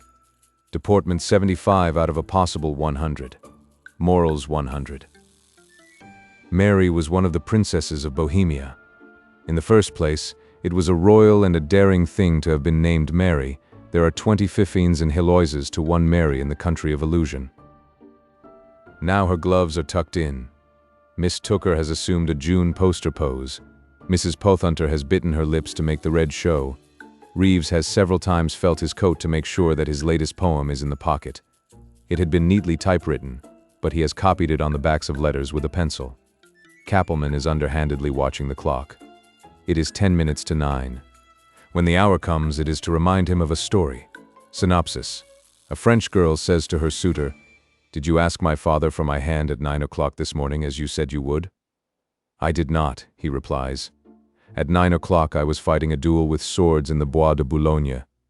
"Coward," she hisses. The dinner was ordered. You know how the Bohemian feast of reason keeps up with the courses. Humor with the oysters, wit with the soup, repartee with the entrée, brag with the roast, Knox for Whistler and Kipling with the salad, songs with the coffee, the slapsticks with the cordials. Between Miss Adrian's eyebrows was the pucker that shows the intense strain it requires to be at ease in Bohemia. Pat must come each sally, mote, and epigram. Every second of deliberation upon a reply costs you a bay leaf. Fine as a hair, a line began to curve from her nostrils to her mouth. To hold her own, not a chance must be missed. A sentence addressed to her must be as a piccolo, each word of it a stop, which she must be prepared to seize upon and play. And she must always be quicker than a Micmac Indian to paddle the light canoe of conversation away from the rocks and the rapids that flow from the Pierian spring. For, plodding reader, the handwriting on the wall in the banquet hall of Bohemia is laissez-faire. The gray ghost that sometimes peeps through the rings of smoke is that of slain old King Convention. Freedom is the tyrant that holds them in slavery. As the dinner waned, hands reached for the pepper cruet rather than for the shaker of Attic salt. Miss Tooker, with an elbow to business, leaned across the table toward Granger, upsetting her glass of wine. "Now, while you are fed and in good humor," she said, "I want to make a suggestion to you about a new cover." "A good idea," said Granger, mopping the tablecloth with his napkin. "I'll speak to the waiter about it." Kappelman, the painter, was the cut-up. As a piece of delicate Athenian wit, he got up from his chair and waltzed down the room with a waiter. That dependent, no doubt an honest, pachydermatous, worthy, tax-paying, art-despising biped, released himself from the unequal encounter, carried his professional smile back to the dumbwaiter, and dropped it down the shaft to eternal oblivion. Reeves began to make Keats turn in his grave. Mrs. Pothunter told the story of the man who met the widow on the train. Miss Adrian hummed what is still called a chanson in the cafes of Bridgeport. Granger edited each individual effort with his assistant editor's smile, which meant, "Great, but you'll have to send them in through the regular channels. If I were the chief now, but you know how it is." And soon the head waiter bowed before them, desolated to relate that the closing hour had already become chronologically historical, so out all trooped into the starry midnight, filling the street with gay laughter, to be barked at by hopeful cabmen and enviously eyed by the dull inhabitants of an uninspired world. Granger left Mary at the elevator in the trackless palm forest of the Idalia. After he had gone, she came down again carrying a small handbag, phoned for a cab, drove to the Grand Central Station, boarded a 12:55 commuter's train, rode 4 hours with her burnt umber head bobbing against the red plush back of the seat, and landed during a fresh, stinging, glorious sunrise at a deserted station the size of a peach crate called Crocusville. She walked a mile and clicked the latch of a gate. A bare brown cottage stood 20 yards back. An old man with a pearl-white Calvinistic face and clothes dyed blacker than a raven in a coal mine was washing his hands in a tin basin on the front porch. "How are you, Father?" said Mary timidly. "I am as well as Providence permits, Mary Ann. You will find your mother in the kitchen." In the kitchen, a cryptic, gray woman kissed her glacially on the forehead and pointed out the potatoes which were not yet peeled for breakfast. Mary sat in a wooden chair and decorticated spuds, with a thrill in her heart. For breakfast there were grace, cold bread, potatoes, bacon, and tea. "You are pursuing the same avocation in the city concerning which you have advised us from time to time by letter, I trust," said her father. "Yes," said Mary. "I am still reviewing books for the same publication." After breakfast she helped wash the dishes, and then all three sat in straight-back chairs in the bare-floored parlor. "It is my custom," said the old man, "on the Sabbath day to read aloud from the great work entitled The Apology for Authorized and Set Forms of Liturgy by the ecclesiastical philosopher and revered theologian, Jeremy Taylor." "I know it," said Mary blissfully, folding her hands. For 2 hours the numbers of the great Jeremy rolled forth like the notes of an oratorio played on the violoncello. Mary sat gloating in the new sensation of racking physical discomfort that the wooden chair brought her. Perhaps there is no happiness in life so perfect as the martyr's. Jeremy's minor chords soothed her like the music of a tom-tom. "Why, oh why," she said to herself, "does someone not write words to it?" At 11 they went to church in Crocusville. The back of the pine bench on which she sat had a penitential forward tilt that would have brought St. Simeon down, in jealousy, from his pillar. The preacher singled her out, and thundered upon her vicarious head the damnation of the world. At each side of her an adamant parent held her rigidly to the bar of judgment. An ant crawled upon her neck, but she dared not move. She lowered her eyes before the congregation, a hundred-eyed Cerberus that watched the gates through which her sins were fast thrusting her. Her soul was filled with a delirious, almost a fanatic joy, for she was out of the clutch of the tyrant, freedom. Dogma and creed pinioned her with beneficent cruelty, as steel braces bind the feet of a crippled child. She was hedged, adjured, shackled, shored up, straitjacketed, silenced, ordered. When they came out, the minister stopped to greet them. Mary could only hang her head and answer "Yes, sir," and "No, sir" to his questions. When she saw that the other women carried their hymn books at their waists with their left hands, she blushed and moved hers there too from her right. She took the 3 o'clock train back to the city. At 9 she sat at the round table for dinner in the Café André. Nearly the same crowd was there. "Where have you been today?" asked Mrs. Pothunter. "I phoned to you at 12. "I have been away in Bohemia," answered Mary with a mystic smile. "There. Mary has given it away. She has spoiled my climax. For I was to have told you that Bohemia is nothing more than the little country in which you do not live. If you try to obtain citizenship in it, at once the court and retinue pack the royal archives and treasure and move away beyond the hills. It is a hillside that you turn your head to peer at from the windows of the through express." At exactly 11:30 Kappelman, deceived by a new softness and slowness of riposte and parry in Mary Adrian, tried to kiss her. Instantly she slapped his face with such strength and cold fury that he shrank down, sobered, with the flaming red print of a hand across his leering features.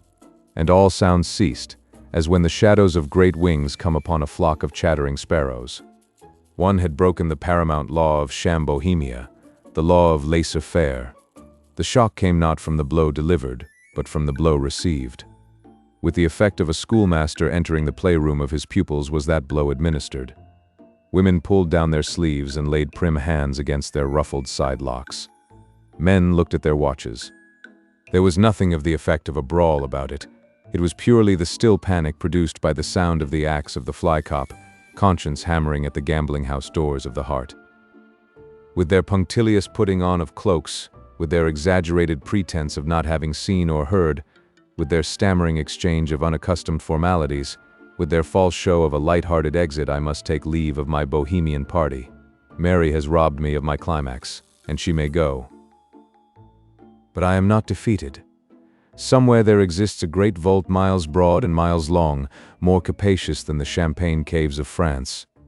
In that vault are stored the anticlimaxes that should have been tagged to all the stories that have been told in the world. I shall cheat that vault of one deposit. Minnie Brown, with her aunt, came from Crocusville down to the city to see the sights.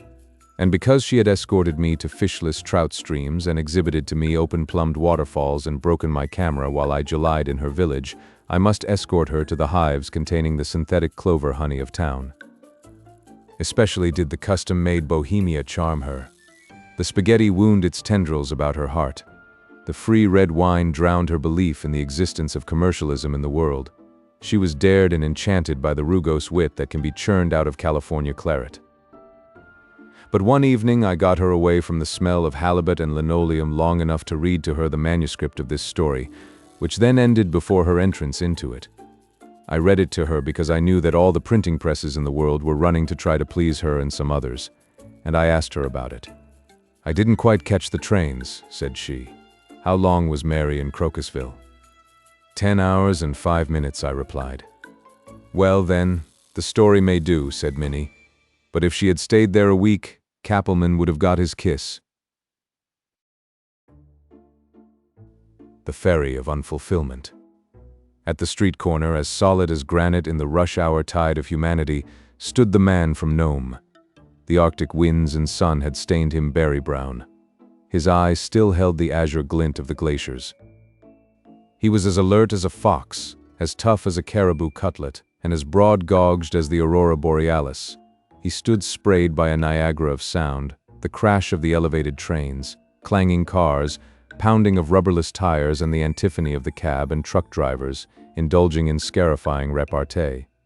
And so, with his gold dust cashed in to the merry air of 100,000, and with the cakes and ale of 1 week in Gotham turning bitter on his tongue, the man from Nome sighed to set foot again in Chilkoot, the exit from the land of street noises and Dead Sea apple pies. Up 6th Avenue, with the tripping, scurrying, chattering, bright-eyed homing tide came the girl from Siebermason's. The man from Nome looked and saw, first, that she was supremely beautiful after his own conception of beauty, and next, that she moved with exactly the steady grace of a dog sled on a level crust of snow. His third sensation was an instantaneous conviction that he desired her greatly for his own. This quickly do men from Nome make up their minds. Besides, he was going back to the north in a short time, and to act quickly was no less necessary. 1,000 girls from the great department store of Siebermason flowed along the sidewalk, making navigation dangerous to men whose feminine field of vision for 3 years has been chiefly limited to Siwash and Chilkat squaws. But the man from Nome, loyal to her who had resurrected his long-cached heart, plunged into the stream of pulchritude and followed her. Down 23rd Street she glided swiftly, looking to neither side, no more flirtatious than the bronze Diana above the garden. Her fine brown hair was neatly braided. Her neat waist and unwrinkled black skirt were eloquent of the double virtues, taste and economy. 10 yards behind followed the smitten man from Nome. Miss Clarabelle Colby, the girl from Siebermason's, belonged to that sad company of mariners known as Jersey commuters. She walked into the waiting room of the ferry, and up the stairs, and by a marvelous swift, little run, caught the ferry boat that was just going out. The man from Nome closed up his 10 yards in 3 jumps and gained the deck close beside her. Miss Colby chose a rather lonely seat on the outside of the upper cabin. The night was not cold, and she desired to be away from the curious eyes and tedious voices of the passengers. Besides, she was extremely weary and drooping from lack of sleep. On the previous night she had graced the annual ball and oyster fry of the West Side Wholesale Fish Dealers Assistants Social Club No. 2, thus reducing her usual time of sleep to only 3 hours. And the day had been uncommonly troublous. Customers had been inordinately trying. The buyer in her department had scolded her roundly for letting her stock run down. Her best friend, Mamie Tuthill, had snubbed her by going to lunch with that Dockery girl. The girl from Sieber Masons was in that relaxed, softened mood that often comes to the independent feminine wage earner. It is a mood most propitious for the man who would woo her. Then she has yearnings to be set in some home and heart, to be comforted, and to hide behind some strong arm and rest. But Miss Claribel Colby was also very sleepy. There came to her side a strong man, browned and dressed carelessly in the best of clothes, with his hat in his hand. "Lady," said the man from Nome respectfully, "excuse me for speaking to you, but I saw you on the street and—" "Oh gee," remarked the girl from Sieber Masons, glancing up with the most capable coolness. "Ain't there any way to ever get rid of you mashers? I've tried everything from eating onions to using hatpins. Be on your way, Freddie." "I'm not one of that kind, lady," said the man from Nome. "Honest, I'm not. As I say, I saw you on the street and I wanted to know you so bad I couldn't help following after you. I was afraid I would never see you again in this big town unless I spoke, and that's why I done so." Miss Colby looked once shrewdly at him in the dim light on the ferry boat. No, he did not have the perfidious smirk or the brazen swagger of the lady killer. Sincerity and modesty shone through his boreal tan.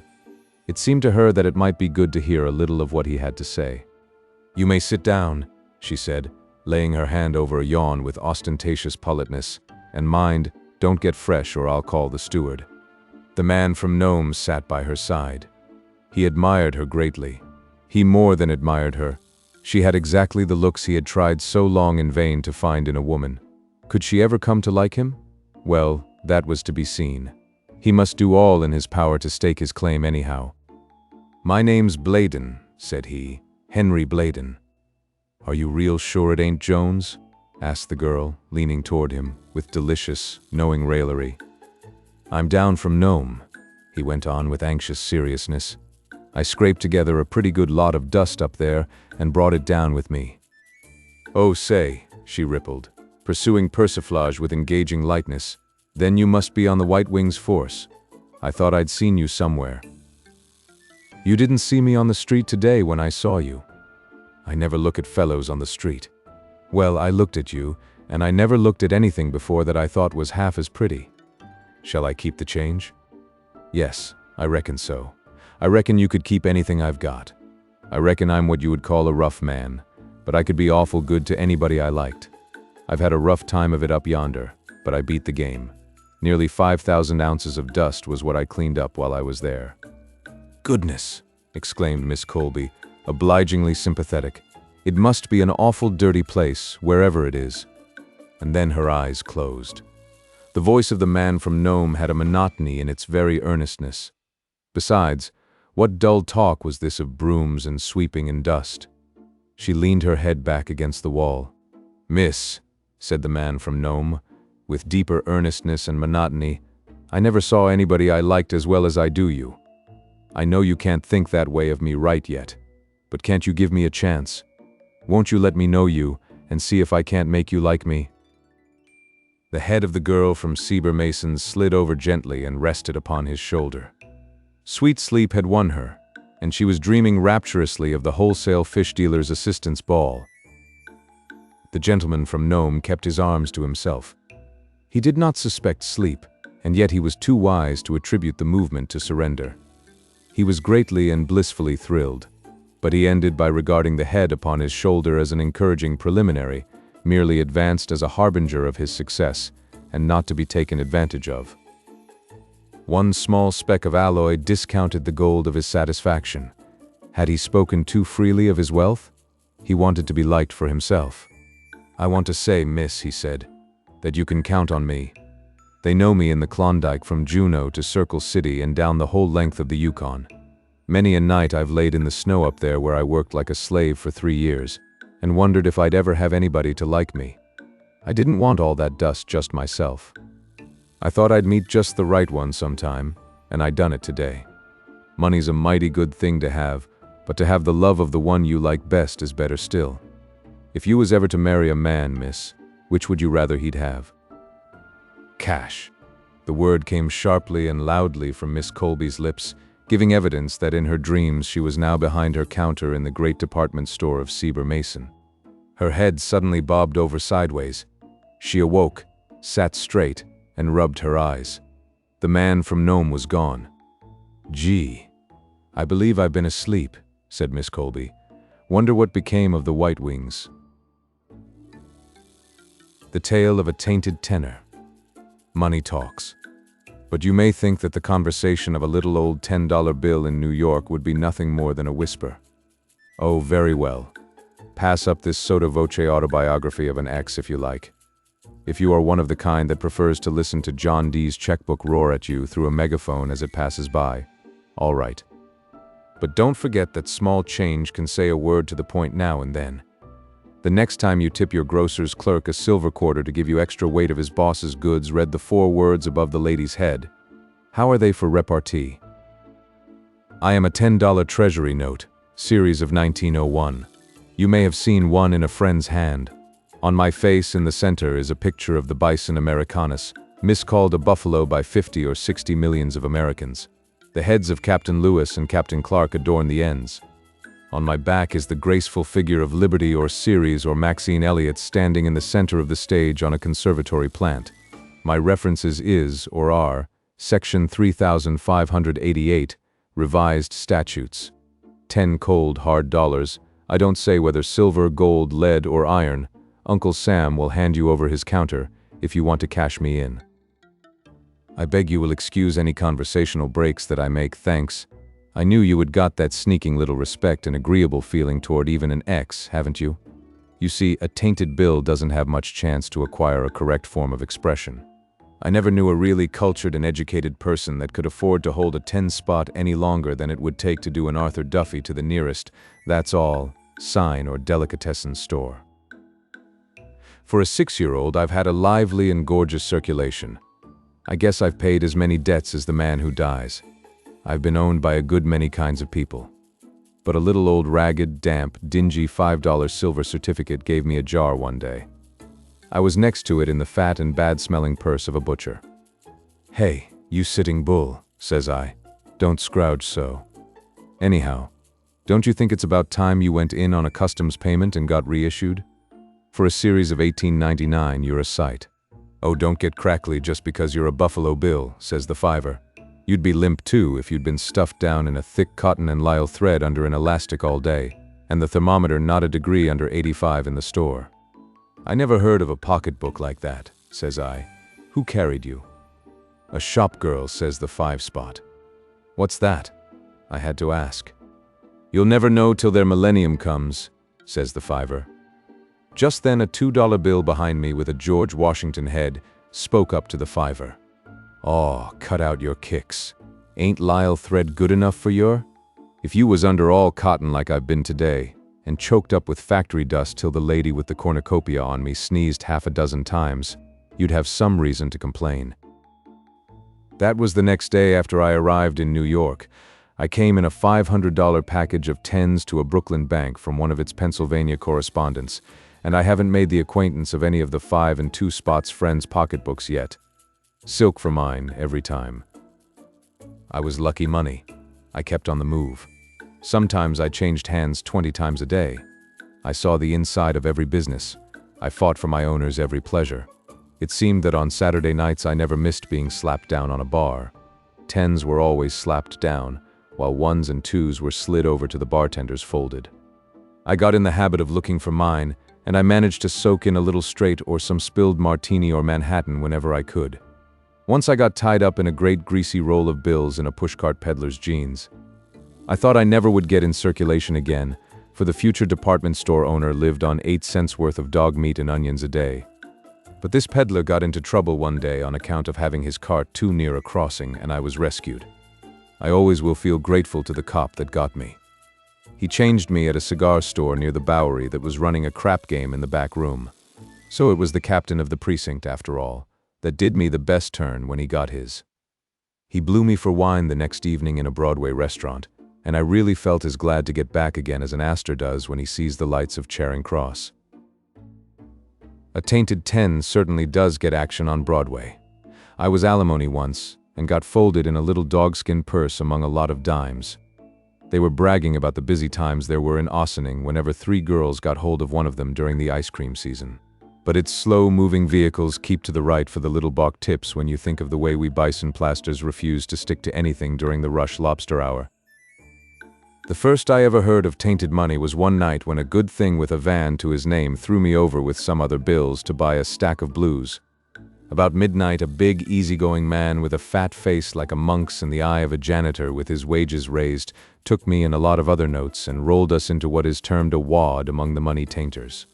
"Ticket me for 500, said he to the banker, "and look out for everything, Charlie. I'm going out for a stroll in the glen before the moonlight fades from the brow of the cliff. If anybody finds the roof in their way, there's $60,000 wrapped in a comic supplement in the upper left-hand corner of the safe. Be bold. Everywhere be bold, but be not bowled over. Night." I found myself between 2 $20 gold certificates. One of them says to me, "Well, old Shorthorn, you're in luck tonight. You'll see something of life. Old Jack's going to make the tenderloin look like a Hamburg steak." "Explain," says I. "I'm used to joints, but I don't care for filet mignon with the kind of sauce you serve." "Excuse me," said the 20. "Old Jack is the proprietor of this gambling house. He's going on a whiz tonight because he offered $50,000 to a church and it refused to accept it because they said his money was tainted." "What is a church?" I asked. "Oh, I forgot," says the 20, "that I was talking to a tenor. Of course you don't know. You're too much to put into the contribution basket, and not enough to buy anything at a bazaar. A church is a large building in which pen wipers and tidies are sold at $20 each. I don't care much about chinning with gold certificates. There's a streak of yellow in 'em. All is not gold that's quitters. Old Jack certainly was a gild-edged sport. When it came his time to loosen up, he never referred the waiter to an actuary. By and by it got around that he was smiting the rock in the wilderness, and all along Broadway things with cold noses and hot gullets fell in on our trail. The 3rd Jungle Book was there waiting for somebody to put covers on it. Old Jack's money may have had a taint to it, but all the same he had orders for his camembert piling up on him every minute. First his friends rallied round him, and then the fellows that his friends knew by sight, and then a few of his enemies buried the hatchet, and finally he was buying souvenirs for so many Neapolitan fisher maidens and butterfly octets that the head waiters were phoning all over town for Julian Mitchell to please come around and get them into some kind of order. At last we floated into an uptown cafe that I knew by heart.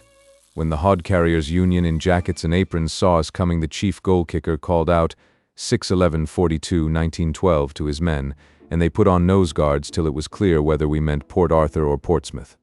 But old Jack wasn't working for the furniture and glass factories that night. He sat down quiet and sang Ramble in a half-hearted way. His feelings had been hurt, so the 20 told me, because his offer to the church had been refused. But the wassail went on, and Brady himself couldn't have hammered the thirst mob into a better imitation of the real penchant for the stuff that you screw out of a bottle with a napkin. Old Jack paid the 20 above me for a round, leaving me on the outside of his roll. He laid the roll on the table and sent for the proprietor. "Mike," says he, "here's money that the good people have refused. Will it buy of your wares in the name of the devil? They say it's tainted." "It will," says Mike, "and I'll put it in the drawer next to the bills that was paid to the parson's daughter for kisses at the church fair to build a new parsonage for the parson's daughter to live in." At 1 o'clock, when the Hod Carriers were making ready to close up the front and keep the inside open, a woman slips in the door of the restaurant and comes up to old Jack's table.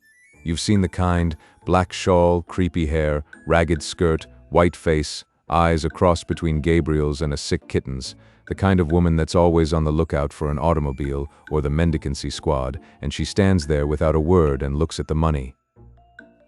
Old Jack gets up, peels me off the roll and hands me to her with a bow. "Madam," says he, "just like actors I've heard, here is a tainted bill. I am a gambler. This bill came to me tonight from a gentleman's son. Where he got it I do not know. If you will do me the favor to accept it, it is yours." The woman took me with a trembling hand. "Sir," said she, "I counted thousands of this issue of bills into packages when they were virgin from the presses. I was a clerk in the Treasury Department. There was an official to whom I owed my position. You say they are tainted now. If you only knew, but I won't say any more. Thank you with all my heart, sir. Thank you, thank you. Where do you suppose that woman carried me almost at a run? To a bakery.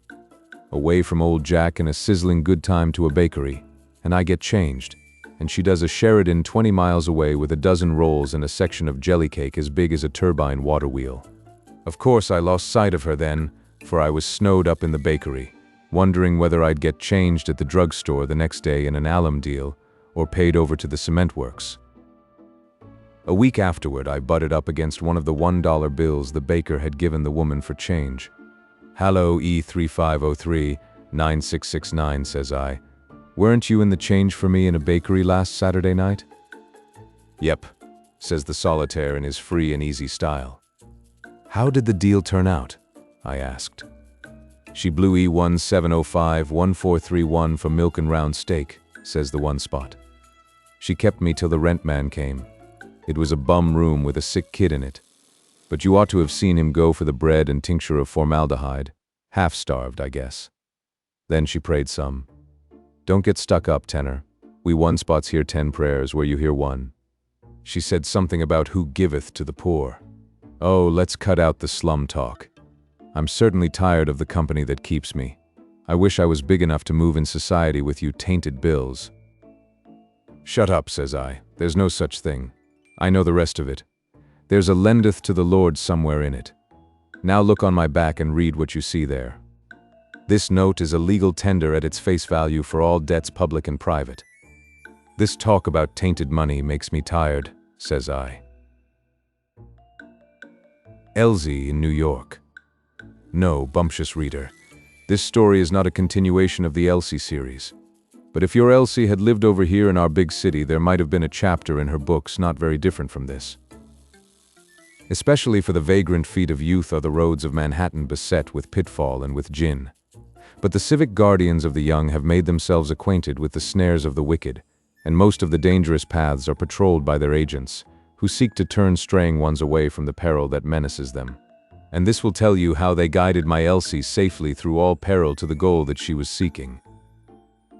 Elsie's father had been a cutter for Fox and Otter, cloaks and furs on Lower Broadway. He was an old man, with a slow and limping gait, so a pot hunter of a newly licensed chauffeur ran him down one day when livelier game was scarce. They took the old man home, where he lay on his bed for a year and then died, leaving $2.50 in cash and a letter from Mr. Otter, offering to do anything he could to help his faithful old employee. The old cutter regarded this letter as a valuable legacy to his daughter, and he put it into her hands with pride as the shears of the dread cleaner and repairer snipped off his thread of life. That was the landlord's cue, and forth he came and did his part in the great eviction scene. There was no snowstorm ready for Elsie to steal out into, drawing her little red woolen shawl about her shoulders, but she went out, regardless of the unities. And as for the red shawl, back to Blaney with it. Elsie's fall tan coat was cheap, but it had the style and fit of the best at Fox and Otter's, and her lucky stars had given her good looks, and eyes as blue and innocent as the new shade of notepaper, and she had $1 left of the $2.50, and the letter from Mr. Otter. Keep your eye on the letter from Mr. Otter. That is the clue. I desire that everything be made plain as we go. Detective stories are so plentiful now that they do not sell. And so we find Elsie, thus equipped, starting out in the world to seek her fortune. One trouble about the letter from Mr. Otter was that it did not bear the new address of the firm, which had moved about a month before, but Elsie thought she could find it. She had heard that policemen, when politely addressed or thumbscrewed by an investigation committee, will give up information and addresses. So she boarded a downtown car at 177th Street and rode south to 42nd, which she thought must surely be the end of the island. There she stood against the wall undecided, for the city's roar and dash was new to her. Up where she had lived was rural New York, so far out that the milkmen awaken you in the morning by the squeaking of pumps instead of the rattling of cans. A kind-faced, sunburned young man in a soft-brimmed hat went past Elsie into the Grand Central Depot. That was Hank Ross, of the Sunflower Ranch, in Idaho, on his way home from a visit to the east. Hank's heart was heavy, for the Sunflower Ranch was a lonesome place, lacking the presence of a woman. He had hoped to find one during his visit who would congenially share his prosperity and home, but the girls of Gotham had not pleased his fancy. But, as he passed in, he noted, with a jumping of his pulses, the sweet, ingenuous face of Elsie and her pose of doubt and loneliness. With true and honest Western impulse, he said to himself that here was his mate. He could love her, he knew, and he would surround her with so much comfort and cherish her so carefully that she would be happy and make 2 sunflowers grow on the ranch where there grew but one before. Hank turned and went back to her. Backed by his never-before-questioned honesty of purpose, he approached the girl and removed his soft-brimmed hat. Elsie had but time to sum up his handsome, frank face with one shy look of modest admiration when a burly cop hurled himself upon the ranchman, seized him by the collar and backed him against the wall. 2 blocks away, a burglar was coming out of an apartment house with a bag of silverware on his shoulder. But that is neither here nor there. "Carry on yez mashin' tricks right before me eyes, will yez?" shouted the cop. "I'll teach yez to speak to ladies on me beat that you're not acquainted with. Come along." Elsie turned away with a sigh as the ranchman was dragged away. She had liked the effect of his light blue eyes against his tanned complexion. She walked southward, thinking herself already in the district where her father used to work, and hoping to find someone who could direct her to the firm of Fox and Otter. But did she want to find Mr. Otter? She had inherited much of the old cutter's independence. How much better it would be if she could find work and support herself without calling on him for aid. Elsie saw a sign, "Employment Agency," and went in. Many girls were sitting against the wall in chairs. Several well-dressed ladies were looking them over. One white-haired, kind-faced old lady in rustling black silk hurried up to Elsie. "My dear," she said in a sweet, gentle voice, "are you looking for a position? I like your face and appearance so much. I want a young woman who will be half maid and half companion to me. You will have a good home and I will pay you $30 a month." Before Elsie could stammer forth her gratified acceptance, a young woman with gold glasses on her bony nose and her hands in her jacket pockets seized her arm and drew her aside. "I am Miss Ticklebaum," said she, "of the Association for the Prevention of Jobs being put up on working girls looking for jobs. We prevented 47 girls from securing positions last week. I am here to protect you. Beware of anyone who offers you a job. How do you know that this woman does not want to make you work as a breaker boy in a coal mine or murder you to get your teeth? If you accept work of any kind without permission of our association, you will be arrested by one of our agents." "But what am I to do?" asked Elsie. "I have no home or money. I must do something. Why am I not allowed to accept this kind lady's offer?" "I do not know," said Miss Ticklebaum. "That is the affair of our Committee on the Abolishment of Employers. It is my duty simply to see that you do not get work. You will give me your name and address and report to our secretary every Thursday. We have 600 girls on the waiting list who will in time be allowed to accept positions as vacancies occur on our roll of qualified employers, which now comprises 27 names. There is prayer, music, and lemonade in our chapel the 3rd Sunday of every month." Elsie hurried away after thanking Miss Ticklebaum for her timely warning and advice. After all, it seemed that she must try to find Mr. Otter. But after walking a few blocks, she saw a sign, "Cashier Wanted," in the window of a confectionery store. In she went and applied for the place, after casting a quick glance over her shoulder to assure herself that the job preventer was not on her trail. The proprietor of the confectionery was a benevolent old man with a peppermint flavor, who decided, after questioning Elsie pretty closely, that she was the very girl he wanted. Her services were needed at once, so Elsie, with a thankful heart, drew off her tan coat and prepared to mount the cashier's stool. But before she could do so, a gaunt lady wearing steel spectacles and black mittens stood before her, with a long finger pointing, and exclaimed, "Young woman, hesitate." Elsie hesitated. "Do you know," said the black and steel lady, "that in accepting this position you may this day cause the loss of 100 lives in agonizing physical torture and the sending as many souls to perdition?" "Why, no," said Elsie, in frightened tones. "How could I do that?" "Rum," said the lady, "the demon rum.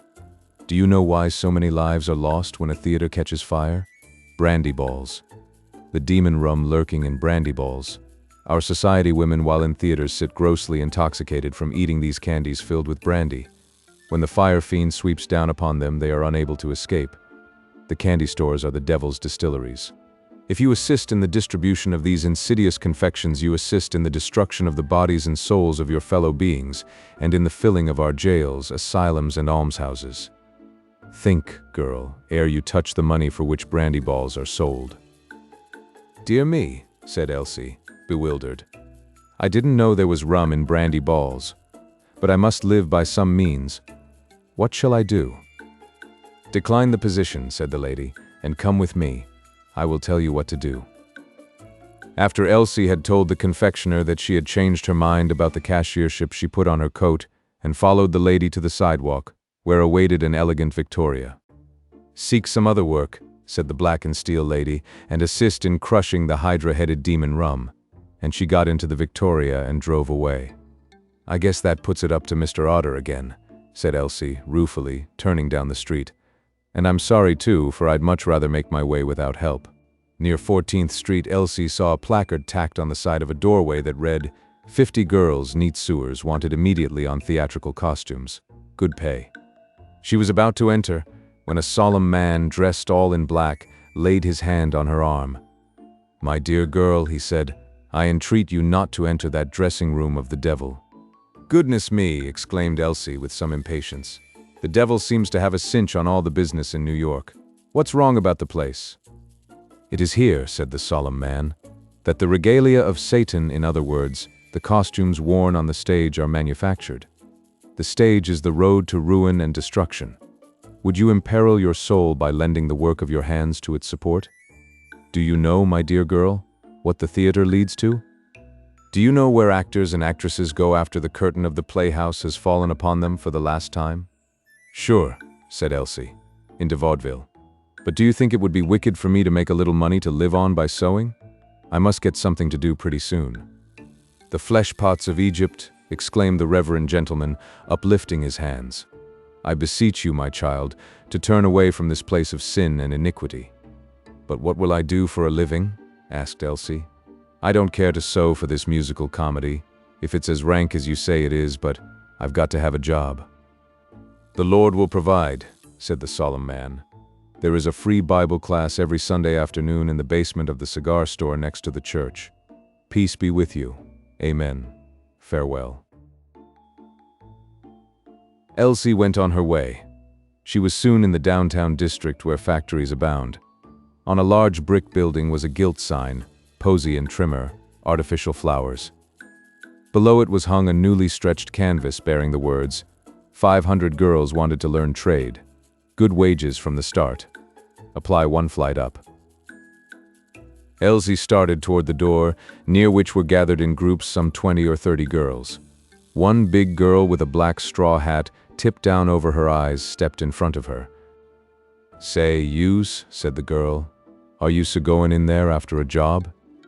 Yes, said Elsie. I must have work. Now don't do it, said the girl. I'm chairman of our scab committee. There's 400 of us girls locked out just because we demanded 50 cents a week raise in wages and ice water, and for the foreman to shave off his mustache. You're too nice a looking girl to be a scab. Wouldn't you please help us along by trying to find a job somewhere else, or would you rather have your face pushed in? I'll try somewhere else, said Elsie. She walked aimlessly eastward on Broadway, and there her heart leaped to see the sign, Fox and Otter, stretching entirely across the front of a tall building. It was as though an unseen guide had led her to it through the byways of her fruitless search for work. She hurried into the store and sent in to Mr. Otter by a clerk her name and the letter he had written her father. She was shown directly into his private office. Mr. Otter arose from his desk as Elsie entered and took both hands with a hearty smile of welcome. He was a slightly corpulent man of nearly middle age, a little bald, gold-spectacled, polite, well-dressed, radiating. Well, well, and so this is Beatty's little daughter. Your father was one of our most efficient and valued employees. He left nothing? Well, well, I hope we have not forgotten his faithful services. I am sure there is a vacancy now among our models. Oh, it is easy work. Nothing easier. Mr. Otter struck a bell. A long-nosed clerk thrust a portion of himself inside the door. "Send Miss Hawkins in," said Mr. Otter. Miss Hawkins came. "Miss Hawkins," said Mr. Otter, "bring for Miss Beatty to try on one of those Russian sable coats, and let's see one of those latest model black tulle hats with white tips." Elsie stood before the full-length mirror with pink cheeks and quick breath. Her eyes shone like faint stars. She was beautiful. Alas, she was beautiful. I wish I could stop this story here. Confound it. I will. No, it's got to run it out. I didn't make it up. I'm just repeating it. I'd like to throw bouquets at the wise cop, and the lady who rescues girls from jobs, and the prohibitionist who is trying to crush brandy balls, and the sky pilot who objects to costumes for stage people. There are others, and all the thousands of good people who are at work protecting young people from the pitfalls of a great city, and then wind up by pointing out how they were the means of Elsie reaching her father's benefactor and her kind friend and rescuer from poverty. This would make a fine Elsie story of the old sort. I'd like to do this, but there's just a word or two to follow. While Elsie was admiring herself in the mirror, Mr. Otter went to the telephone booth and called up some number. Don't ask me what it was. "Oscar," said he, "I want you to reserve the same table for me this evening." "What?" "Why, the one in the Moorish room to the left of the shrubbery." "Yes, 2. Yes, the usual brand, and the 85 Johannesburger with the roast. If it isn't the right temperature, I'll break your neck." "No, not her. No, indeed. A new one. A Pecorino, Oscar, a Pecorino."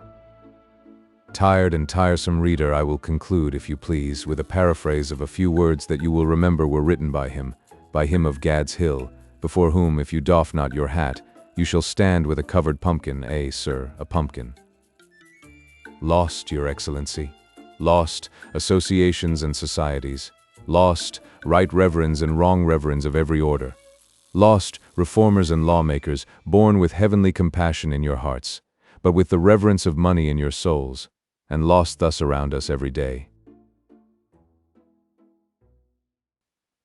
The end.